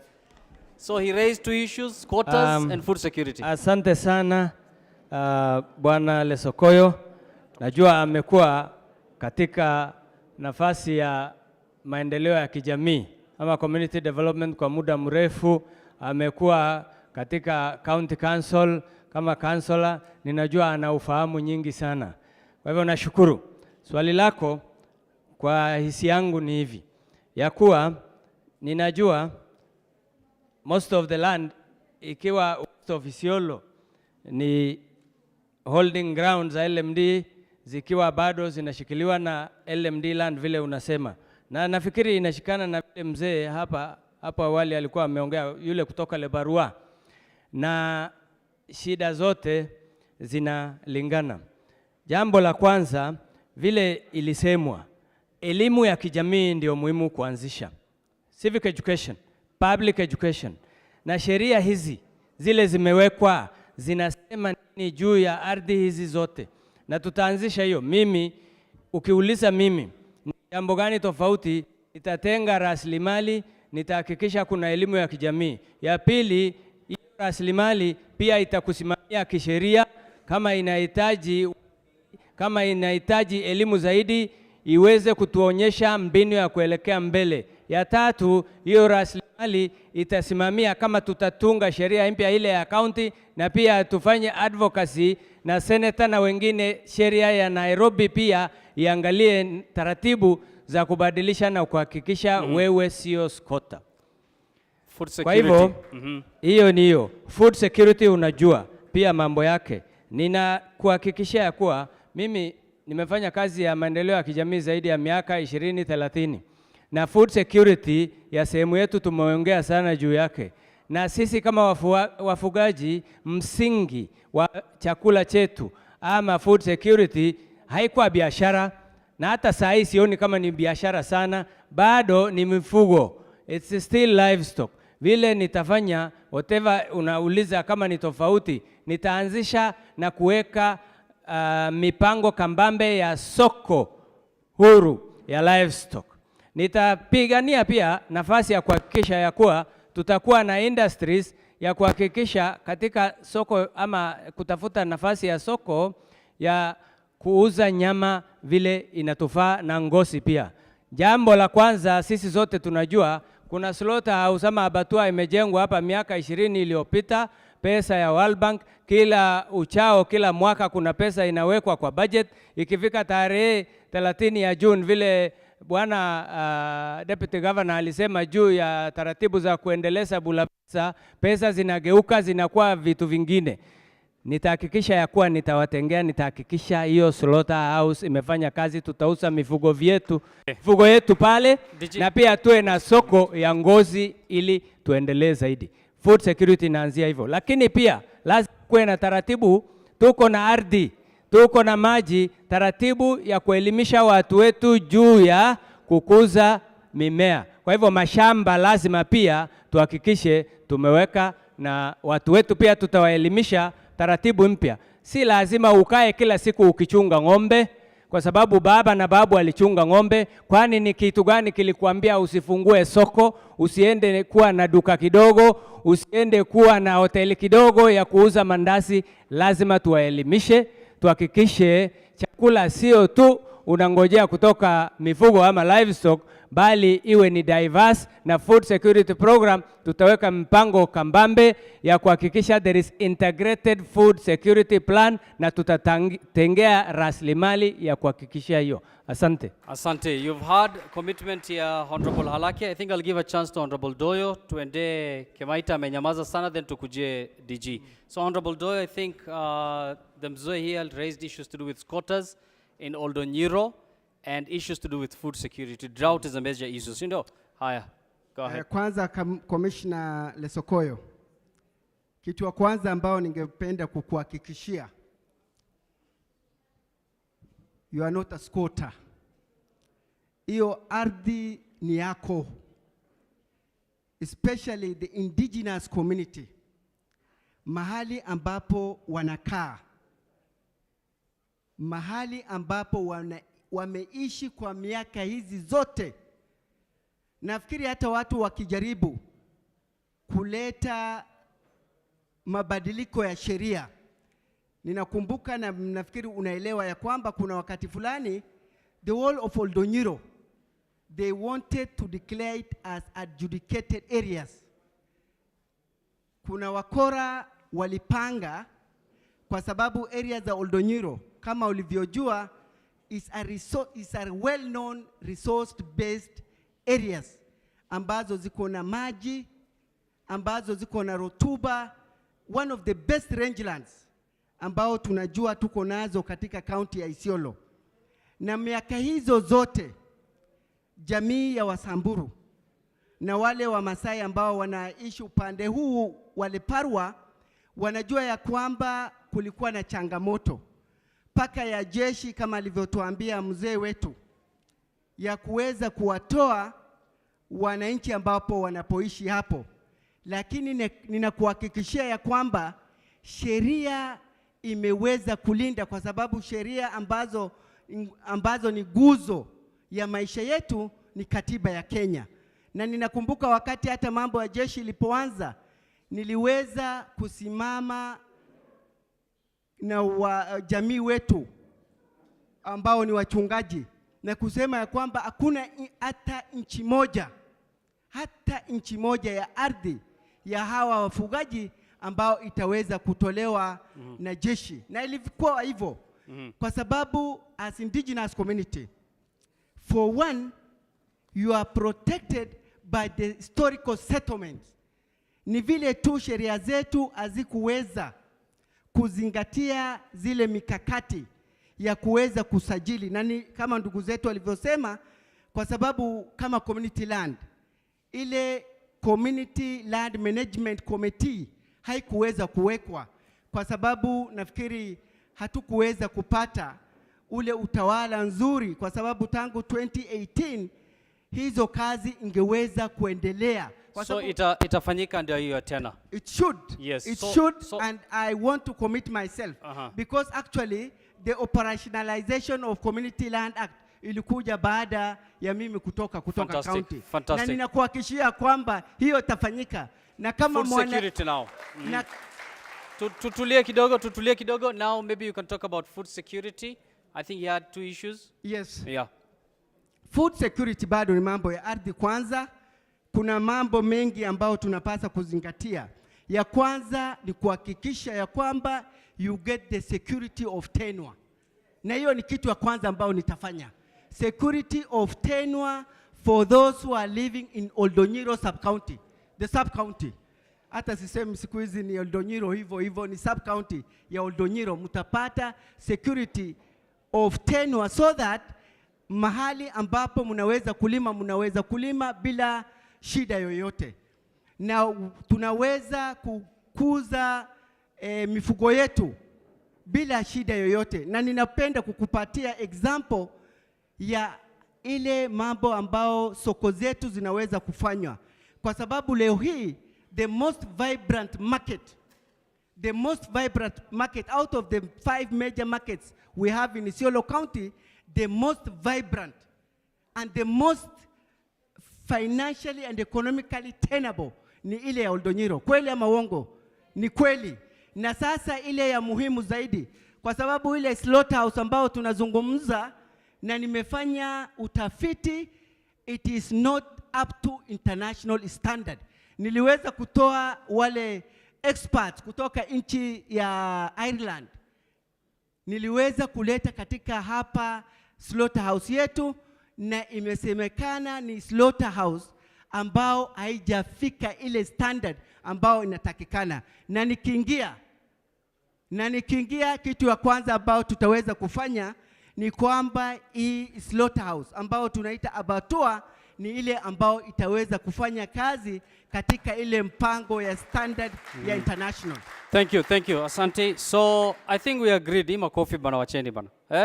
Honorable Kimaita hajabeba watu wengi, msipompigia makofi what will happen? Si ndio? Haya, Honorable Kimaita, briefly on food security haraka. Asante sana. Briefly on food security tafadhali. Yes. Kile kitu muhimu sana, huyu alikuwa rafiki yangu zamani na ameuliza swali moja, sasa hii ni rafiki. Hata nilimuona ndiye alinisalimia kwanza. Mimi sikujua huu mkutano huko. Kwa hivyo wale wanapiga makofi waendelee. Twende kwa food security.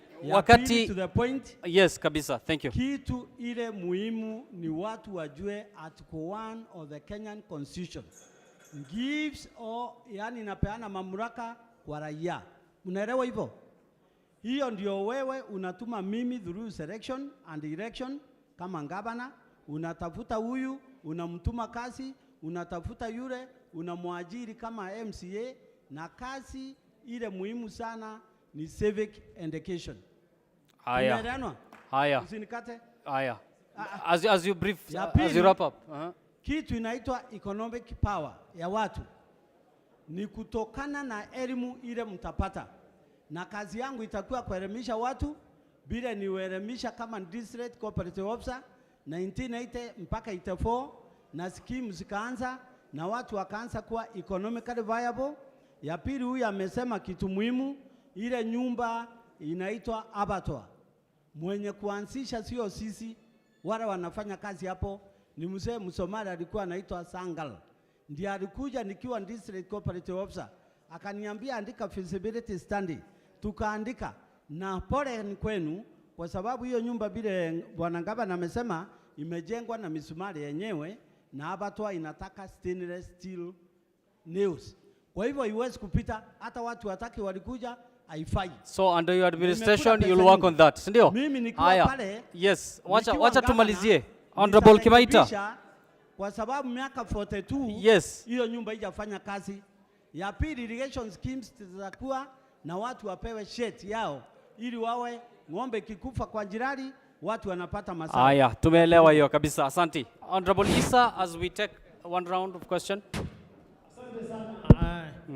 Unajua lazima ni maswali mbili, maswali Losokoyo aliuliza. Unajua lazima tuongee mambo ambayo itafanyika, sio mambo unafanya ya campaign. Kwanza kitu muhimu ya kwamba unajua Losokoyo, hiyo legal notice 150 ambayo iliwekwa inakataza holding ground kuwa divided.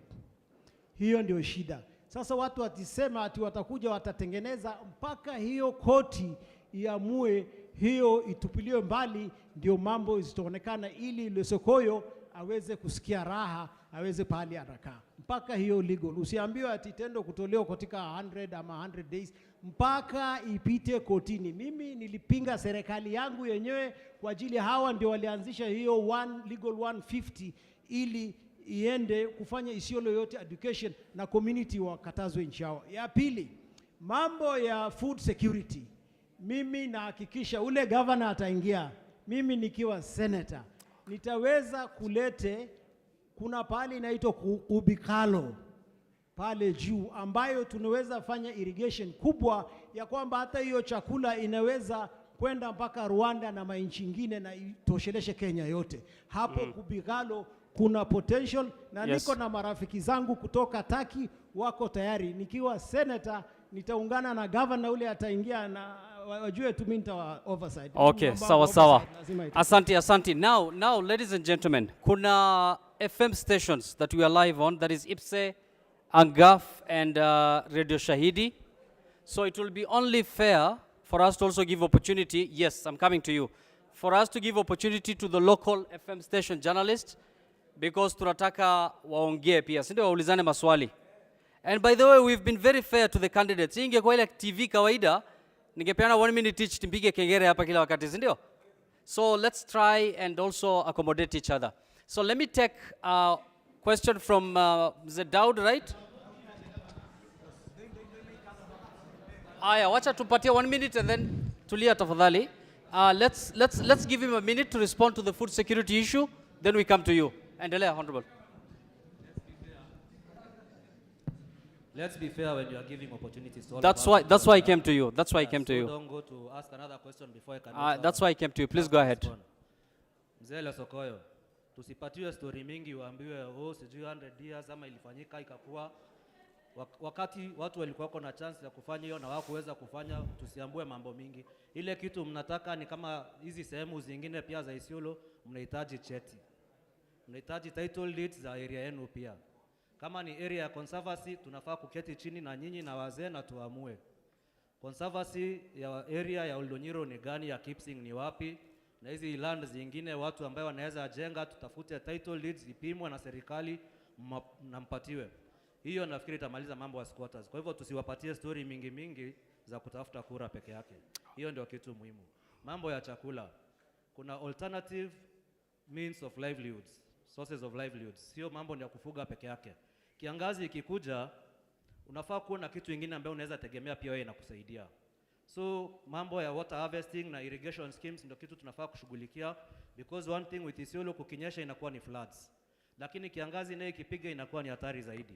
Kwa hivyo ile maji kinyesha, when we have those floods, tutatumia vipi na tutaitumiaje kuhakikisha hata kama ni kufanya greener ku water other pastures, kuhakikisha ile wakati kwa drought kuna nyasi sehemu zingine. Hiyo ndio kitu muhimu ambayo kama serikali yangu nitashughulika nayo. Tashughulika Wasamburu si nyama peke yake, mnaweza kula hata samaki mnaweza kula. Kwa hivyo kama hata fish ponds tutatengeneza ili muweze kufuga hata kama ni samaki. Yeah. Kama ni ukulima pia mtafunzwa na tutenge sehemu ambazo mtakuwa mnapatiwa kama ni seedlings na kila kitu, ili kiangazi ikiwa tuko na kitu kingine ya kutegemea. Sio kila wakati kutegemea ng'ombe peke yake. Ni kweli hiyo ama sio kweli? Hiyo ndio kitu muhimu, tujue vile tutajikaba wakati ingine kuna drought, sio mambo ya mchango na relief food. Haya, asante sana. I think you're okay now. Let's go to Mzee Daud. Iko ndio. Mimi nitazungumza kwa kifupi sana, kwa maana najua summary. Mimi nataka kuzungumza juu ya maneno ya ardhi. Okay. Isiolo, kuna watu wengi, kuna watu chache Isiolo hapa katika hii nyumba. Hapa katika hii nyumba ikiongozwa na mimi, aliyekuwa gavana wetu Doyo, kina Moku, kina Shano, watu ambaye hata alake, watu ambaye tumefanya kazi ya utawala ya ardhi kwa miaka karibu 30. Doyo alianza kazi na mimi Kenya Pastoralist Forum. Mimi najua siku hiyo tunatetea ardhi ya wafugaji. Lakini hapa Isiolo imekuwa circus. Mnajua circus? Kwa Kiingereza ni circus, kwa Kiswahili ni mzunguko. Najua kitu mzunguko haizi isha. Mambo ya ardhi na umiliki wa ardhi na utawala ya ardhi imekuwa circus. Ya waongozi kutumia kila mtu iko katika utawala mbaya ili wawezi wewe upigie hawa magoti upate ardhi. Ardhi wacha ile ya jamii. Hapa Isiolo town, mimi nafikiri hapa ndani nusu ya watu iko kotini. Au kuna ploti ambaye mwingine amelaumu. Miaka 10-15 iliyopita hakuna authority yoyote. Tangu county council ilienda, hakuna authority yoyote unaweza kuuliza mambo ya ardhi. Ni wazee, ni wakora, ni makatel, ama sivyo wananchi? So twende kwa maswali. Sasa si hapa nataka historia. Nyinyi mnataka kiti. Tarehe 9 mna mpango gani ya kutekeleza ili? Na hii swali mimi nauliza Doyo asa na alake ya future. Muna mpango gani kututoa katika hii circus ya ardhi? Ile circus Bwana Doyo ulipata miaka 5. Nini mpya unayo ya kutoa kwa hiyo circus? Ulitoacha kwa hiyo circus. Halake una nini mpya ya kutoa sisi watu wa Isiolo kutoka hiyo circus? Asanteni sana. Asante. Tuanze na Governor Honorable Doyo. Nafikiri Mzee Dautari kusema kweli ni mtu ambaye amefanya kazi ya kuweza kuelimisha watu kwa miaka mingi, pamoja na Mzee Shano na wale wengine ambao wako hapa. Na haya maswali ni maswali ambao ninajua ni wa ukweli na ambao imeweza kuumiza sana raia hapa Isiolo. Wa kwanza akiniuliza mimi kama governor wa kwanza 2013 nilipoingia, the first thing I did was to declare moratorium. Nimefanya kazi zote za ardhi sizimame kwa miaka miwili. Nafikiri waziri wangu ambaye alikuwa pale alikuwa Suleiman Guyo. Tuliweza kusimamisha mambo za ardhi kwa sababu wanazungumzia mambo za cartel. Ni kweli kulikuwa na mabrokers wengi sana kwa mambo za ardhi, niliweza kusimamisha yale ambao ningeweza kufanya, kwa sababu tulianza na mambo ya spatial planning. Niliweza kufanya survey. Mnasikia kuna mahali sasa wanapeana title deeds, kwa sababu nimeweza kuanza katika Buratu Ward na Ngaramara Ward, na nimeweza kwenda paka Kina na Marti ya kuweza kufanya survey za ardhi ili watu waweze wakasajili ardhi zao. Ile ambao ni ya muhimu ambao nitazingatia na ambao nitafanya kwa haraka nitakaporudi kwa kiti, na kwa uwezo wa Mwenyezi Mungu nitarudi. Na the first thing I will do is, as we said, nafikiri shemeji yangu alake alisema operationalization. Hiyo ndio ilikuwa shida ya community land, kwa sababu kuna vested interest.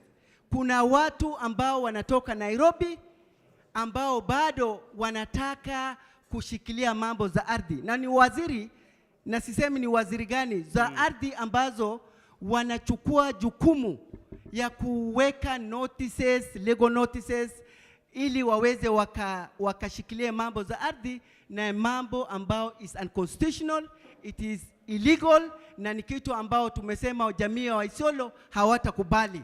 Na sisi mimi kama governor wa kwanza na ambao anaelewa mambo za ardhi, hizo mambo za adjudication za ardhi is the first thing I'll get to do away with. Hiyo itaachwa kabisa.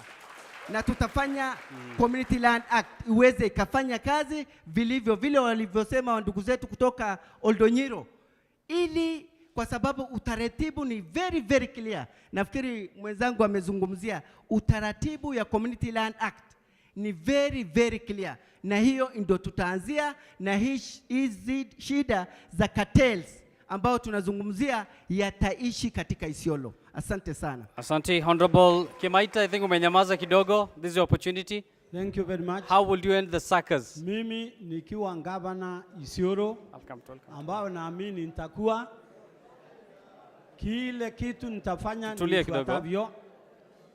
Tafadhali tusikilizane.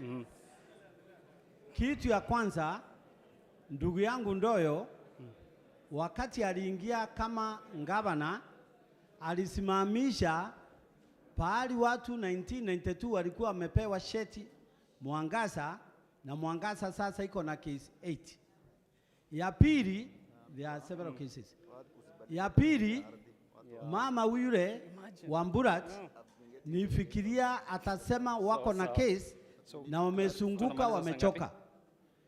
Kitu ambacho ni muhimu ni raia waelimishwe, and I'm very happy with you kwa sababu kama your NGO imefundisha watu haki zao, na ndio naona watu wamejaa hapa. Thank you very much. Asante. Kama mkuniita. Ya yes. Tatu. Bado mashamba. Okay, you have a minute. Tafadhali. Okay. Thank you. Mashamba ambayo inaitwa irrigation schemes.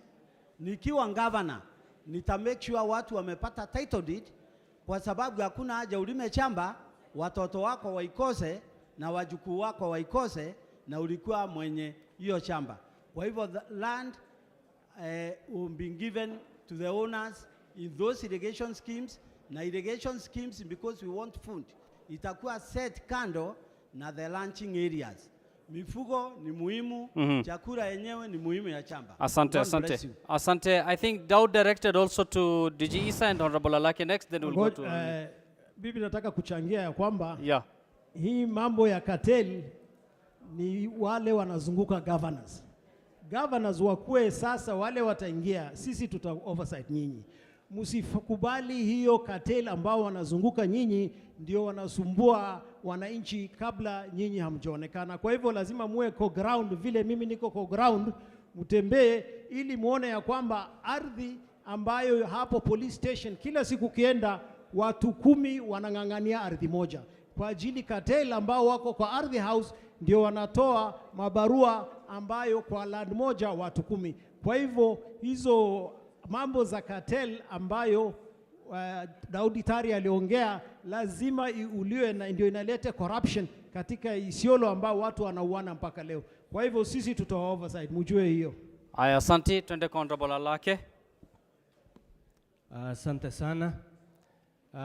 Shida ya Isiolo kama kwingine tu Kenya sio ukosefu wa sheria, ni ukosefu wa utiifu wa sheria na ukosefu wa control. Ni shida ya uongozi mbaya, mismanagement ya county. Ni shida ya bad leadership, maana uongozi ulio duni. Kwa hivyo mimi mpango wangu ni nitaanza na control. Lazima kuwe na control. County ni trustee ya kila mtu, ya raia, ya wakazi. Saa hii kila mtu ndiye mkubwa wa ardhi katika county ya Isiolo. Vile najua wazee kila sehemu wana allocate, wanauza, wanafanya vingine. Ni kwa sababu hakuna enforcement ya sheria, hakuna enforcement za taratibu za sheria, hakuna enforcement ama heshima kwa rules na sheria. Lazima tutatue hiyo. Mimi nitaweka mpango kabambe, ofisi hizo nitasimamia, nihakikishe ya kuwa ardhi ama land ni mama ya kila rasilimali, mnajua hivyo. ardhi ni mama, mchanga ni mama ya kila rasilimali ya dunia, na yetu pia ni zaidi hivyo. Hapo ndipo kuna nyasi, kuna maji, kuna mahali utasimama na kufanya biashara. Kwa hivyo vile tutafanya ni tutahakikisha mambo haya yote yanayosemwa tutatatua. Jambo la kwanza, nimeona hizi shida za Isiolo hasa zile ziko katika mji hapa ni kuogopa kufanya kazi taratibu ile inafaa kwa sababu ya siasa ile mbaya. Kila msimu wa siasa tunaenda tutasema tutatatua mambo, iwe ni ya Mwangaza, iwe ni ya Chechelesi, iwe ni ya Kambigarba, ili tuombe kura. Lakini baada ya kura ni kusahaulika. Mimi kwa jukumu langu, nikipata nafasi yangu, nitaanza na hiyo. Sitaogopa kulaumiwa, lazima nirekebishe. Yule mtu ni cartel, yule mtu ya kuibia, yule mtu mfisadi, sitamuogopa, nitakabiliana naye vilivyo, nitamuondoa. Corruption ndiyo chanzo cha shida ya ardhi ya Isiolo. Na hizo za maploti. Na nitawaadhibu, I'll face them. Sitawaogopa. Asante. Thank you. Asante. Lazima turekebishe. Yeah, Honorable Toribi, I think you've heard the question. How can you end the suckers surrounding community land registration? Kuhusu mambo nilikuwa kwa radio Shahidi na nilisema ya kwanza, kitu ya kwanza tuna clean ofisi ya ardhi hapa Isiolo. Ofisi ya ardhi iko na watu ambaye ukienda huko unapata ni watu moja peke yake wanafanya kazi kule. Watu moja wakiwa pale kunakuwa na ubaguzi. Mimi mwenyewe ni victim wa plot zangu 2 Checheles. Nimepeleka kesi zangu kotini Checheles kwa sababu kuna watu ambao wamevamia land yangu mimi mwenyewe ambayo niko na all the papers. Kuna watu ukienda huko wanatengenezewa makaratasi the same na kama yako kwa sababu wametoka labda kwa jamii moja. Lakini kile ningependa kufanya kwanza, tuwe na usawa kwa ofisi, tuwe tumeajiri kila mtu kwa ofisi, because ili maendeleo yawe lazima sisi wote tuwe tumehusishwa. Haijalishi kama wewe ni kabila gani ama ni gani, uko na uhuru wa kuishi pale yoyote Isiolo. Na ukiwa penye huko, kama ulikuwa na ardhi yako, na tayari tunaweza tukafuatilia mpaka mwisho tukajua kweli, tukitumia wale village councils ambao tujue, na wale masub area tunajua hii land kweli ni ya nani. Mwenyewe anapatiwa ardhi yake, na ule mwingine ambaye sio yake anaambiwa asonge. Kwa sababu lazima kila mtu awe na ardhi yake. Ule ambaye tayari na unalipa land rates lazima ukuwe na ardhi yako. So ile kitu inakosekana kwa shida ya ardhi ni political will.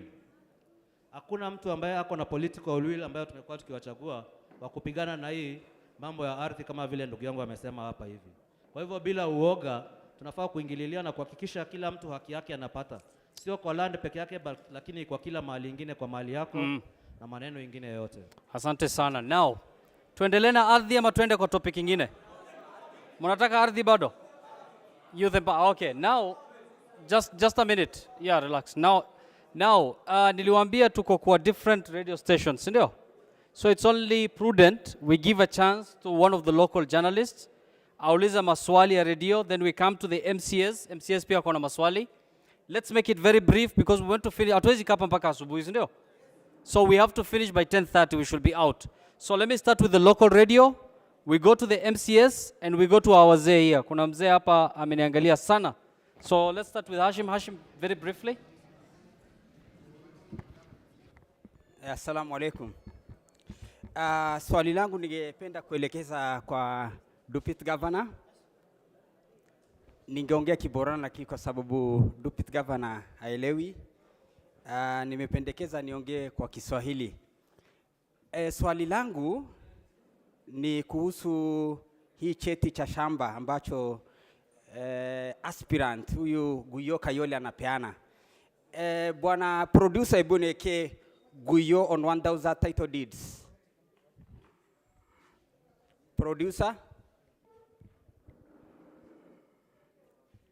Producer, nichezee Guyo on 1000 title deeds.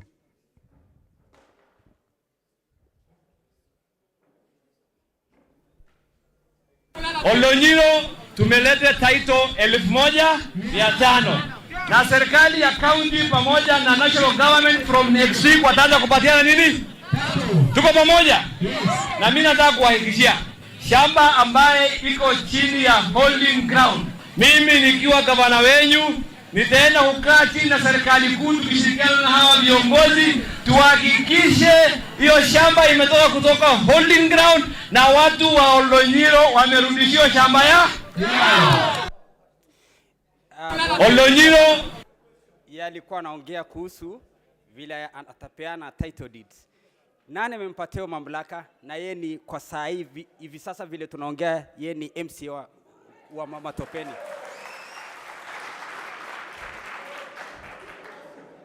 Nijibu. Asante sana Abbas. Unajua ni rafiki yangu sana ya siku nyingi sana. Hata kama umesema sijaelewa Kiborana, nimeelewa.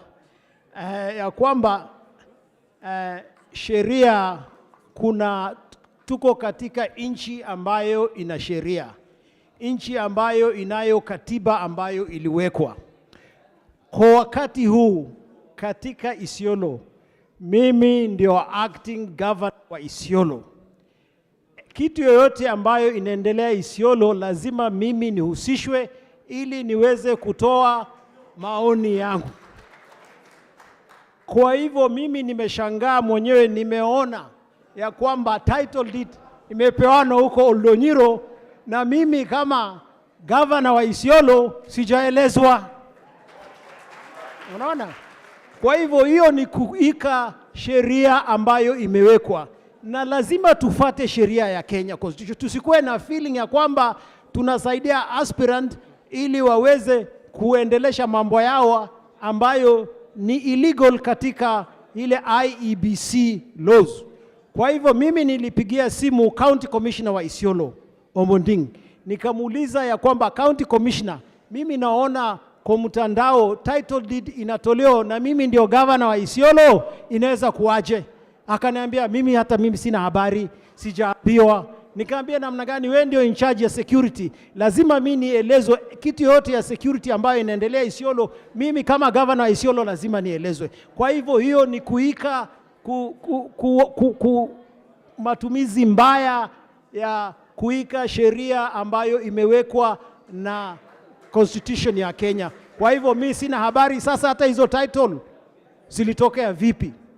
Hata wale ambao walikuwa in charge lazima wangeliniambia ndio ikiwe na sheria. Mtu yoyote sahi anaweza kwenda kotini na akasema hizo title hazifanyi kazi. Kwa ajili governor wa Isiolo hakuwako saa ile imepatikana. Juzi Ngaramara ilikuwa tofauti. Waziri wa Yatani alikuja kutoa title deed. Mimi nilielezwa, nikaambiwa, na mimi nilikuwa na feed watu, nilikuwa napea watu chakula, nikasema muendelee, muna blessing yangu kwa ajili ni Rais Uhuru Kenyatta ndio ametoa hizo title. Kwa hivyo mambo yoyote ambayo inaendelea Isiolo, ukiona ni watu ambao hawafati sheria ya Constitution 2010 Kenya. Asanteni. Bwana DG, swali la pili. Kuna mkaji wa eneo la Ngaramara kwa jina anaitwa Samuel Lokorio, alipinga vikali na kuongea kuhusu Senator Fatuma Dulo kuhusu mambo ya ardhi ya Burata na Ngaramara. Producer nicheze Samuel Lokorio on jeshi. Sikiza. Producer. Huyu jamii wa Turkana wanajua nani alikuwa anaongoza Senator Dulo. Hapo anajulikana kwa Turkana. Mimi ndio nilimshika hivi, nikawa chamani yake na nikawa na kamati ya watu 47. Na hata vile alichaguliwa, hata kukuja kusema asante peke yake, hajakuja kusema asante kwa jamii wa Turkana. Kwa hivyo mimi nilikuwa nasema ameamua kuresign. Nilishangaa juzi ati anasemekana anakuja tena kutafuta kura. Na anasema kwamba atakuwa Waturkana ni bedroom. Mwambie sisi tuko pale. Hiyo bedroom sisi tuko. Hiyo sitting room anasema sisi sitting room bedroom sisi tuko pale. Sisi ndio tulimhakikishia kwamba amefaulu. Na ile binu ambayo tulitumia kuhakikisha ya kwamba amekuwa senator Isiolo. Hiyo binu ndio tutatumia kwa kumwangusha kwa sababu hakuna kitu ametutendea. Tutamwangusha asubuhi saa 1:30 hapo nyumbani. Wale ambao wako na yeye pale anajaribu kudanganya yeye pale ati kwa sababu ya jeshi. Kama angekuwa ameondoa jeshi, sisi tungekuambia weka. Mimi mama ametupigania kwa jeshi. Lakini kila siku akisimama na kupigania kwa jeshi. Jeshi wameondoka. Jeshi wanaendelea kupima hali. Hakuna kitu kama hiyo. na hatutakubali jamii ya Waturkana wadanganywe tena. Sisi tuko mashinani na hatutakubali jamii ya Waturkana wale ambaye tena tunataka wote waende nyumbani. Wote waende nyumbani. Wacha tuweke watu wengine wapya. Vile wandugu yangu wamesema hapa, sisi tayari kama Waturkana tuko na governor. Tayari tuko na MP. Lakini senator na women rep bado. Na wewe ndio senator wa kwanza umekuja kwetu. Kwa hivyo pokea. Okay, asante sana Abasambire. Umeona seneta ngine hapa? Hakuna seneta. Seneta ni mimi. Na hiyo mambo nitaangalia. Nikuambie ya kwamba mimi hao watu yangu, watu ya Ngaramara, Waturkana ni watu yangu. Mimi ndio nilichagua Bishop Edu, unajua Bishop Edu, kuwa coordinator wa Azimio presidential candidate. Mimi ndio nilipeleke huko juu nikaweka yeye. Kuna watu wale ambao wanajaribu kutoa yeye kwa ajili ya ukabila. Kwa hivyo msijali watu wa Ngaramara, mimi niko na nyinyi, mimi nitawafanyia kazi, nyinyi msinisahau tu, mkinisahau hamtakuwa na mwingine. Asanteni sana. Thank you very much. Gafinti talameso gafi Governor Kara Dr. Godana Doyo. Armandura tatiniwana tete Dr. Yohani Godana Adidoyo mapugogar kakabaydan. Mapugogar ka county Isiolo. Mapingogar sun kam. Mapugogar sila kesa nabam misif. Mo jalalu magumiti jalalu man wansuni mapugogar kanjirre circuit. Galatome waan qara afaan Boorana guddoo mammaas qaban. Afaan Boorana namni akka dasa beeku guddoo miyaan. Wanni goga jedhaniif Afrikaa keessallee communitiesiin hedduun akka ati beektu wanni durii namni akka wayaafa naqatu waan goga farra midhaasan yookaan goga laafisanii fa midhaasan. Wanni am akka katiiba gaaf keenyan jalqabdee katiba keenya kisan beektan gan 1962 Lancaster House midhaasu jalqaban. Arrikoodii an qabu kan Lancaster le dura kawaan lafa kwa sababu wana sew angaf war kana cufan hojja waan lafa deebi'anii angafina maan jennaani Kenya keessa. And I say this one with all the pride. With all the pride. Nami wa lafa masters by research toche. Na afkindiki chala Kenya keisa.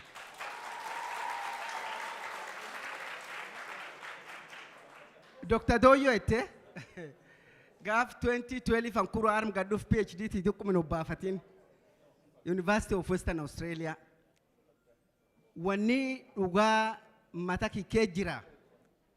Wani uga mataki kejira walafa jarole talle nam guddo maqallen daw nam gudda arma walino janne walafa ak laftiteen dhib gudda qab kawani sun cufo atlalt akrofu mzee dautari ban sakasi ni ban wani dhibi kun namirran demnef ak gango yo cuf maranifi dhib lafat dhib lafasun nami yaad itqab kabeek ak wan agarte baranot dullatti wanni dullatti ngoga so mapila fa kadoyo nar kaqab kagoga wanjirat Galatom guyo kayole MCA Matopeni kanile barchuma county Isiolo fedachu jiru inni wan jede atini class ke sarrafte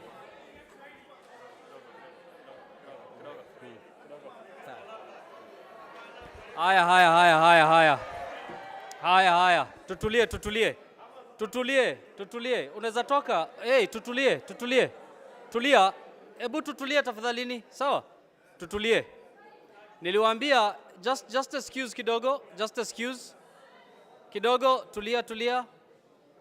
Kitu moja, tukubaliane ya kwamba kuna ma radio stations ziko live, okay?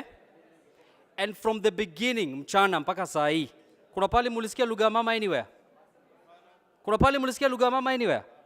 So, sacrificing a minute or two for Borana listeners, is it a crime? Mushaona Uhuru akiongea Kikuyu? Is it a crime? So what is the problem? Jamaa akiuliza maswali mbili. So let's give him 3 minutes. Dakika ngapi? 3. Akipitiza kiborana 3 minutes tunamtoa, sawa? Haya. Galatoma saninjeni.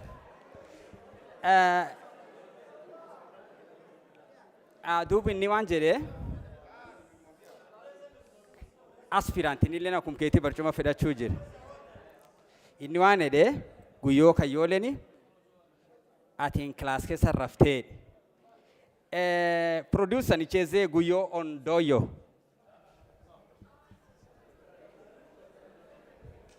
Wewe kama ulipatiwa fursa na wakaaji wa Isiolo miaka 5 na hata haujaweka choo hapa ndani ya Oldonyiro, unakuja Oldonyiro kutafuta kura gani jamii? Uko na haki ya kutafuta kura hapa jamii? Kama umelala kwa class for 5 years, wananchi wakachoka na wewe, wakasema enda nini? Unakuja kutafuta kura gani jamii? Utakuja kufanya kazi gani ambaye haukufanya miaka 5 ilipita? Iko wewe kama Galatoomaan inni jedhe Oldonyiro dubbatu suni inni waan jedhe gan shanojaa qara kilaas keessa raftee kachoo tokkollee Oldonyiro keessin kaayini wanni ataram fedhachuu wanni ataram barbaaduu dhuftiin jirtu jedhe. Wanni tokkolleen ujiin yookaan wanni maendeleo haa Oldonyiro tochiitti gaaf gadateeti jirti. Yoo siin jiraatu 1 2 3 4 nuti. Dubbiin qaraan deebisu ta kilaasati. Waan asee naafis nam kilaas keessa rafe gumiin cufin beekte. Annan barannooti kiyyi fuula inni gaate beektu waan asee qarxaasii biyyattii River Road fa'aa guurratti hin guurranne kaamtana beekta.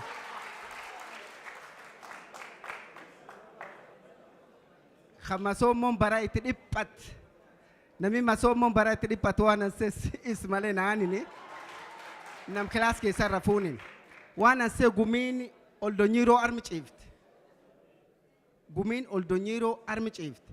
Waan gavanaan qaraa akka gavana qaraa ka gumiteen sasaamburuu ta Oldonyiro qarqaars masoomoo ijoollee isaanii labsuun keessatti beesse takka namni labsuun keessatti hin baasin baas ka masoomoo ijoollee saamburuutii baas ijoollee yuunivarsiitii jirtu na talameessoo lafakka Oldonyiro ta agartee hospitaali hin qabne ka gaafan dhuf isaaf naasin tokko hospitaal warra keessa hin jira hospitaali sun qorsa argatee nama hojii itti qoree fi lafti sun guyyaan keessa deeme waan asee rifaaro hospitoo kan namni takka adu guyyaa tokko Isiyooloon dhufini warra Oldonyirooti. It hadad warra Oldonyiroo it hadad gaaf kiyya sokko shanaan ambaan ka sokkoon Isiyooloo kee jirtu ta Dusee kee jirtu ta Eskooti kee jirtu ta Oldonyiroo ta Rijoon ta Mzima keessa kutoka Mooyyalee pakka tarakkaniiti oriin itti yaa'ee gumiin guddoon itti dhuftee orii warra bitamee taajirii labsuun keessa xammaan tan ba'e sokkoonu wafaadilii waliin qarqaarree Oldonyiroo keessa jaar. Yoo inni waan isaaban fedhe uskuula ijoollee didiqqoo ECD jedhan waan ansee akkuma seemu Isiyooloo cuf keessa jaare Oldonyiroo keessa jaare kan maalimoot qoree fi maalimoot takka waan ansee aga an qoree fi kanaasee san qoree fi ka revenue keessa an qoree fi Oldonyiroo for the first time county keessa gosti tun hin beet kura 44 callaa argate ammoo minister gosti gugurdoollee hin argatini warra Oldonyiroo argate. Lesegee hin beetan lesegee ka kura hin argatin lesokkoyoon kana jaaroleen tun tan kura 44 argadde minister gos gugurdoollee kennini warri gos diqqoo jedhee warra Oldonyirooti kenna. An akkasii kilaas keessatti rafini waan choonini waan choo irraa warra Oldonyirooti tochi. Galatoo gaafinti yammaantana obboleeskeenna alahee diida kanilleen kajeella barcuma tana kana qabu gaafadha. Obboleeskeenna alahee amaasaadun nama barcuma kan gubbataa bir jirti. Wanni asi gaafadhu aadaan gubba lafaa tagan 2016 waan lafi Isiolo maan irra dubbatti. Galatomi Abba Simpirre aadaan lafa ta gubba lafa tagan 2016 ta afaan Faranjiitiin community land act jedhan ta waan laf gumii ta maamul laf gumii ta aadaa laf gumiiti wana irra dubbaddu karaan nu egeri isi finni tolfanne qajeelfanne ujiirra oolchine gumiteennaan qarqaarru yoo akkisiit qoranii waan keessatti afancuuf qajeelfanne karaa isiitiin deemsifan wanni ambeehu gumiin cufirra dubbachuu jirtu haga amma ujiin seen itti laal akeek lakkisi ittillee laal wanni anin sittim kajira gumiin tun cufee gireefuu nu galgal kanarmu dhufe wanni siin dubbachuu jirtu akka aadaa sun hin qarqaarin aadaa sun gedi waan isi kee jira hakoran cuf laallee fula siin jirtu akki siin jirtu akka gumiin arda qubatti cufatti gargaaramtuun tochina wanni ani irra beeku haga ammaa ujiin seenne ujiin taane ujiin tochina ammoo wanni siin ujiin ta'iniif akkum reefu afaa Faranjiitillee jedhe maamul lafaattama siyaasa lafaattamtu durdeemisattama warfin harka qabuutti fin keessi hin jirre waan gumii kabaasaniif keessi hin jirre kara dagalee kadaba kafin hin qajeelchin harka qaba wanni an beeksuni wanni hojjachuu malan dhuguma aadaan cuftinuyyuu laafinnallee qabdi jabeennallee qabdi fula nam dhibdullee qabdi fula isiin itti nam dhibdi dhibisiin laalla fula isiin jabeen qabduuf jabeennisii suniin oolle bulla antaan hin beektana itti hojjanna egeri haga egeri hojja ujii sun rabbi guddaan nanga'iin argadda hin beeka hin hojjadda aadaa sun ujiirra oolchine qajeelchine deemsu. Haya. Thank you very much. Anaitwa Abba Simpire, tumpigie makofi. Aya, now I'm told there's a clip. You know, land issue tulisema ni emotive, sindio?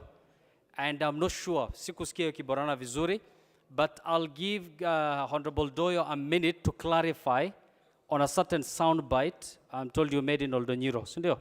Utuambie kwa Kiswahili because kuna watu Oldonyiro hapa and they want to get clarification from you, and I think this will be a very good opportunity for you to do the translation for us on the sound bite that you made there. Yeah. Just a minute. Yes, go ahead. Nafikiri kweli aliuliza maswali ambao ningependa kusema kwa Kiswahili kwa sababu ni mambo ambao inahusika na Oldonyiro. Kuna jamaa fulani ambao ninyi mwenyewe mumesikia. Jamaa wako na majina 5, sijui mambo yake, mara ni Nguyo with N, mara ni Guyo, mara ni sijui Ibrahim Hassan Hussein. So anasema alisema nililala kwa darasa na nikasema watu wanaelewa ni nani alilala kwa darasa kwa sababu masomo yake ni duni sana, ndio anazungumza vile anazungumza. Okay, sasa I think that was the translation, sindio? So let's stick to issues sasa. Ndio nilisema hivyo na Kiborana ndio ni mzuri niwaeleze pia. Alisema alipokuwa Oldonyiro alisema ni nini nimefanya Oldonyiro. Nikaambia kwanza nimesaidia kwa mambo ya elimu.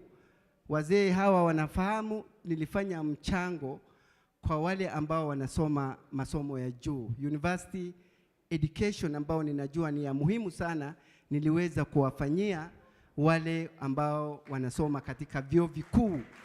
Na nifikiri ni wa kipekee Oldonyiro ambao nimefanya mchango kama hiyo. Ya pili nimesema hospitali wakati nilipoingia ilikuwa hospitali ambao haikuwa na chochote, lakini tuliweza kuweka dawa, ambulance ambao imekaa kwa miaka ziliweza kufanya kazi na kusaidia watu wa Oldonyiro, nurses na wale ambao wamehitimu katika mambo za hospitali tuliweza kuandika katika hospitali ya Oldonyiro, na tulisema ECD ambao tuliweza kuweka katika area zote Oldonyiro walipata kama walivyopata wale wengine, na niliweza kuandika walimu ambao waliweza kufundisha katika shule hizo. Kwa hivyo alisema ebu onyesha hata choo moja ambao Doyo ameweza kujenga choo, na nikasema pengine aelewi ni nini alikuwa I think what Oldonyiro iko clear, si ndio? Haya, now nikasema ndugu zangu, hawa ndugu zetu ni watu wa haki. Nilipokuja kuomba kura wakasema ulichelewa, na walifanya tu hivyo, nikapata kura 44, lakini waziri katika kaunti ya Isiolo niliweza kupea kwa jamii ya Samburu kwa sababu wako na haki katika kaunti ya Isiolo. Asante sana. Now, ladies and gentlemen, tuli promise tunamaliza 10:30, si ndio? Na tujoguza mambo ya vijana hata mara moja. Na tulisema about close to 50% of the Isiolo's, economic active, watu wale wako barubaru. 50%, imagine hawana kazi ya kufanya. So nitapatia kijana hapa uliza maswali about the youth. Alafu, yes, you'll introduce yourself. It's okay. Mpatie microphone tafadhali. Microphone iko wapi? Tafadhali tumpatie microphone. And then we'll give all the aspirants 2 minutes each, so that you respond to the issue that is going to raise. Go ahead. Assalamu alaikum. Yoya. Kwa majina anaitwa Faisal Hassan, independent candidate MP Isiolo North. I think the youngest MP, From my former boss, His Excellency Gonald Doyo, nilikuwa mtu wake wa mkono. Leo nashukuru Mungu, najua hata mimi niko kwa ballot. So tunapigiana kura wote pamoja, and other leaders wako hapa. Kama vijana, sisi tumezoea kuambiwa tunaajiriwa. Wage bill ya Isiolo County saizi, it is too high. Mko hapa msidanganye vijana wetu ati mtawaajiri. Nafasi ya kuajiri watu, I think the next government, I think it's less than watu 30. Hiyo ni chief of sana mawaziri. Mutafanya nini na mambo ya wage bill? Swali ya kwanza. Swali ya pili, mambo ya small medium enterprises, ama mnasema youth empowerment program. Mko na nia gani na vijana wa Isiolo kuwa empower kibiashara, ama wale wako na skills kivipi mtawa empower? Number 3, mimi kama kiongozi, unajua tunaangalia mbele sana. Hao wanaume wetu wote hapo ukiangalia umri wao, I think KT ndo wako less than 35. Hao wengine ni 50 plus. The next 10 years unajua mimi ndo nitasimama hapo nikuwe governor. Na mtaniuliza swali, si ndio? Inshallah. Hii swali ni muhimu sana. Vijana wa Isiolo, mambo ya miadarati imekita mizizi. Na miadarati Kenya mzima wanasema inatumika na hii barabara ya Isiolo ikielekea Nairobi na sehemu zingine za Kenya. Mbeleni nilikuwa najulikana natoka Mombasa.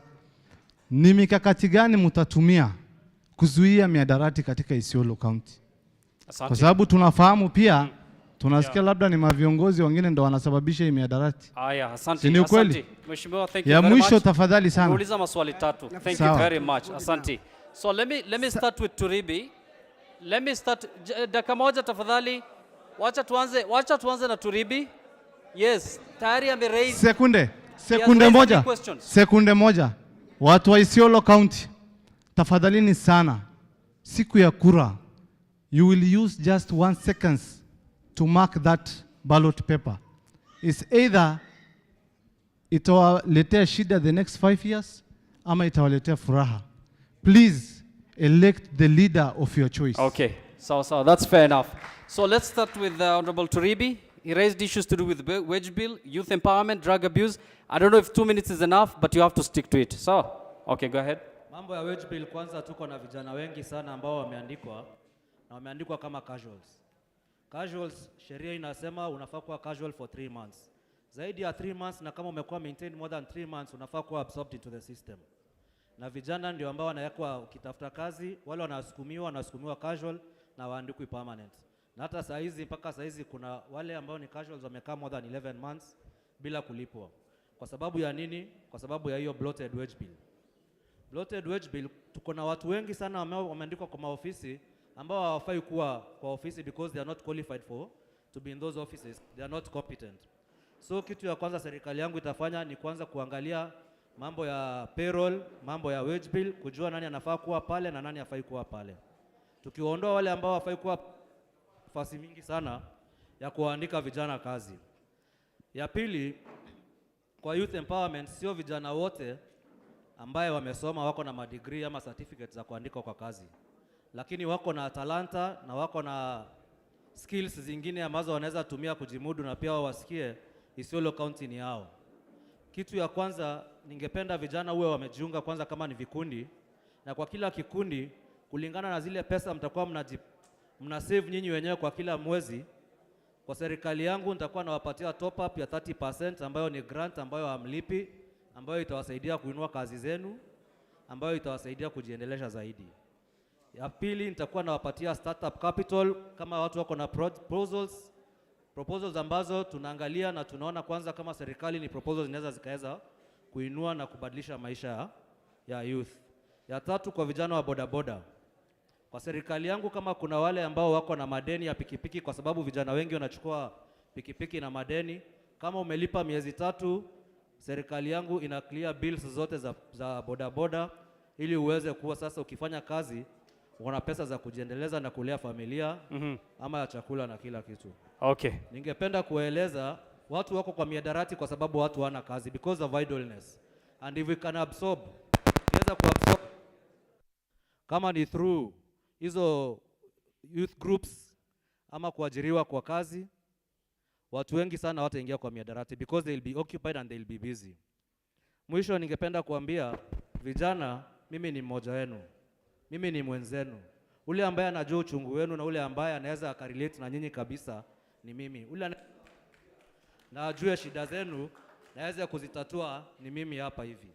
Kwa hivyo tujue tuko hapa hivi Isiolo County. Deputy yangu pia mnamjua Ibrahim Mohamed Isaac. Yeye pia ni kijana mwenzetu. Kwa hivyo wakati huu tunataka serikali ya vijana, sio? Haya. Hiyo ndio itaweza kutuinua na kupelekana mbele. Okay, I think your 2 minutes are over. Honorable Olake. Wage bill, youth empowerment, drugs abuse. Asante sana kwa swali hilo ama maswali hayo kutoka Faisal. Ningependa kusema hivi, mimi katika lengo langu na azimio yangu mimi mwenyewe niko na point 7 ama 7 point plan ya kutekeleza, na si point ya kusema tu, na yale tu mambo ninajua they are workable na zitatekelezeka. Na katika hizo 7, 4 zinaguzia mambo ya vijana. 4. Na nikitaja tu kwa ufupi chache ni ya kuwa youth ni point number 2 yangu baada ya ile ya ardhi na security na cohesion. Na kutaja tu nikisema maneno ama jambo lile linahusika na employment. Faisal alisema tusiseme tutakuwa na employment ama create employment kwa sababu tayari wage bill ni kubwa.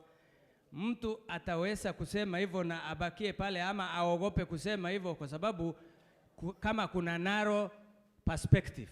Lakini lazima kuwe na broad mind ya kuona employment sio kuandikwa ama kuajiriwa kazi katika county peke yake. Hata kuwapatia nafasi ya biashara ni kuwapatia employment. Kwa hivyo employment ni jambo langu la kwanza. Kwa county tutawapatia kile tunaweza. Nje pia ya county mimi nitafanya juhudi niwatafutie hata kwingine. Na wale walio kama mmesema wage bill ni kubwa, na pia wale watu wako kama mwenzangu hapa amesema ni watu casuals, serikali inafaa kukaa kwa umakini na kufanya rationalization. Mimi nitafanya rationalization. Hakuna mtu aliye kazi atolewe, lakini kazi iwe ni kazi ile inamfaa, na yule anahitaji kazi lazima apate nafasi pale. Ni resource kutafutiwa, na kazi hakuna ceiling inasema watu waajiriwe 100 ama 1000 peke yake. It's a matter of innovativeness, it's a matter of expanding, it's a matter of expanding opportunities and economy. Hiyo tutafanya. Na youth pia nitaweka youth targeted economy, ile inawahusu, ile inawaangalia.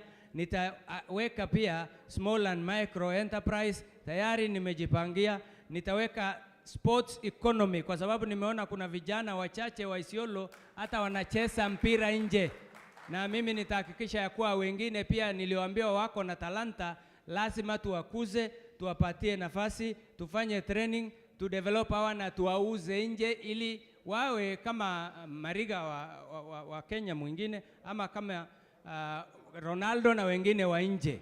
Ni lazima tu invest kwao. Infrastructure pia tutahakikisha. Wao ni watu wa IT. IT si simu peke yake. Nitaweka youth lab ile ya IT, ile itawatrain, ile itawahakikisha imewalink kwingine pia wapate nafasi. Na jambo la mwisho ametaja juu ya miadarati. Miadarati ni jambo mbaya, tunajua ni hali duni katika Kenya nzima, lakini Isiolo iko mbaya zaidi, tunajua, na hata inamea ikiwa maneno ya bangi na ya shashamane ikiwa inapitia hapa.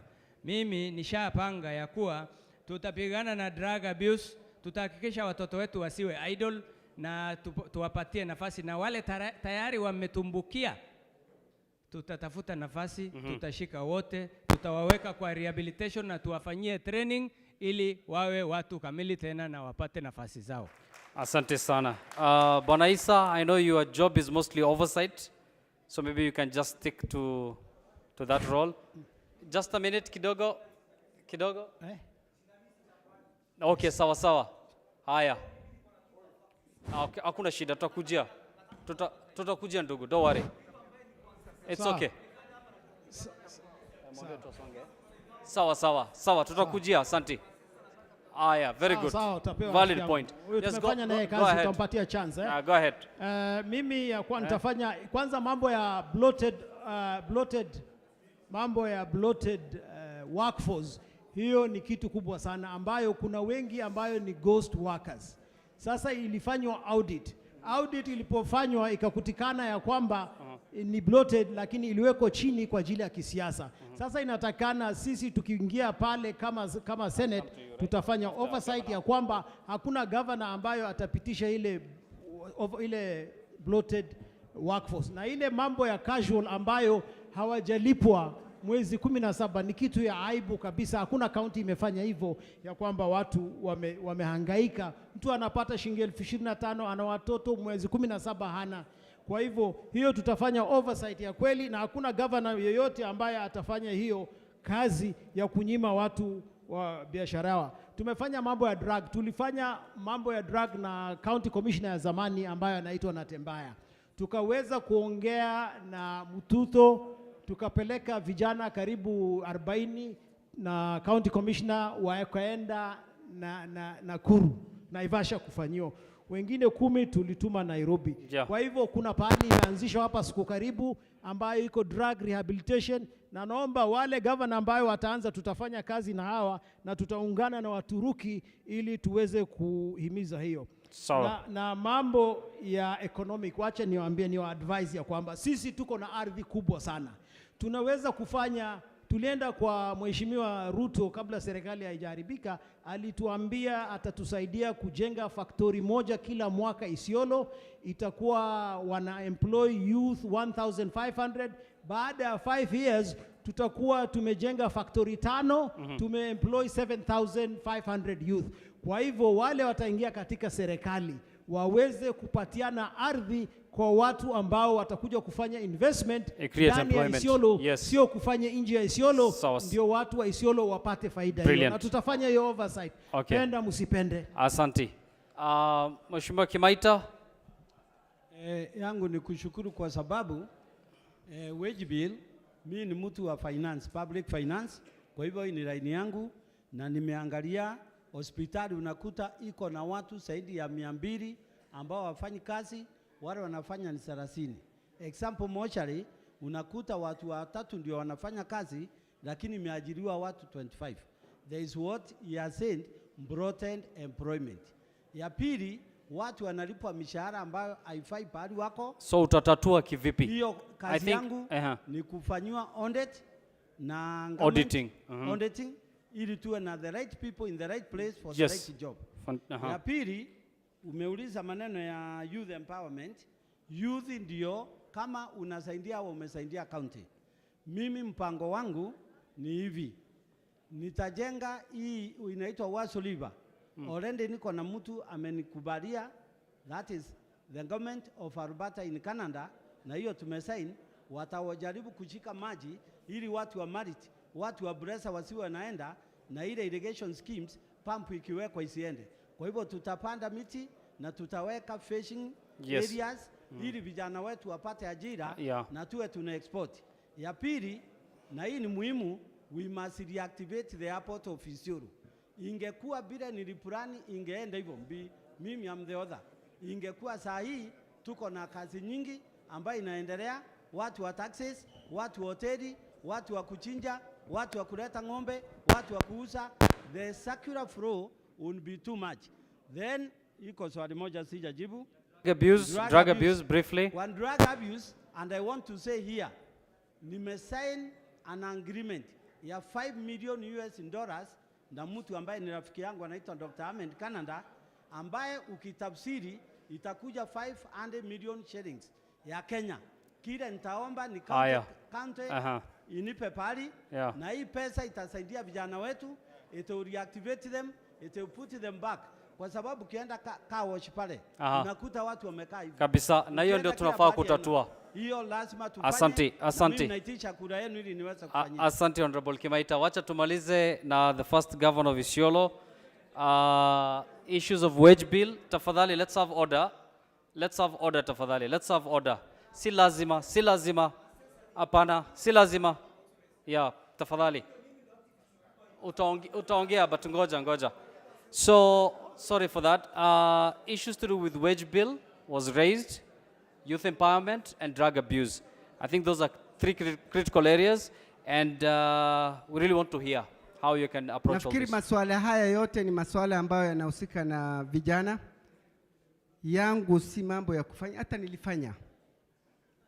nilifanya kwa sababu ukiangalia nafasi ya mawaziri katika serikali yangu ilikuwa 7, 3 walikuwa youth na chief officers. Nafikiri nitasema wakina Maulidi walikuwa youth, Asha alikuwa youth, Lesenge alikuwa youth. So ni kitu ambao niliweza kufanya, niliweza kuwapatia nafasi. Na vile chief officers, nafikiri mmoja wao ako hapa juu, amekuwa empowered mpaka sasa ananisimamia, anichukulie kiti. I'm happy about it because he was empowered. Na leo hii anakaa kwa platform moja na mimi akitafuta governor wa Isiolo na wengine wengi. Kwa hivyo yangu nafikiri I can call myself friend of the youth. Yes. Kusema kweli mambo ya wage bill, it is not a crime. Wacha niwaeleze ukweli. It's not a crime to have a huge wage bill. Mambo za pesa zimekuwa decentralized from Nairobi to the counties, ili wale ambao wako kwa county including the youth waweze wakafaidike, waweze wakapata kazi, waweze wakapata kujimudu kwa maisha.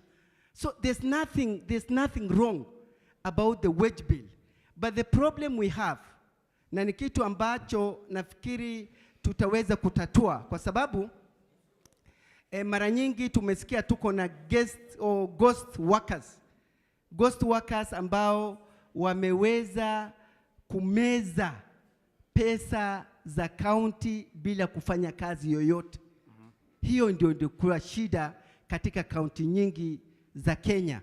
Kwa hivyo kitu ya kwanza ambao ningefanya, that cleanup of payroll, because shida yetu imeanzia hapo, mahali ambapo watu wanakula, mahali ambapo hawaja lima. Hiyo ni kitu ya kwanza. Ya pili, nafikiri si mambo tu ya kazi ile ambao tunaita white collar job. Isiolo, we can think of 3 pillars ambao inaweza ku-expand job opportunities for our youth. For example, tukiweza kufufua, kwa sababu ile ambao tulisema ni abatua wa Isiolo ambao itatuweka katika soko ya dunia, haikuweza kusonga mbele. Kwa sababu nilileta wale expert ambao waliweza kupanua abatua wa Isiolo, na tungeweza kuweka zile vifaa ambazo zingeanza kazi na ilichelewa. nafikiri kuanza tu namna hii abattoir can absorb up to 300 workers ambao wengi wao watakuwa youth. Na sio tu abattoir, tunaweza kutumia hiyo abattoir kwa sababu ngombe tuseme kama 1000 zinaweza kuchinjwa kwa siku. Tunaweza kuanza kitu ambao inaitwa cottage industries, ambao itafanya kitu inaitwa tanning, leather making. Ukienda Ethiopia leo, outside 25 kilometers outside Addis Ababa, kuna ile inaitwa Eastern Industrial Zone, ambao vijana nimeona na macho yangu karibu 1000 wakifanya mambo za jackets za leather, wakifanya viatu, wakifanya mishipi, na zinakuwa exported direct to European market and American market. So this one can happen in Isiolo. Sure. It can be done. We have potential for agriculture. Just across the road, we have kutoka Subuiga juu, tuna kitu inaitwa horticulture. Isiolo River, Wasonyiro River, if this can be utilized and our youth, this thing called cut flowers, ambao inaweza kutumia airport hapa. Airport ambao inaweza kuemploy watu wengi kwa sababu miraa kutoka Meru na livestock products kutoka Isiolo na hizo flowers kutoka Laikipia, inaweza kuwa pillars of employment for the youth of this county.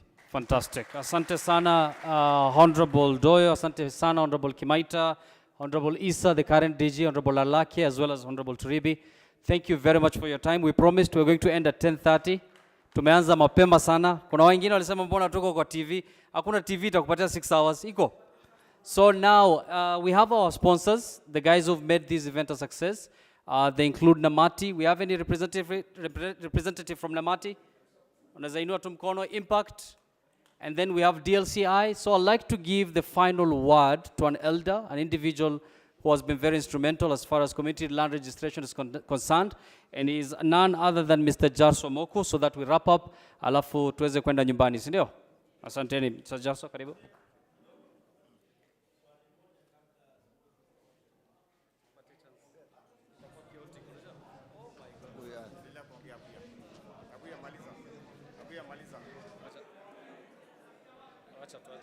Sawa.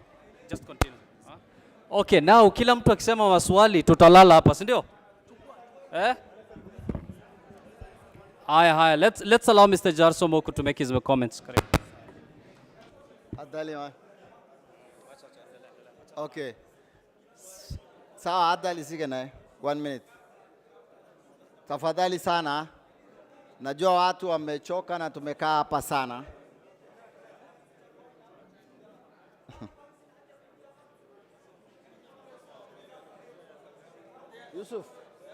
Yusuf, can we allow these two? Can we allow these two to ask the question? Tunaweza allow hao wawili tu waulize swali. Sorry. Can you ask the question? Mpa microphone. Hebu tabatiwa simama huko. Mpa microphone, hebu aulize swali. Nini anataka kuuliza? Alafu patie. Assalamu alaikum. Kwa majina ninaitwa Nuh Sharif Abdinasir. Nafikiria kuna watu wameangalia hapa makala ya KTN jinamizi jangwani. Hiyo ndo makala ambayo tulifanya na hapa deputy governor. Hiyo ndo shida ambayo sisi kama vijana tunapitia, na mimi ndio activist wa vijana Isiolo County. So swali yangu kuu ni tumeona shambolic programs zikiraniwa. Unajua manifesto ni kitu ambayo tunaelezwa tu. Nikianza by statistics za vijana katika Isiolo County I think ni 70,000. Population yetu ni 270,000 people. Every financial year kwa sai wa vijana, youth, education and sports ina allocate wangu 400 million out of 5.7 billion Kenyan every financial year tuko naye kwa county level. Lakini swali yangu kuu ni kutakuwaje na equal rights and justice? Equal rights and justice kusema wa vijana wachache kwa ajili wao wako na link na governor, ama kwa ajili wao wameemployiwa kwa maofisi, au vijana tu ndio wanapatiwa kazi na wanaendelea maisha mzuri. Alafu on the issue of drugs, hakuna kitu mimi nitaficha hapa leo. I'm in front of these all dignitaries. Lakini kama ni national government, tuliweza kupatana na county commissioner's office, tuliweza kupatana na Geoffrey Omoding county commissioner's office, na mpaka multi agency kama venye mnajua kwetu hapa kuna multi agency. Wamekuwa tayari kufanya na sisi kazi. Wametuambia nyinyi mkitufanyia pinpoint, mimi niko ahead of them. Wananiambia tuko tayari. Lakini shida yetu kubwa ni from the financial perspective. Tutapata rehabilitation for these kids. Sawa. Hiyo ndio shida kubwa tumebaki naye. Mimi Governor Dhoyo ni youth imekuweka hapa. Wewe mwenyewe unajua hiyo. We were the revolutionists. Sisi tuliachwa for the last 20 years ujinga na umaskini. Kwa hivyo sisi kama vijana Isiolo tuna sawa, mpa huyo. Asante sana.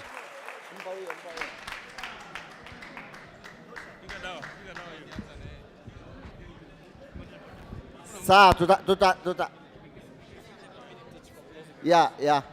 Sawa. Hamujamboni? Sawa. Hamujambo? Sawa. Ali, tafadhali. Hamujambo? Mimi niko na swali kuhusu mambo ya ardhi. Mambo ya ardhi. Sawa, uliza tafadhali. Na kwa sababu sasa panel wale walikuwa katika candidates imetolewa, sasa imerudi kwa sponsor. Hii swali nafikiri wale sponsors ndio wanaweza kuansa. Tunasema hivi, ujambazi inayoendelea, kupigwa wasafiri, kuchukuliwa mifugo na kutatizwa maisha ya watu katika barabara kati ya Isiolo na Chari Merti na shida ya kom inahusiana na unyakuzi ya ardhi. Je, msimamo yenu ni nini? So tafadhali, kabla hatujafunga, kwa sababu mimi nataka kufanya just vote of thanks. Tafadhali, no more. We can't open up the meeting again. Sorry vijana. Tafadhali kidogo, nataka niwapatie wazee tena half a minute each, mfanye closing remarks. Mrespond kama ni hiyo peke yake. Nini kijana? Tafadhali, chukua microphone, Toribi endelea. From here, chukua governor.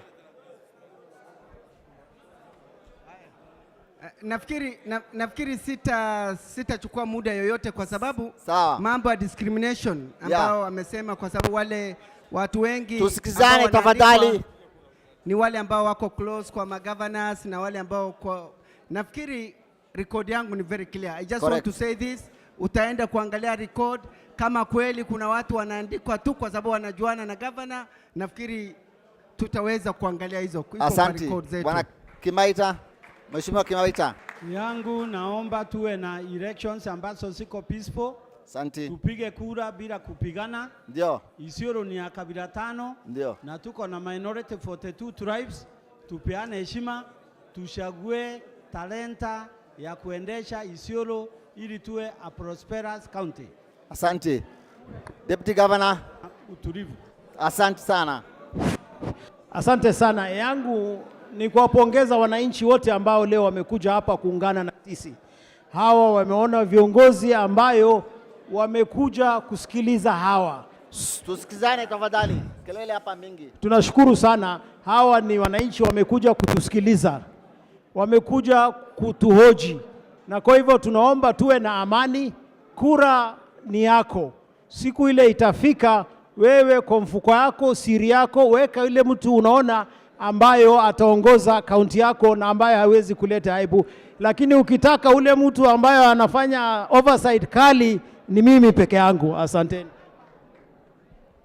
Asante sana kwa waliotuita hapa siku ya leo na pia wenzetu hapa. Ningependa tu kusema kwa ufupi, leo ni nafasi yetu, watu wa Isiolo, wapiga kura wa Isiolo. The choice of a lifetime is here. Historical choice is here. Wakati ni wako, nafasi yako ya leo na yako na ya kizazi kijazo ni leo. Choose between integrity and corruption, between ineptitude and capacity, between development and backwardness. Na pia nawaomba, finally, between darkness and light. My promise to you is that we shall together change Isiolo ili tuwe mfano wa kaunti za Kenya zote nzima. Thank you. Asanteni Thank sana, you. Mungu awabariki. Asante Bwana Thiribi. Tena nitasema majina yangu ni Kenneth Turibu Maorwe, tarehe 9 mwezi wa 8. Tuwasikize. Ukipata hiyo jina kwa debe, pigia kura hiyo jina, kwa sababu mimi ndio kijana wenu, mimi ni mmoja wenu, mimi ndio tunaishi na nyinyi hapa, tumelelewa hapa pamoja. Wengine wamekuja, kuna wale wametufungulia mahoteli, mkule pesa, lakini mkumbuke kura ni kwangu. Asante sana. Asante. Asante sana. Kama mnataka serikali ya usawa na haki, mjue KT yuko hapa. KT, asante. Kwa hivyo tarehe 9 muweke kwa KT debe ili tupate uongozi bora kabisa. Asante KT. Thank you very much. Ngoja. Asante sana. Tafadhali tusikizane. Tafadhali yangu nitakuwa ufupi sana. Tafadhali tusikizane. Kwanza nataka kuchukua fursa hii nishukuru wenzangu wale tulipanga hii fursa pamoja. Organization karibu 5 ambaye Yusuf ametaja hapa. Tunasema asanti kwa kushirikiana.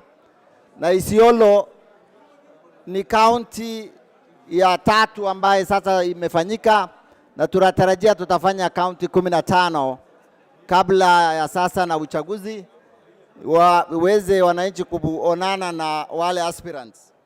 Ya pili, nataka kushukuru nyinyi yote wale mmekuja kuuliza maswali, kujumika na wale wanatuomba kazi ya ofisi ya kisiasa. Wengine na washukuru wale social media bloggers waliweka hii kitu online. Wale wanafuata hii kitu ni wale wako nje ndio wengi kuliko wale wako kwa hii hall. Tunasema asanteni sana kwa hiyo kazi mlifanya. Na kwa aspirants nasema asanteni sana nyinyi wale mmekuja, na kweli hawa ndio wanasema watatufanyia kazi, na tumewasikia na wametusikiza, na tutajaribu kuona, tumewaangalia kwa makini na tutawaconsider kwa hiyo kazi mnatuuliza. Kwa on community land, nataka kusummarize ile vile mmesemekana, na mkiwa ni wale wenye kubahatika, nataka mufanye hii nitawaambia kwa sababu ni ya muhimu kwa ile kazi tumefanya. Number 1, legal notice 150 kweli ni shida. Ni kweli. Na legal notice 150 sio kitu ya national, ni tabu ya county ya Isiolo. Vile deputy governor amesema, wao ndio waliuliza. Na waomba kama tutawapa hiyo kazi, hiyo legal notice iwe repealed immediately. Hata kama kotini bado hajaamua, tunawaomba mrepeal hiyo legal notice 150 kwa sababu request ya county ndio ifanya CS afanye hiyo kazi. Hiyo ni moja, tunawaomba mshughulikie tafadhali, ni muhimu. Ya pili, county government ya Isiolo imeshindwa kuresubmit inventory ambaye inatakikana kuregister land ya community land.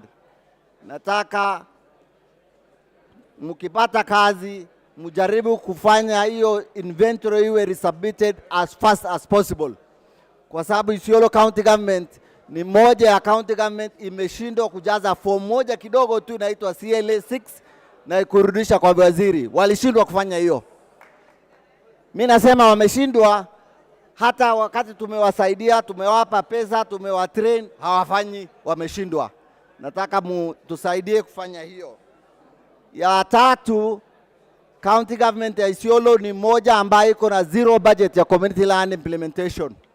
Nataka tafadhali muone namna gani roll out na operation ile mnasema ya operationalize Community Land Act iwe na budget maalum mpaka ardhi itakuwa nasajiliwa.